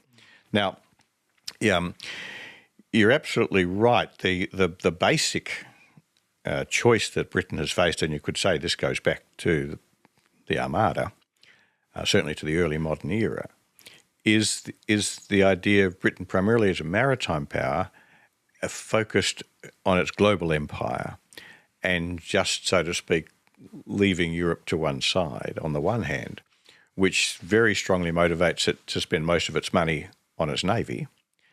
And on the other hand, the idea of a continental power, that is a country which happens to be separated from Europe by the English Channel, but whose most important strategic interests are nonetheless tied up with the prevention of the domination of Europe by any single power, and therefore that what Britain really needs to be able to do is to contribute forces to European continental conflicts, hence the name, to prevent the emergence of a major of a European hegemon. And his controversial proposition is that Britain's attempt to do both, which of course is what governments always try and do, we're never given a choice, but that in the end the really decisive challenges to Britain's security have been through continental hegemons. Yep. And therefore the most important thing Britain has got to do with its armed forces is to contribute to the prevention of European hegemony, and that has meant that repeatedly it's had to, so to speak, put its navy to one side and create big armies to send to the European landmass. Now, that's not to say that the naval bit of it has no part, and there's often been an attempt to square the circle by suggesting the right way for Britain to contribute to continental wars is to use its navy to put little small armies round the place. But in the end, when the chips are down, as they were in the First World War, as they were in the Second World War, as they were in the Napoleonic War, and as they were in the 7 Years' War and the War of the Austrian Succession, the War of Spanish Succession, then the British have got no alternative but to raise a big army and send it to Europe. Yeah. And you might say, as you mentioned, he was an army officer. At least during the war, he served in the Italian campaign with great honour, as you mentioned. But and of course he wrote this during the Cold War, and what Britain did during the Cold War was to build for it a relatively big army and station it in Germany, very much part of the continental commitment to the containment of the Soviet Union. And that's the historical context in which he's writing.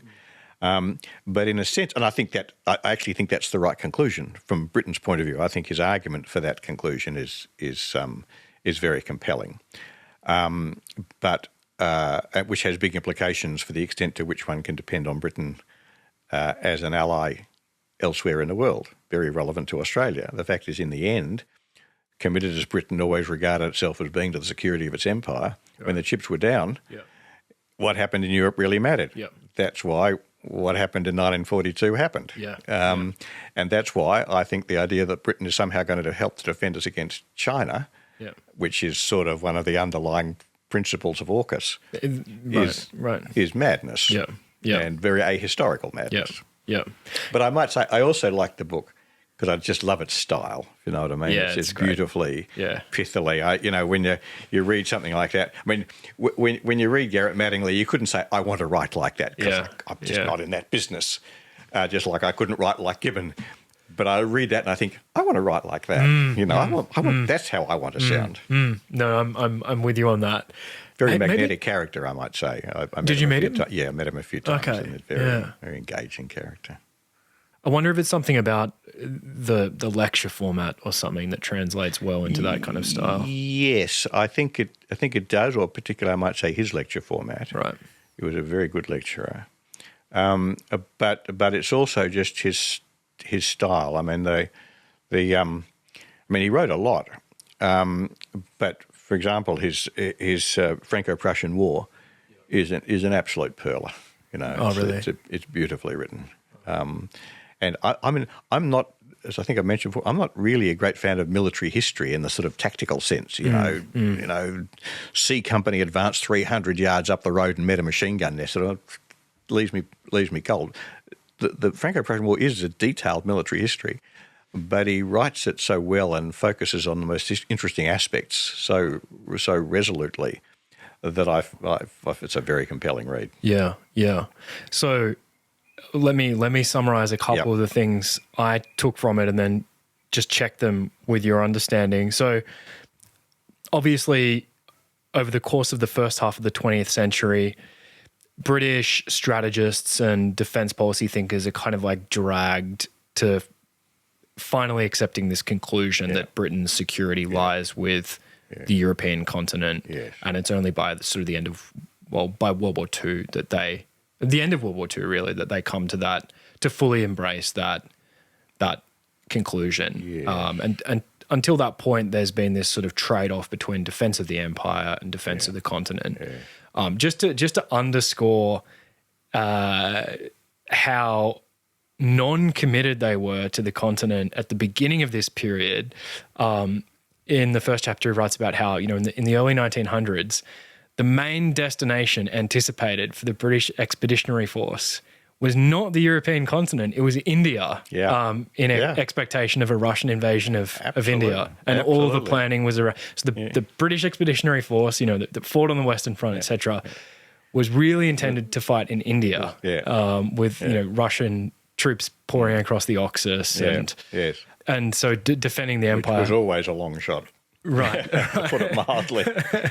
In terms of the threat from Russia. Oh, yeah. Okay. Yeah. Another thing I learned was just, and in my naivety, this wasn't obvious to me, but just one might think that the Dominions were an asset, but it seems that on net they were more of a liability defensively, at least after World War One. Because you would think that they would be able to provide the empire with manpower and money. But actually there was this policy of never again.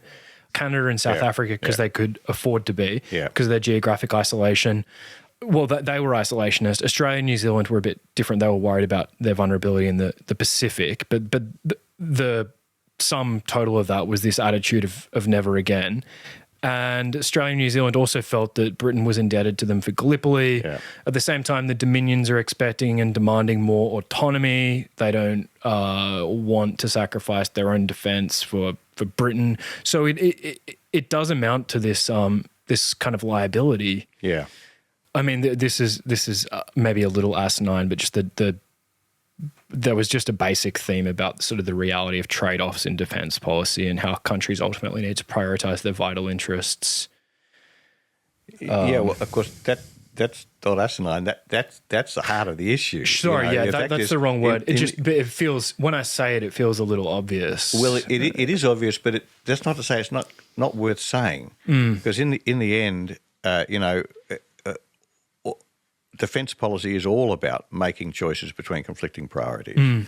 And governments often say, our present government says, we will make no compromise in national security. No, you make compromises all the time. You decide you're not going to do this because you want to be able to do that. The most important defence decisions any government makes are the decisions they make about what not to do. And the British, as they faced very substantial commitments globally against a declining share of global GDP, against adversaries that had an increasing share of global GDP, and when technology was working against Britain in a very fundamental way, because Britain depended on power projection by sea, and this is a bit of a different story, but it's a very important one. From the late 19th century onwards, power projection by sea became harder and harder as ships became easier to find and easier to sink. And really sharp and consistent technological shift from the maritime military domain in which Britain had thrived in the 17th, 18th and 19th century. And so for all sorts of reasons, what Britain was trying to do in the 20th century became harder and harder. And one of the reasons why it's such an important book for Australians, is because this story is so important for Australians, is that, right at the heart of the sorts of choices Britain made as to whether or not it was going to be serious about defending Australia and New Zealand against Japan in the Western Pacific. This was, we'll come back to this with Neville Meaney, but this was the great question, the sort of foundational strategic question for Australia. And Howard's unpacking of that choice, the fact that the costs of defending the empire were high and went up, and particularly Australia and New Zealand. Canada and South Africa were in different cases for different reasons. Canada, because of the United States. There was only one country that could possibly threaten Canada, was the United States, and you couldn't possibly defend Canada from the United States. So in a sense, Canada has always existed in a kind of strategic no man's land. South Africa, because although of course in some ways it doesn't look as isolated as we are, because it's, at the tip of a vast continent, but none of the countries on that continent could challenge it. Whereas Australia and New Zealand, although we're quite remote from the main centres of power in Northeast Asia, because of all that water, which can either be a great barrier or a convenient bridge, we always felt ourselves to be, and as it turned out, were potentially vulnerable to Japanese aggression. Right. And so defending Australia and New Zealand and you might say Britain's other possessions in this part of the world, including ultimately India, was a huge question, and that was the choice the British had to make. And it's not quite true to say that it was a choice between spending money on the Navy and spending money on the Army, but pretty near. It's a pretty good model for the choices they made. And in the end, Britain could not afford to defend the empire and contribute to the balance of power in Europe. And when they had a choice, it always ended up choosing the balance of power in Europe. And it's a very important lesson for Australia. Yeah, yeah. As I was reading this, I could see at least one of the reasons why this influenced you, which was just the implication is Britain was always bound to choose the continent over the South Pacific. You can't criticise Britain for that. No. I criticise Australian political leaders for not realising what was patently obvious, which was that if forced to make a choice, Britain would always choose the security of the home islands, as it absolutely should. If I was a British politician, a political leader, if I was a British voter and taxpayer, that's what I'd expect. The fact that Churchill famously told Menzies, "Don't worry, if the Japanese come south, we'll be there to defend you." Who could believe that? It's as if I promised to buy you a Rolls Royce. What? Really? I don't believe you. Yeah. On the other hand, one of the other questions this raised for me was just the extent to which imperial defence was a factor in appeasement, because they were so stretched initially. Well, I think they certainly were stretched, but I think that I think that was, if I can put it this way, a second order issue. Okay. I think the primary issue was simply the horror of going back to the Western Front. Yes. I think obviously building the forces that would have been necessary to deliver the kind of deterrence of Germany that we talked about before, putting a vast army, Anglo-French army on the German border, would have been very expensive and probably would have precluded a strong position in the Western Pacific. Yeah. But the fact is that what was even more strong was not that they didn't want to spend the money, they just didn't want to face the possibility they might fight another war on the same battlefields. Yeah. And I find it hard to blame them. I think it was a mistake for the reasons we talked about before, but I find it hard to blame them for that. The other point to make is that in the end, their position in Europe wasn't weakened by making provision to defend the empire, because they didn't make provision to defend the empire in the end. They had, Britain really abandoned its strategic obligation for Australia before the First World War. In 1904, to counter the growing power of Germany's high seas fleet, the British withdrew the major fleet units from the Pacific, including from the Sydney station. So the battleships and battle cruisers, the real heavy hitters, the capital ships, they were all withdrawn to the North Sea to constitute the Grand Fleet to counter Germany. And so as Japan's naval power grew, they depended on their treaty with Japan, the fact they had an alliance with Japan, to make sure the Japanese didn't attack Australia. Well, we looked to the Americans, as we sort of wantonly did, and that's why Deakin invited the Great White, the American Great White Fleet here in 1908. But in the end, the British were never in a position to defend us from Japan from about 1904 onwards. Yep. And so I think in the end that die was cast long before the 1930s. Yeah. And we'll come back to that with Meaney. But next, I want to do American diplomacy. Yeah. George F. Kennan. This is first published in 1951. My version is the 60th anniversary edition with a very helpful introduction by John Mearsheimer. That'd be interesting. So Kennan was an American diplomat and historian. He was an IR realist. Father of the containment strategy. He wrote the very famous X article in Foreign Affairs in 1947. Probably the most famous ever article written about American foreign policy. Yes. It was the X article because he wrote under the pseudonym X because he was a high-ranking official at the time. Didn't want people to think this was government policy, but he introduced. Everybody knew. It came out only like a few weeks later. I think people just it was at the time the worst kept secret. Okay. And it was a fig leaf. Fig leaf. Okay. And in that article, he obviously introduced the term containment and advocated it as a strategy against the Soviet Union. So this book covers American diplomacy in the first half of the 20th century. It's probably the canonical book on its subject. In the introduction to my version, Mearsheimer calls it Kennan's most important book. And the first part is drawn from a series of lectures he delivered at Chicago University in 1950. The second part is a couple of articles for Foreign Affairs, including that X article. Then the third part, which was appended to an expanded edition, is from a couple of lectures he gave at Grinnell College in, I think, 84. My edition doesn't have them. Yeah. Well, most my questions are really just about the first part. Yeah. So the central question he's addressing is, why did America's security decline from 1900 to 1950? Yes. How did this influence you? Why is it on your list? Right. Well, as you mentioned, Kennan is a very significant figure because he is seen correctly as the architect of containment. That's not to say he invented it all by himself, and obviously containment wouldn't have taken off. Whole American posture vis-a-vis the Soviet Union and the Cold War didn't just emerge from George Kennan. But the X article and the long telegram, which was the formal telegram that, if you like, where he really thrashed out the ideas that ended up, is a terrific piece of work, a wonderful piece of writing, very vivid, very strong, very revealing in some ways, and not all of them flattering to Kennan. So Kennan's, anyway, a very significant figure. But what he does in American diplomacy is to really deconstruct the story about how America got to that position.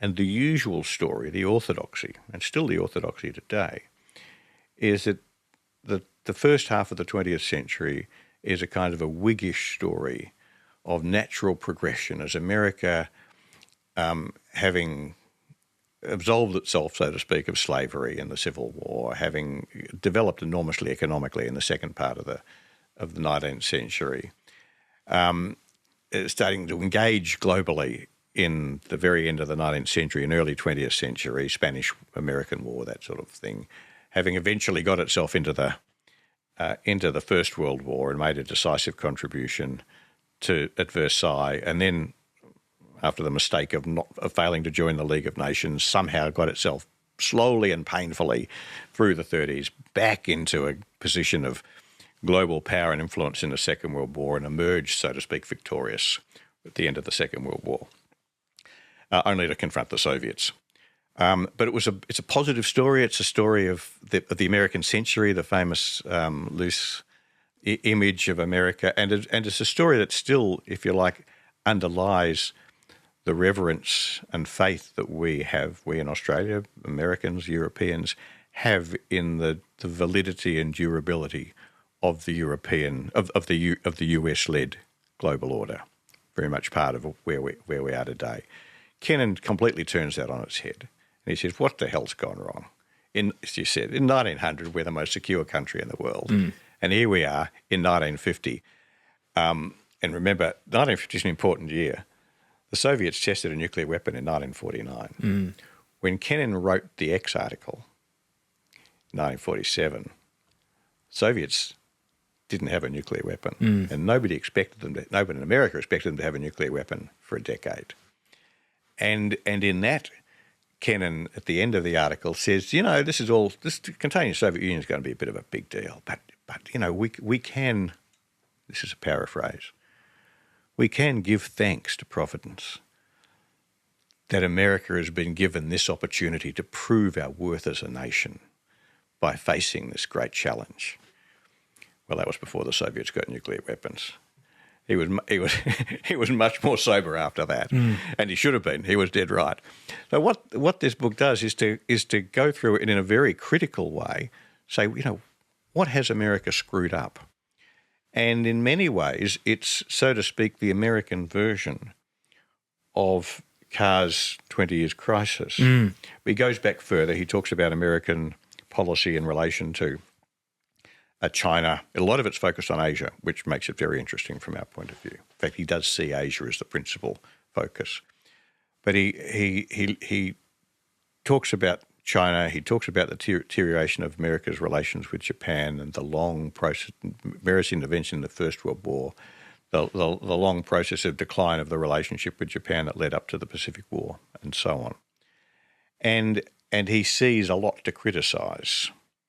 Kennan, in some ways, of course, because of his role in appeasement, would seem to be, absolutely at the centre of American policy circles. In fact, he was always an outsider, and this is very much an outsider's book, and I quite like it for that.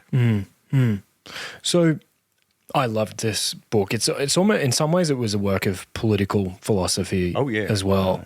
Oh, it is. It might be the one I have the most questions on. Because I want to leave time for the other books, can I rapid fire some of my questions at you? Yep. Okay. So a key premise here is that American security is bound up with the balance of power in the European continent. Yes. Similarly, the Asian continent. The Eurasian continent.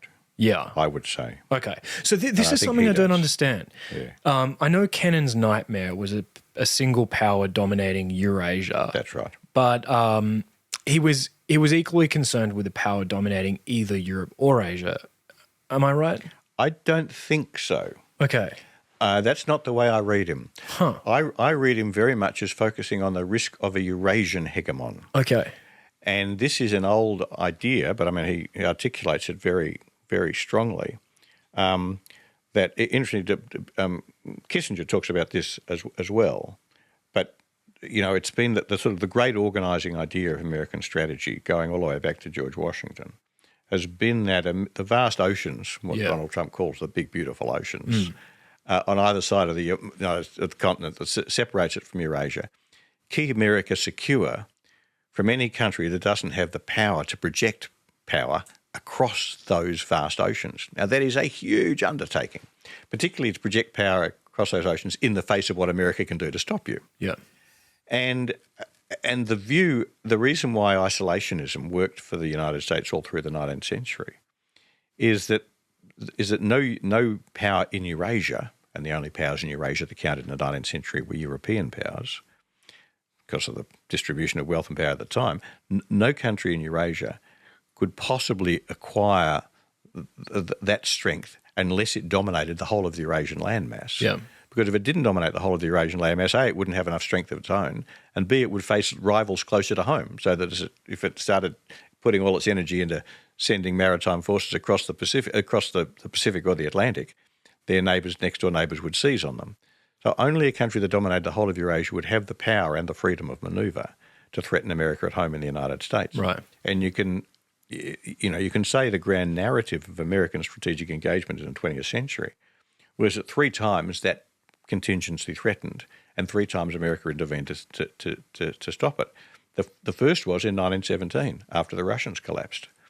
And the Germans looked like, in 1917, it looked like the Germans were going to win the First World War. And that wouldn't have just meant them dominating Europe, because the papers in the General Staff make plain. Adam Tooze has written about this very well in his book about the end of the First World War. The Germans seriously looked at, going back to Russia. And if they dominated Russia, then they dominate Eurasia, because there wasn't much else. And so that was the first time. The second time, of course, was the Second World War. Now, by the time the Americans got into the Second World War, December 1941, the Germans looked like they were going to take over the Soviet Union. And Japan was on their side. And Britain looked set to be crushed. The prospect of Germany and Japan together dominating the whole of Eurasia was very, very real. And the third, of course, was after the end of the Second World War, when the Soviet Union really looked like it was going to dominate Eurasia, because everybody else was flat on their back. And it had emerged from the Second World War with you could roughly say the most powerful country army the world's ever seen. And so, consistently America has, and this is really, Kennan's point, the mainspring of American strategic policy has been to prevent the emergence of a European hegemon. It's not Kennan's idea alone. For example, Brzezinski wrote a lot about this as well. Now, the question as to whether the same is true of either a European or an Asian hegemon is a very different one. Interesting. Because, for example, today we might well face the prospect of an Asian hegemon that doesn't control the European end of the picture. The reason why I focus on Eurasia rather than either separately is that I don't actually think they're that easy to separate, because you've got Russia in the middle. Russia connects them. Russia's in both, and I think the chances of Eurasian hegemon emerging today is very, very, very low. Yeah, okay. Diminishingly low. Yeah. It's a very important part of my argument. The chances of and a country that doesn't dominate the whole of Eurasia has no chance of being powerful enough to threaten the United States. Yeah. Okay, one final quick piece of context, and then I'll rapid fire my questions at you. As I understand it, his thesis is that American security declined from 1900 to 1950 because America pursued a misguided liberal foreign policy, principally by fighting for total victory in World War I and thereby leaving a shattered balance of power on the continent, laying the seeds for World War II and the Cold War. I think that's right. Certainly, I think that's a strand of his argument. Okay. But I think he's also got another argument running, and that is that America it wasn't just that it fought for total victory in World War I. It continued to, and I mean, to a certain extent, that wasn't America's fault, because its allies by that stage were fixed on total victory. Or they weren't actually allies; they were associated powers, but its partners. But he's also criticising the hopes that Americans have of a world order that basically conformed to America's wishes, and so he says America should be prepared to live with regimes it doesn't like. Yeah. As long as they don't actually threaten America's security at home in the Western Hemisphere. And he's arguing against the idea of the establishment of a US-led global order, which was a Wilsonian idea from the beginning of the century, after the Second World War. I see. After the First World War, but also after the Second. And so I think his critique is a bit broader than that. I see. Okay. So I'll rapid fire a few questions at you. So Kennan says that democracies tend to pursue total wars and seek unconditional surrender. Do you agree with him about that? Well, I think the data set is too small. Okay. We did in the First World War and we did in the Second World War, but you can see why people have that instinct. But I don't think it's impossible for democracies to reach compromise pieces. Yeah. I mean, Britain, for example, did in the Napoleonic Wars, and it was a democracy. I see. Do you think diplomacy matters as much as he seems to think it does? So if he'd been in charge of US foreign policy between 1900 and 1950, would America's strategic situation have looked that much different in 1950? Like, it's not clear to me that America could have prevented World War I, and if World War I was the original sin. I don't think it could have prevented World War I. I mean, just to be clear, diplomacy really matters, but by diplomacy we don't mean what the diplomats do by going to cocktail parties or even. Yeah. What matters is the choices that governments make about how they manage their relations with other countries and what they're prepared to accept. And in particular, the choices they make, not about the day-to-day stuff, but the choices they make about how they see the structure of the international order and the sacrifices they're prepared to make to turn the international order into the one they want. That really matters. And I think, for example, he's absolutely right. America could have avoided war with Japan. Very big part of the book is talking about, what could we have done to prevent going to war with Japan? And he makes this really important point about the Second World War, that the basic alignment of forces at the beginning of the war was such that they couldn't it was about Russia as well as Germany and Japan, and that the West could not, Britain and America and France could not have defeated any of those major adversaries without the support of the other, and that was always going to compromise the outcome. So the seeds of the Cold War were laid in the Second World War, and the seeds of that, and this goes back to the sort of stuff that Carr is talking about, and for that matter, J.P. Taylor, is that the failure to find a way to accommodate a defeated Germany, but are still very powerful Germany, in the European order, and the failure to find a way to accommodate Japan in the Asian order really led the way to war, and that was the failure that the countries of the West, including America, have to hold themselves accountable for. I see.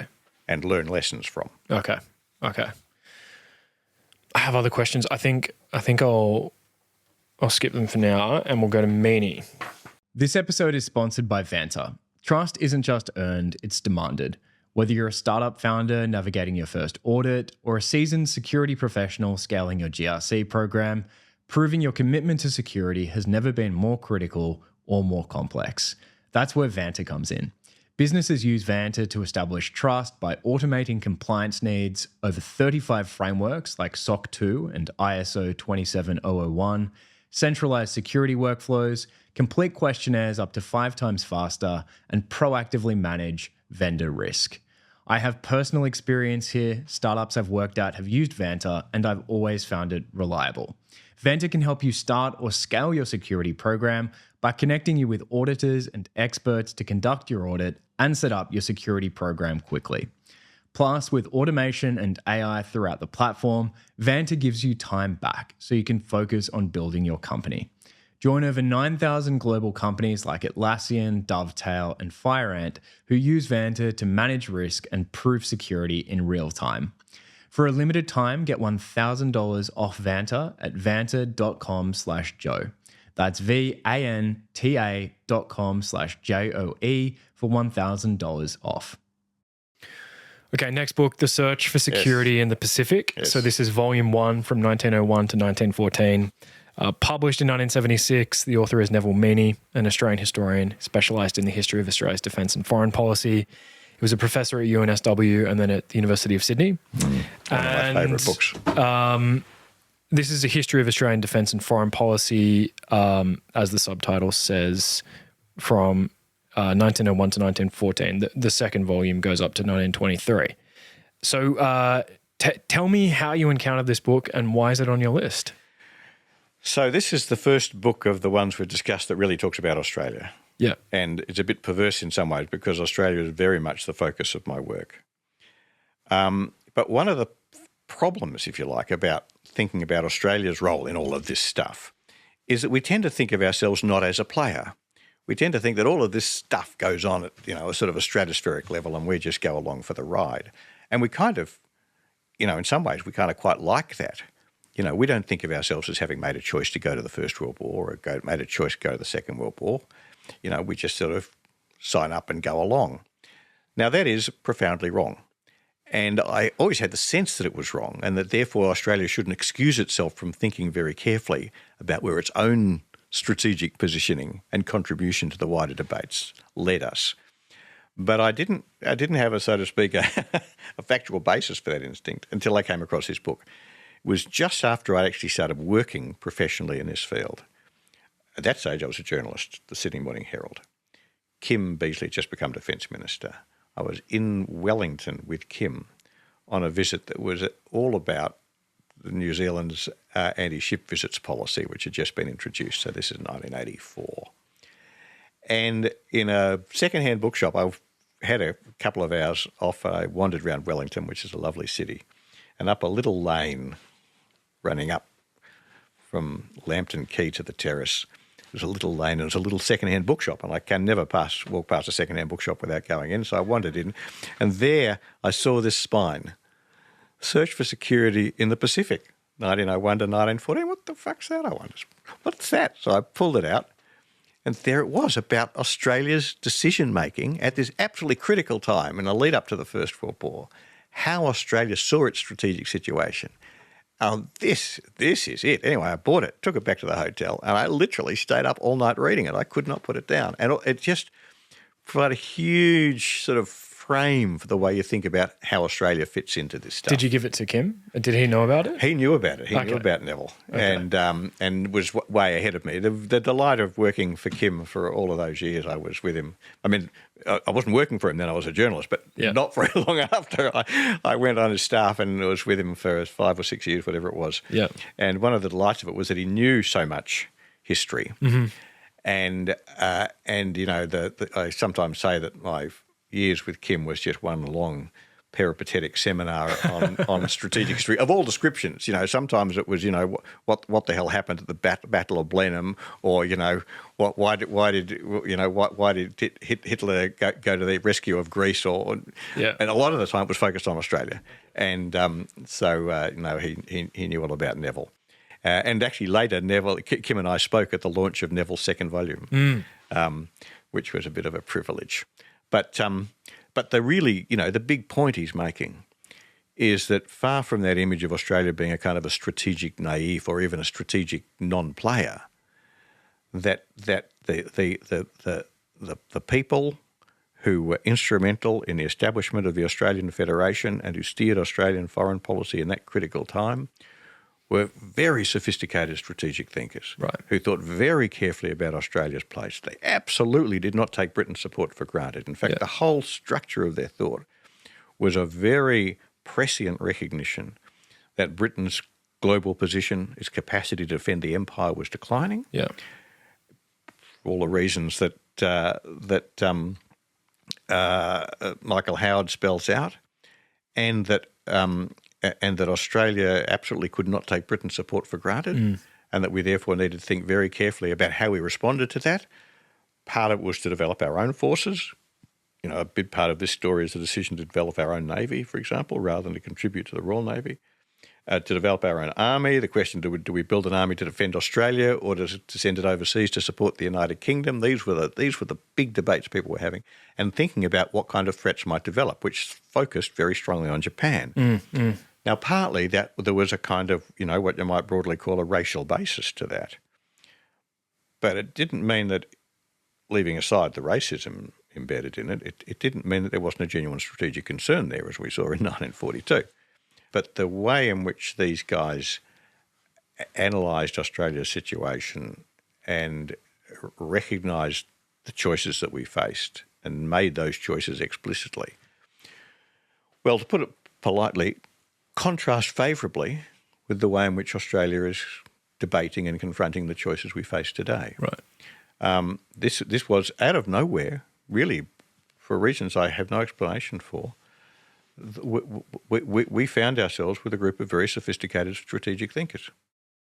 And it struck me reading this book that the independent defence and foreign policy thinking that was happening in Australia was being driven by the political leaders themselves, absolutely, as distinct from their military and international relations advisors. Exactly. They're almost they're all there were. I mean, there wasn't a bureaucracy to start with, and you had people like, of whom Deakin is by far and away the strongest. But George Reid, for example, comes out of a lot of this very well. And so a lot of the others. But Deakin stands above them all, I think. He was a remarkable man and a remarkable strategic thinker. And he'd started to understand this stuff very clearly in the 1880s. And through the 80s and 90s, initially as a very young man, he was thinking really seriously about where Australia stood as British power declined. And they were very frank about it. They weren't sort of... We sort of think of them as being sentimentally attached to the home country and Rule Britannia and all of that sort of stuff. But they were very cool and realistic in their assessment of Australia's predicament. And it was very much the political leaders, because there wasn't really a bureaucratic structure underneath them. Yeah. But what it tells you is that these people saw thinking deeply and reading widely and forming themselves about global strategic affairs as they affected Australia as a very important part of their job, which I don't think it would be fair to say is true of the present generation of Australian political leaders. Yeah. And that's a worry. Yeah. Anything else on Meaney? I could talk about Meaney all afternoon, but no, that'll do. One other interesting fact that I learned, again, probably in my naivety, was that the Australasian colonies adopted a Monroe Doctrine for the South Pacific in the 1870s. South Pacific. Yeah. I mean, it's alive and well. We signed a defence treaty with PNG last week. That's absolutely, or this week. That's and the use of the phrase the Monroe Doctrine was very resonant. I mean, a lot of what they were concerned about initially was not just Japan as a strategic challenge, but other European powers colonising the South Pacific. Yeah. Okay. 10th and penultimate book, Diplomacy by Henry Kissinger, published in 1994. He doesn't need much of an introduction. American diplomat and political scientist, Secretary of State in the US from 73 to 77. This is a sweeping history of international relations, beginning in Europe in the 17th century and going through to the end of the Cold War. Concentrates mostly on the 20th century. And while the bulk of the book is a history, the final chapter is a forward-looking one. We might discuss that chapter. It's the only forward-looking chapter in the book. Yep. And allegedly, he really sweated its details. So he was rewriting that final chapter, I hadn't heard constantly revising it almost until publication day. I'm not surprised. Yeah.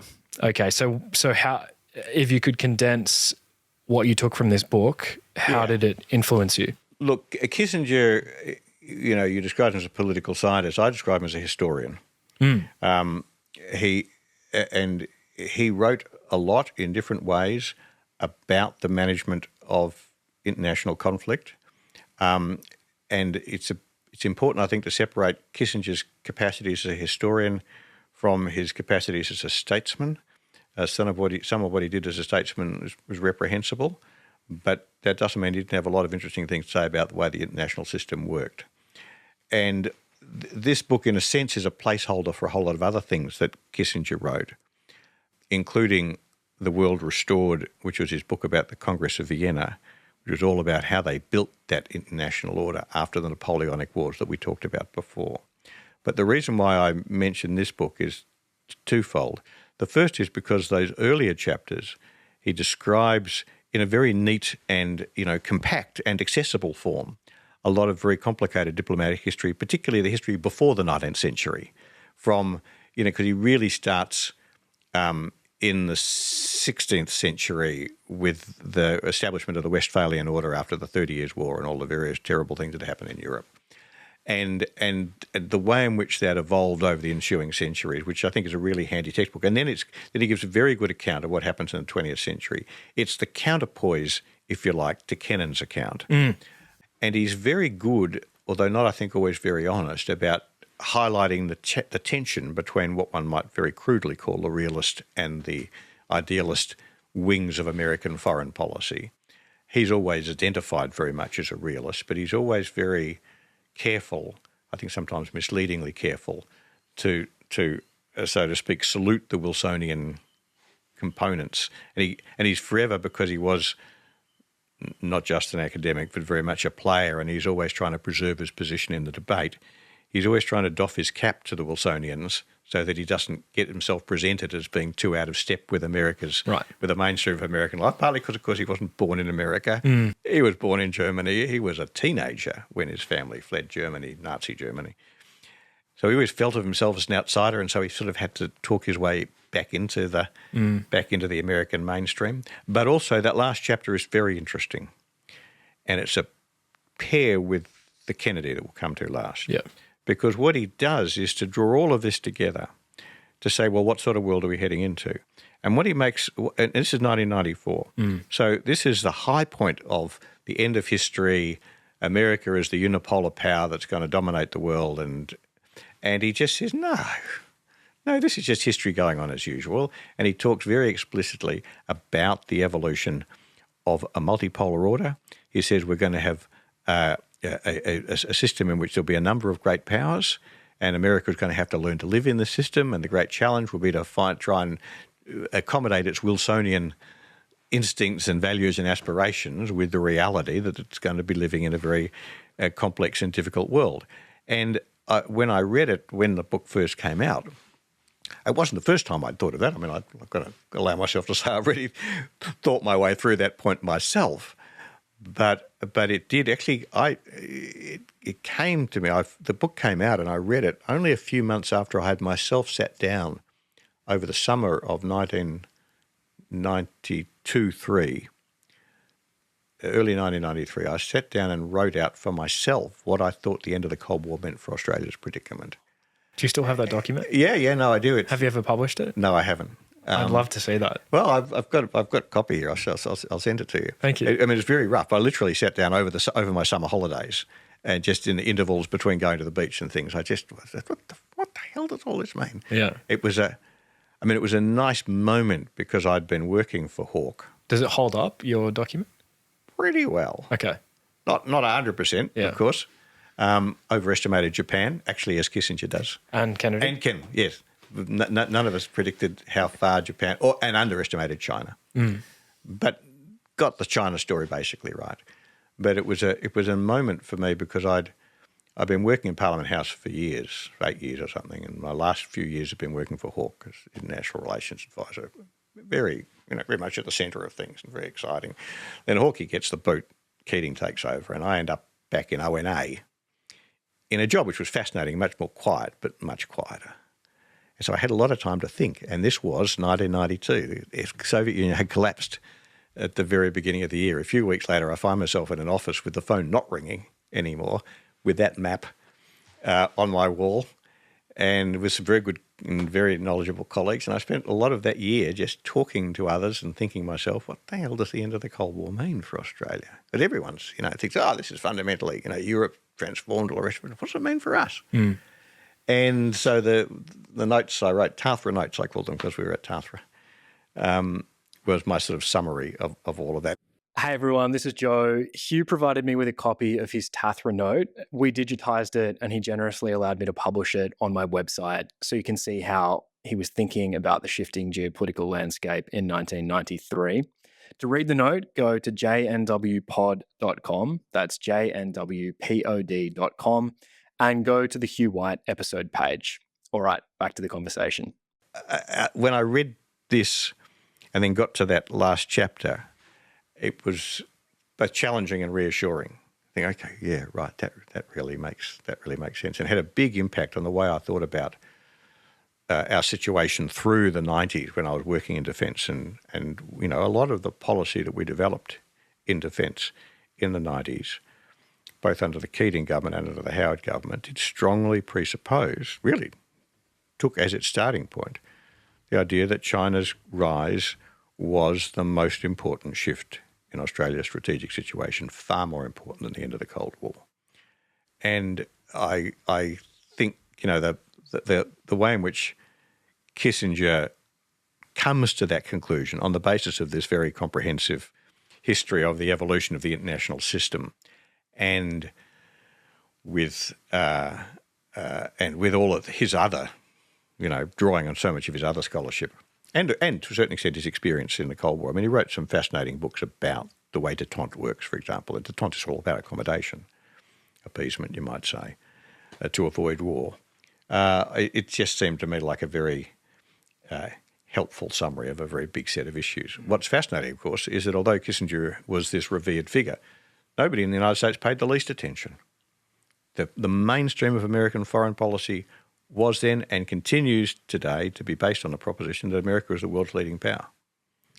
And Kissinger provided all the arguments to why it wasn't going to be in 1994. Yeah. So 2 specific questions for you about this book.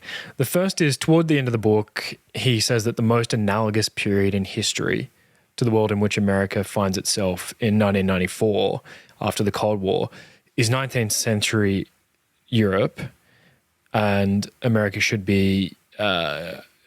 statesmen should be thinking more in terms of the balance of power. Yes, yes. Is that still the case, especially in light of China's preponderance? Maybe now we've more got like 2 global hegemons in 2 different hemispheres. Yes. No. Well, I wouldn't frame it that way, and I don't think he would have framed it that way. No, I think it is right, but I think the point he was making was not that the analogy was with the balance of power, the concept of power in Europe. It's that there is now as there was a multipolar order in Europe, which actually functioned as a multipolar global order because Europe dominated the globe. Yeah. He's saying we're now going to have a global multipolar order. And so the multipolar order will function not in Europe, but globally. And I think he says in there, I see.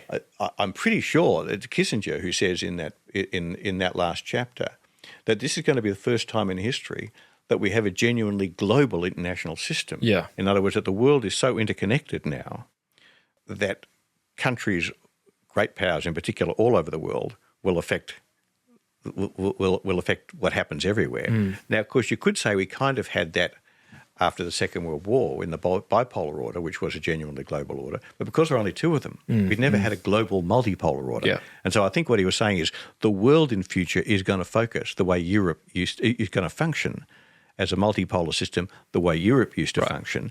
America will be part of that multipolar system rather than standing aloof from it, which is what it always used to do. Yeah. And America has to learn to function within that multipolar system. Right. That's exactly right. Yeah. And that's exactly what America has failed to do. Yeah. And that's exactly what not me alone, but I've been arguing for years America needs to do. And the choice in my book, The China Choice, was America's choice to start treating China as another great power in a multipolar system. Yes, yes. Okay, final question on this book. So in the 90s, people still viewed Germany as a threat after reunification, yes. and that comes through in here. Still there, yeah. Now that Germany's rearming because of Russia and Ukraine, should people be taking it more seriously? I mean, it's the third biggest economy in the world. If it rearmed, it would be the most powerful state in Europe by far. No, I don't think that's a worry, and that's because sometimes things in international relations really do change, and whatever else has gone wrong, something really remarkable happened in Europe in the decades after the Second World War, in Western Europe initially, but spreading throughout Europe after the Cold War. Throughout Europe, I'll come back to where you draw the boundary. But we really did see the evolution of a post-strategic international system, perhaps for the first time in history. I don't think a powerful Germany poses any threat to other European powers. I do think, and this is the old line from the Poles, the trouble with Germany is that it's either always too reticent or too active in using its power. And what Europe desperately needs now is a Germany that accepts the strategic leadership of Europe, which only it can exercise, because Europe collectively is compelled, because America won't do it for them, to decide where to stop Russia, and nobody's better placed to lead that enterprise than Germany. It can't be led by the kind of structures that have led Europe's economic and social integration under the EU, because security strategy is different. And anyway, those processes and structures and institutions have lost a lot of credibility anyway. But, Germany is fated by its place both as the most powerful country in Europe and because of its central location as being the only country that can do it. You can't lead Italy from Rome anymore, and certainly not from London or Paris. And so I think the threat to Europe is not Germany's strength, but Germany's weakness, or at least its political weakness. Right. Still, you're right. It's instructive that even in the mid-90s, people were still anxious about that, as they were anxious about Japan. Yes. Now, boy, doesn't that seem like a long time ago? Yeah. I mean, Japan is it's present in Kissinger.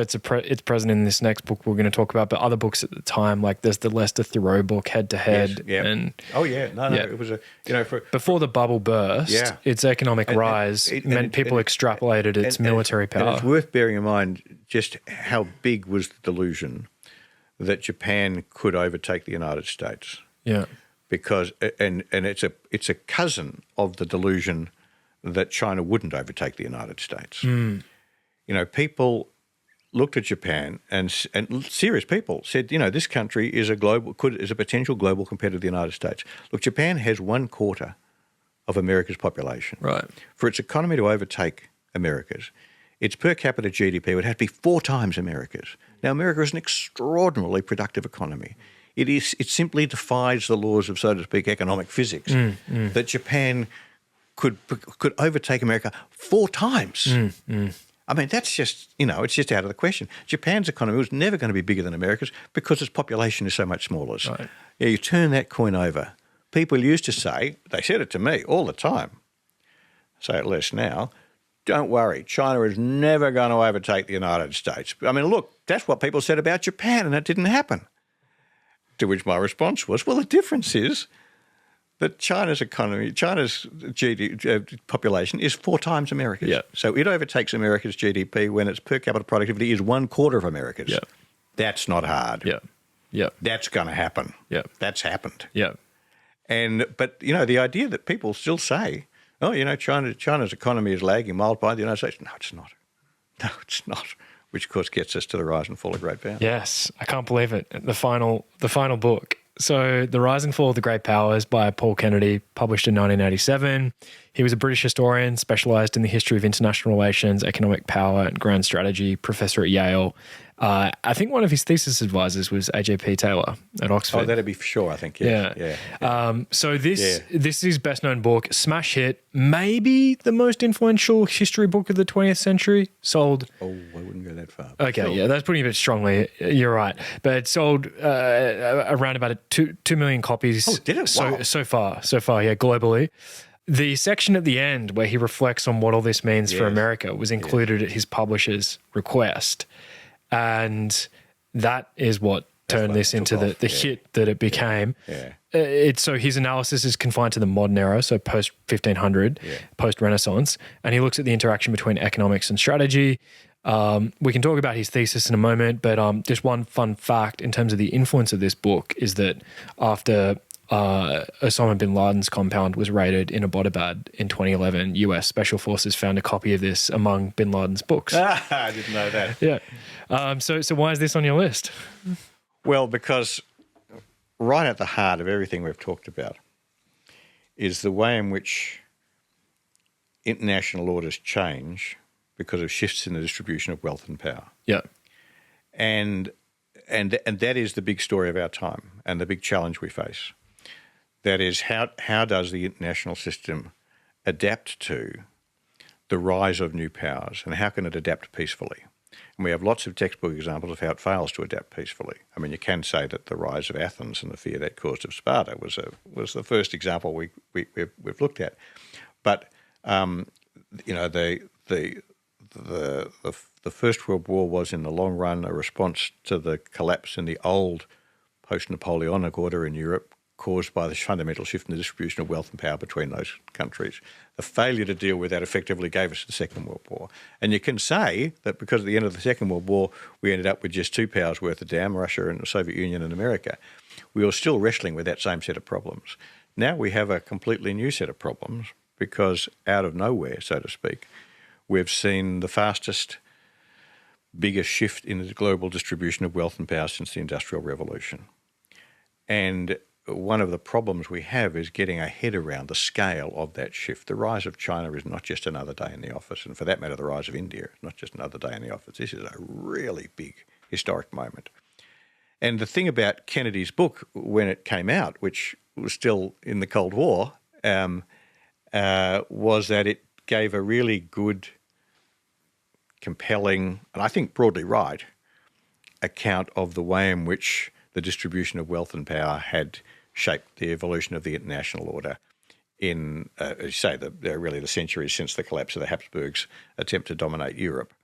And so as that moment at the end of the Cold War, when I and others were asking ourselves, what does all this mean? And we came to the conclusion, I can remember very clearly there was a moment, and I would have had this on my shelf in the room. It was because I read it when it came out, gobbled it up. There was a moment standing in front of that map, that actual copy of the map, with a very dear colleague of mine at ONA. Do you want to just quickly explain? That map is a map of the hemisphere, half the world, centred on Darwin, which seems eccentric, but it was a chart that Darwin was, at least at the time, when we bought the F-111s, it was the furthest north of our major air bases, and it's called the Air Staff Planning Chart, and it's designed to help you work out how far your F-111 can fly to drop how many bombs on which target. But what it does is capture the Australia, the Southwest Pacific, the Southeast Asian archipelago, and the coast of East Asia all the way up to Japan, and India touches in the side. So it really does that's Australia's strategic world. Right. And it was on the wall of Kim Beazley. That particular map was on the wall of Kim Beazley's office. A version of that map was reproduced in the 1987 white paper that Kim produced. Oh, yeah. It was on the cover of a later white paper. And he gave you that. And he gave me that map when I left his office, when he ceased to be Defence Minister, in our, so to speak, final conversation of many, many conversations. He said, I'd like to give you something as a memento. And I said, I know exactly what I want. And he said, oh, what? He said, I'd like that map. He said, you bastard. But he then stood up and signed a dedication to me, and I've carded it. So it's been in every office I've occupied since then. But I stood in front of it at ONA with a very dear colleague, very knowledgeable colleague, and we were just sort of batting backwards and forwards what this meant. And all of a sudden it came to me, and I said, okay, so actually the collapse of the Soviet Union is not the most important thing that's happening. The most important thing that's happening is the rise of China. He said, yes, that's right. And it's that basic Kennedy insight, that the thing that really frames, in terms of going back to Thucydides and Kagan, the difference between the ultimate and the proximate causes of wars is that the ultimate drivers are the shifts in distribution of wealth and power, and that's what you've really got to keep your eye on. The growing power of Athens. It's the growing power of China and how we respond to that, and whether we respond to it by just trying to contain it, or whether we respond to it by trying to accommodate it or appease it. That's the big choice we face. And that's the choice that Australia is still, I think, not seriously embraced. There's a great quote by Lenin. Do you recall this one? On page 436. It's short and it may be worth reading out. This is Lenin himself to a Bolshevik colleague in 1918. Like who knew a thing or two about this sort of stuff. Yeah, realizing that the uneven economic growth rates of countries would lead to the rise and decline of specific powers. So this is Lenin. Quote, half a century ago, Germany was a miserable, insignificant country as far as its capitalist strength was concerned, compared with the strength of England at the time. Japan was similarly insignificant compared with Russia. Is it conceivable that in 10 or 20 years' time, the relative strength of the imperialist powers will have remained unchanged? Absolutely inconceivable. Yes, yeah. That's right. That's right. Whereas, because what people do is they attribute the status quo they like, with a kind of eternal sanctity, almost. Yeah. Kissinger talks about this. The very phrase international order seems to presuppose permanence, whereas in fact it's always changing. And the process of managing those changes, sometimes the time frames are quite long. Yeah. It can take decades. Yeah. China started rising, you could almost say, the year I first came to Canberra, 45 years ago. 1979 was the point at which, Deng Xiaoping initiated the big changes.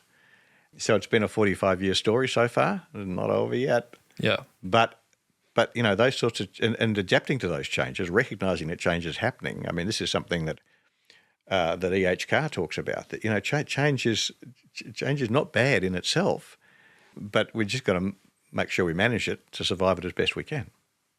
Having said all that, one thing I did learn from this book was about sort of Britain's second wind. So the financial revolution underpins British strength as a great power in the 18th century. Yes. And then the Industrial Revolution takes them to sort of a new height in the 19th century. Yes. And maybe you could draw analogies today with, so if for example, AI turns out to be as transformative as some people think it might, the US might get a second wind relative to China or whatever, but... Well, it might. The reason why the financial revolution gave Britain such a lift in the 17th century was that nobody else had it. In the 18th. In the 18th century, rather, that nobody else had it. It actually started in the 17th century with the establishment of the Bank of England. Really, the War of the Spanish Succession was the first great victory of the Bank of England strength, the source of British strength. But nobody else had anything like it. So they had, if you like, a monopoly on this stuff, and so they could raise taxes and therefore build ships at a rate that nobody else could. Whereas the trouble is, the Chinese have already got AI. America might stay ahead, but it's going to stay ahead by a relatively narrow margin, if at all. Whereas Britain had a monopoly on what we call a modern state finances. 33% on average of their wartime expenditure between 1688 and 1815 was loans, through loans. Yes. Yeah. And the fact is they could raise that money. Yeah. Because they had a highly reliable way of paying it back. Yeah. And people believed they pay it back. Yeah. And a whole British society survived on, large sections of British society functioned on the basis of lending money to the British government. Right. You read Jane Austen and people talk about they've got so much money in the funds. Yeah. That's what they mean. Yeah. It's the British war debt kept British upper class society afloat. Yeah. And they ruled the world. Yeah. Okay. Anything else on Kennedy? No, again, we could talk about Kennedy all Yeah. night. I mean, we didn't really touch his key thesis. Well, his key thesis, the mistake he made was to presuppose that America was overextended at the very end of the Cold War. And it proved something of an embarrassment to him because he predicted that America was overextended and was going to start declining about 2 years before the Soviet Union collapsed, which didn't look that compelling. But the underlying message, which was keep your eye on what's happening to GDP, that was the right message, and that was the message about China. Yeah. Okay. In our final, so we're finished with the 11 books. Yeah. I want to ask you some general questions. Just before that, you have kindly given me permission to publish a sort of long list with some annotations. We've mentioned a few things that would appear on the long list. Yes. There's Bruce's History of the American Civil War, but not only books, things like the BBC's 1964 documentary, The First World War. So we'll put that up for people who are interested in an even longer list of the books that have shaped your thinking and that people might benefit from in shaping their thinking about these strategic questions as well. But some general questions now. So firstly, if we take World War I and II together, what is Hugh White's grand parsimonious explanation of those two events? It's the collapse of the very stable and successful European order of the 19th century caused by a fundamental shift in the distribution of wealth and power both within Europe, with the rise of Germany, with the rise of Russia / the Soviet Union coming out of nowhere, the collapse of the Ottoman Empire, which fundamentally destabilised relations particularly between Russia and Austria, which was a big part of what happened in 1914, and the rise of Japan. Now, all of those meant that the system, and I might say the relative decline of Britain because of the rise of America. And so, you'd had this very stable international order all through the 19th century, which didn't mean they didn't have wars. They did have wars, but the wars didn't become systemic. The Germans fought the Austrians, or the Germans fought the French, or the British and the French fought the Russians, but they were contained, and they didn't lead to fundamental change. Whereas once you get to 1914, the whole thing comes apart at the seams. And it came apart at the seams in 1914. They failed to put it back together in 1918. The same problem, with Hitler added as an additional appalling catastrophe, but it was the same fundamental problem in 1939. Yeah. And having destroyed Germany, or at least having destroyed that German challenge because of the way Europe evolved after 1940, Western Europe evolved after 1945. But Russia, of course, takes its place. And so I think the whole unfolding of the 20th century through, indeed, to the end, because I'd include the Cold War, is the unpacking of the consequences for the European order of those fundamental shifts in distribution of wealth and power, which really occurred in the 19th century. I mean, they continued in the 20th century, but a lot of what happened in that continuation was driven by the wars themselves. I mean, Russia emerged as the strongest power in Europe because it was the one that survived the Second World War best. Mm. Okay, briefly, for someone wondering why these books mostly focus on European history, what would you tell them? Yeah, no, really good question. The answer is that the question we face is how a system of modern nation states manages its relations with one another, and particularly manages relationship with one another either by going to war or by avoiding going to war. Now, one of the things that makes 5th century Greece so continually fascinating is that although they were very different, actually they function a bit like modern states. You look at that system. But the fact is that there was no system of states elsewhere around the globe that functioned the same way. But one of the consequences of the success of the European system in the 19th century was that their model of states and of state system spread to the world.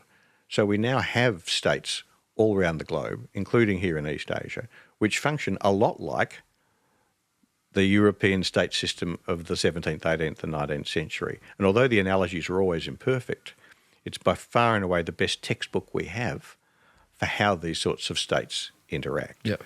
And so, if there is a kind of an underlying logic in the fact that studying what the Europeans got right and got wrong is the best basis we have for understanding what our choices are today. The events. I should just say there are some very good books focusing on what happened in East Asia, particularly from my reading, particularly in the 20th century, the way in which the Japan-China relationship evolved, in particular. But one of the reasons why there isn't more is that as Southeast Asia emerged from colonialism in the 50s and 60s, we ended up in a strange period in which America's primacy in East Asia was essentially uncontested. So there was very little power politics in East Asia particularly since after Nixon went to China in 1972, but you can even say before then. And that's if you like, it's a whole new history of the geopolitics of Southeast Asia and East Asia to be written. And that's only just beginning. It's going to be pretty exciting. Okay, so abstracting away from the subject matter, the events dealt with in each of these books, how would you describe the underlying philosophical framework or frameworks that they've given you? Well, it is that nation states have a formidable propensity to violence. That states really do go to war. And most states, most of the time, spend a lot of money on preparations to go for war. So you've got to take the propensity to violence seriously.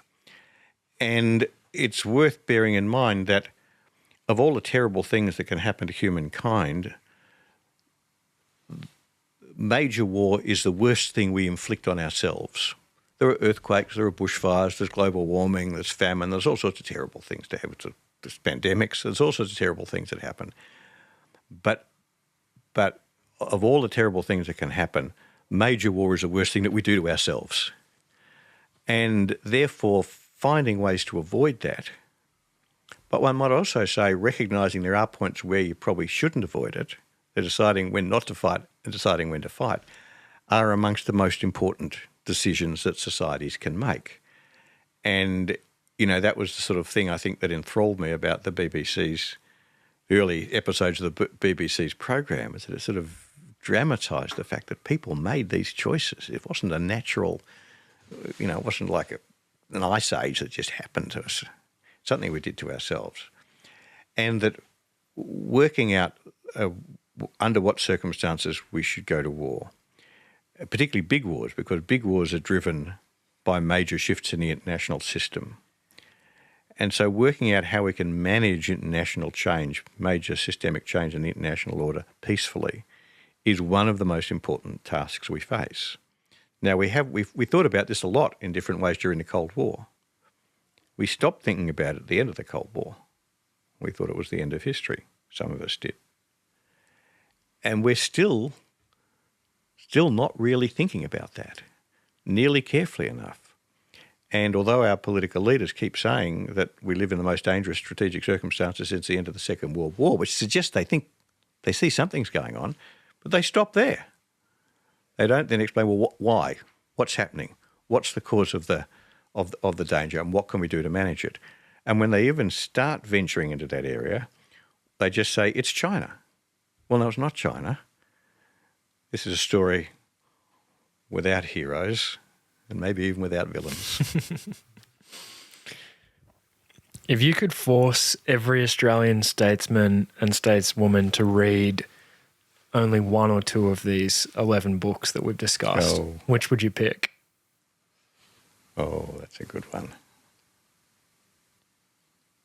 The Origins of the Second World War. Huh. It's the hardest. It's the starkest. Hmm. I think it's the one that most challenges you. Hmm. If you could somehow guarantee that every member of the CCP's Politburo read a Mandarin translation of one of these books, would it also be Origins of the Second World War? They've read them all. That's the point. They understand this much better than we do. Mm. I wouldn't say a Politburo, but the Central Committee, Standing Committee. Yeah. Standing Committee. That's the point. They've thought about this a lot. Yeah.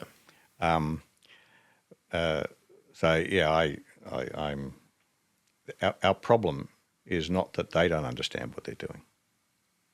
In some ways, our problem is that they do understand what they're doing and we don't. Mm.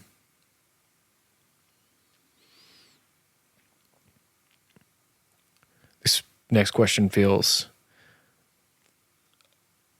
a bit more frivolous in light of the previous ones, but I went through and calculated the average age of the authors in the year that their books were published.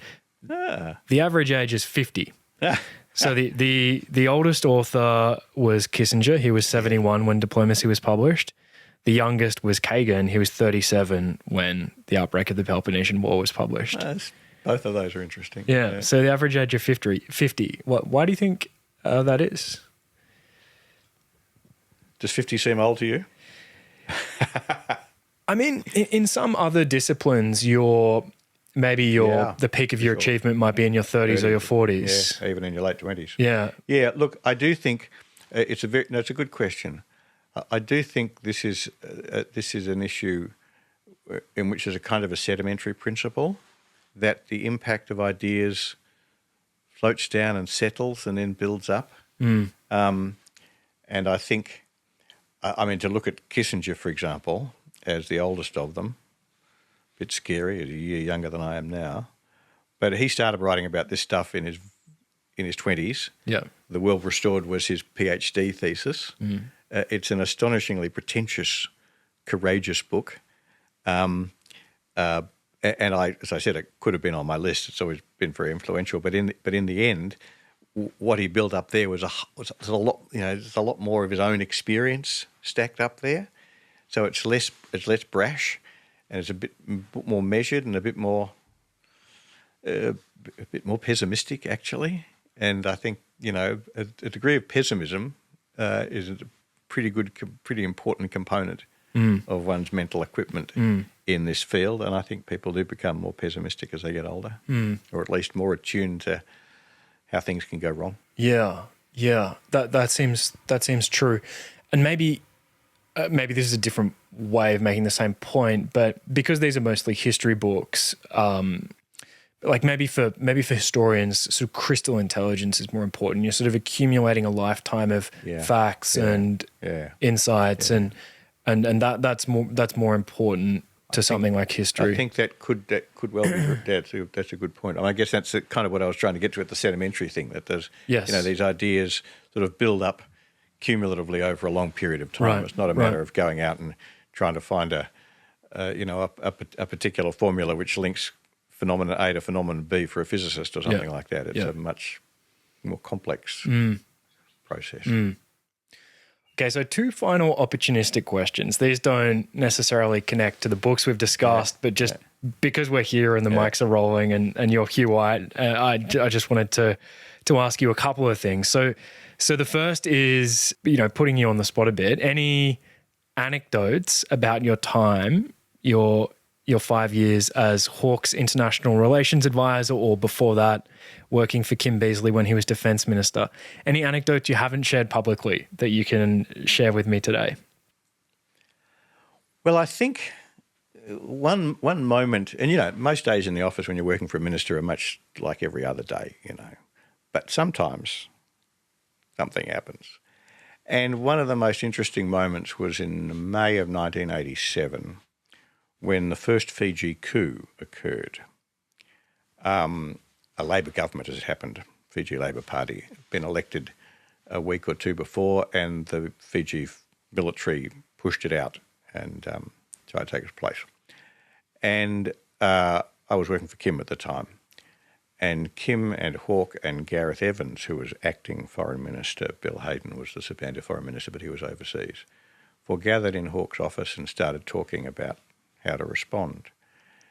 And I insinuated myself into the conversation after they'd been at it for a while. And I was surprised to discover that they were seriously considering a military intervention. This was the first time in my professional experience, and I'd only been in the business for 7 years at that stage, that I'd been, so to speak, witness to, participant in a conversation about, well, in very broad terms, almost trivial scale, going to war, using the armed forces in that kind of way. And these were three very sophisticated people. What I'm about to say is not in any way a criticism of them. I know them all well and admire them all immensely. But the idea that we might send the ADF to overturn this coup and restore the Bavandra government was very seriously uppermost in their minds. And I was fascinated by how quickly even these very sophisticated, but who I might say were all absolutely of the generation who'd learnt the lesson of Vietnam, and all through the 1980s were extremely allergic to the idea of using armed force, precisely because Vietnam had been such a traumatic experience. It was an idea that came to them very naturally. And I never forgot from that how... Now, in the end, of course, they decided not to, or rather, they kind of decided not to. We did deploy the ADF, but not to overturn the coup, but just to make sure that if any Australians got into trouble, we could rescue them. But that in itself was a kind of a halfway acknowledgement of the fact that they wanted to do more. Now, they quickly reached a very sober and conscious and correct decision that an intervention would be a mistake, that it wouldn't work. But the fact that they initially thought that this was something that they really wanted to seriously consider taught me a lesson about the way governments and people react in such situations. Now, to compare that to the British Cabinet on the 2nd of August 1914 weighing whether to go to war with Germany is trivial at one level. But it is just for me, it just illustrated that there are, these decisions are made by very few people, often on very short time frames.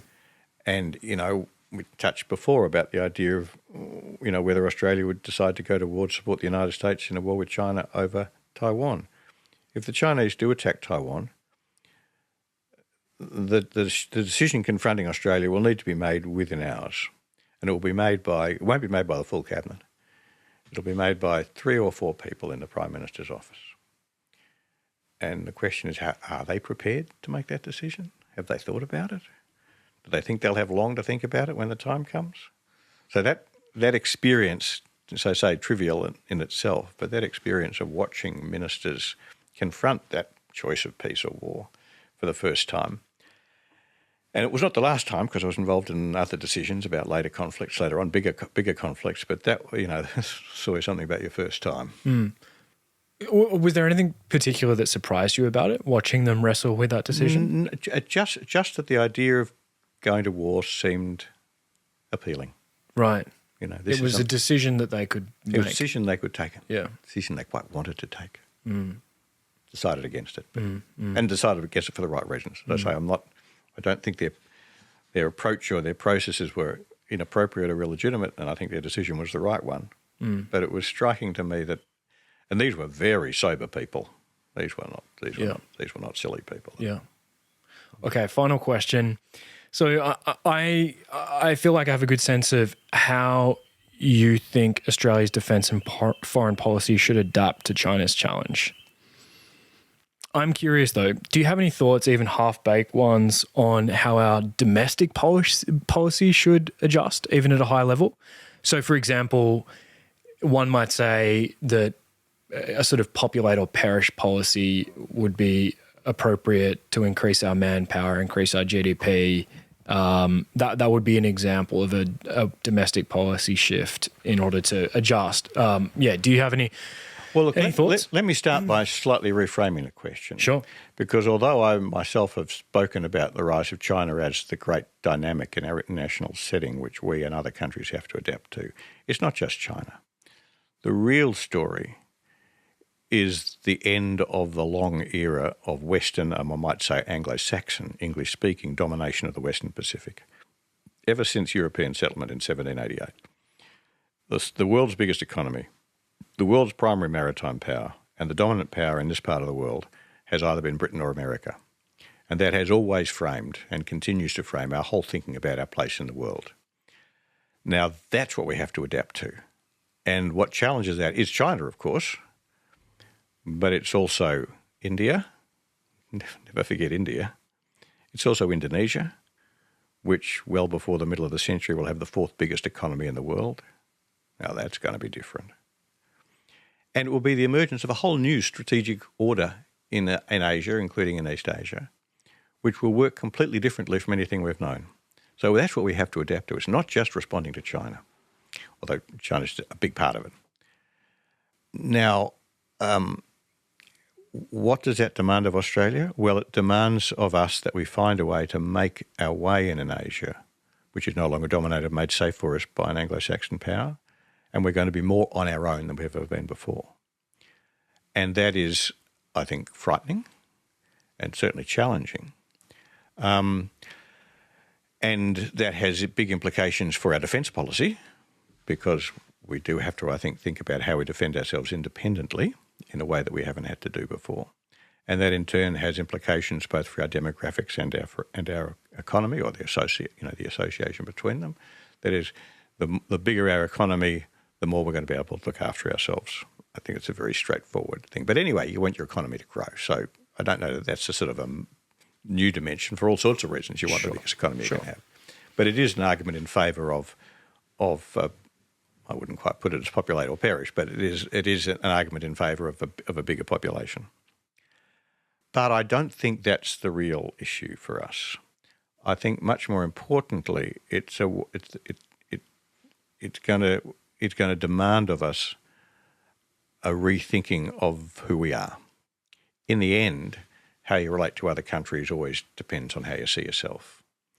And Australia has, in a sense, the great drama of the Australian story, one of the great dramas, has been an adaptation to the fact that although many of our ancestors came from other parts of the world, European parts of the world, Caucasian parts of the world, we found ourselves in this continent off the end of Asia. And reconciling that contradiction between history and geography has always been part of our story. But for a long time, the reconciliation was eased by the fact that our mates left over from the other part of the world still dominated this part of the world. And so we never really needed to think about how to make our way in Asia by ourselves. And now we do, because a very big part of my argument is that in the world I've just described, the United States will not play a significant strategic role in Asia. There's no reason why it should, and I'm as sure as I can be that it won't. People find this extremely challenging idea because they think that America's been the leading power in this part of the world for, roughly speaking, 125 years, and something that lasts for 125 years lasts forever. Oh, no. Things that have lasted for a long time collapse all the time, and that's what's collapsing. That's what's happening now. And it's partly a Trump story, but it's not just Trump by any means.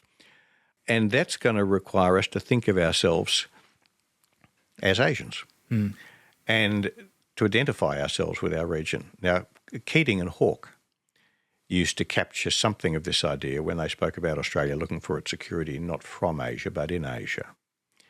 But we need to go a lot further than that. Now, of course, in a sense, this is already happening. because demographically we are becoming more Asian, and that's not going to stop. And I think we have to accept that. But when we keep on, I think most Australians, most of the time, think that whatever else happens, as we respond to the rise of China and India and Indonesia and other regional countries, we need to remain true to ourselves. We don't want to change. We will change. We will be a different country in the way we think about ourselves. And, we are going to have to make choices, contrary to John Howard, between our history and our geography. That bit of our history is disappearing in the rearview mirror. Our geography is looming larger and larger. And so thinking about how we adapt to that is a very big part of it. And if you want a really simple one-line point about the cutting point, it's language study. Nothing is more striking than that Australia's at the individual level, you might say at the emotional and intellectual level even, Australia's engagement in Asia has weakened, not strengthened, in the last 25 or 30 years. Yeah. And that's completely contrary to where we need to be going. Right. I said that was going to be my last question. Something you said earlier has just been bugging me. Good. You said that Australian political leaders probably haven't read many, if any, of these books, at least in comparison to the standing members of the members of the standing committee of the Politburo, and yet these are potentially the leaders who'll be making that decision at 3 a.m. That's right. Maybe in a few years about whether to follow America into Taiwan, to defend Taiwan if that eventuates. Is it true? I mean, this kind of appalls me that our key members of cabinet maybe don't have a better than average understanding of the causes of the First World War, the causes of the Second World War, haven't read many of any of these books. Is that really true? Yes, it really is true. And it's not just that they haven't read the stuff, but they don't have, I think, what you might call the sort of social memory of it. So there's a contrast here with this generation of political leaders and earlier generations. I mean, I spent quite a lot of time over the years, both as a staffer and as a public servant, talking to ministers and prime ministers about scenarios in which Australia might go to war. And when you talk to people like Hawke or Keating or Howard, all of whom were of a generation for whom the Second World War was a vivid recent memory, the Cold War was absolutely what they grew up with. The Vietnam War fundamentally shaped their politics one way or another. These people had, even if they hadn't read the books, they had a kind of an intuitive understanding of these things, so that when you explain things to them, they got it. They got it. Things slotted into place. Now, it's not to say they always got things right, but they had a kind of framework for thinking about this stuff. The generation of political leaders that grew up after the end of the Cold War, which includes our current leaders, were very strongly influenced by the, so to speak, utopian optimism of the 1990s, the idea that we lived in a world which was framed by American ideas and upheld by American power, which for Australia was an ideal world, and whose thoughts about war were very strongly influenced by events like the First Iraq War in 1991-92, the Second Iraq War, and Afghanistan, which first one was a great success, second two were terrible failures, but they were small failures. They didn't really matter. They didn't matter to some people, but they didn't matter to Australia overall. Now, you might say that's shameful. We left 41 people in Afghanistan, but those were wars they went into with, at least particularly the second two, with very little thought. But my impression is that the current generation of political leaders remains very unreflective about the realities of the strategic choices they potentially might have to face, and I might say very, very anxious about the domestic politics of this issue. but are also, I think, unable to. I mean, politicians are always focused on domestic politics. They should be. That's their job. But they also have to balance that against what you might call the bigger national issues. And they're very anxious about the domestic politics and very unconscious of the bigger strategic questions. And you know, if you want a data point, then you look no further than AUKUS. I mean, AUKUS is a really dumb idea for a number of reasons. Apart from anything else, we don't need nuclear-powered submarines, and anyway, we're not going to get them. But the really fundamental problem is that they are a very unambiguous declaration of commitment to support the United States if the United States decides to go to war with China over whatever reason, but most probably Taiwan. And our political leaders either understand that and just pretend they don't, or they don't understand it. And I'm giving them the benefit of the doubt. I think they don't understand it, which just shows they have not thought about this. And this seems shocking. It is shocking. But I think that's the reality we deal with. And those of us who engage in the national debate on this have to reckon with the reality that we are in a kind of a, politically speaking, we're talking into a vacuum. Because neither side of politics, I mean, the point I make is purely bipartisan. Neither side of politics wants to engage in it. And that's a disaster, actually. We are living through the most difficult transition in our national history, strategically, since European settlement. And yet we're so much less focused on it and so much less prepared at our political leadership than the men, and they were all men, who managed our way through the transition at the end of the British Empire towards federation. You know, those guys, I mean, I was talking before about Australia has to rethink what sort of country it is. One of the things Australians did at the end of the 19th and early 20th century was to recognise that as Britain's strategic leadership in our part of the world collapsed, we had to rethink who we were and stop thinking of ourselves as Victorians or New South Welshmen or Western Australians, start thinking of ourselves as Australians. And it was not an easy sell. You know, we had to have 2 referendums to get it through. People bitched and moaned, but in the end they bought the argument. Well, no one's taking on that kind of argument now. Hugh, we better leave it there. It has been so interesting learning about some of the texts that have most influenced your thinking as I've been reading them over the last couple of weeks, but I feel like I've learned even more from you today. Thank you, and thanks for being so generous. Oh, well, my pleasure. Thank you very much. I really enjoyed the conversation. Fantastic. Done. Okay. Thank you, sir. All good.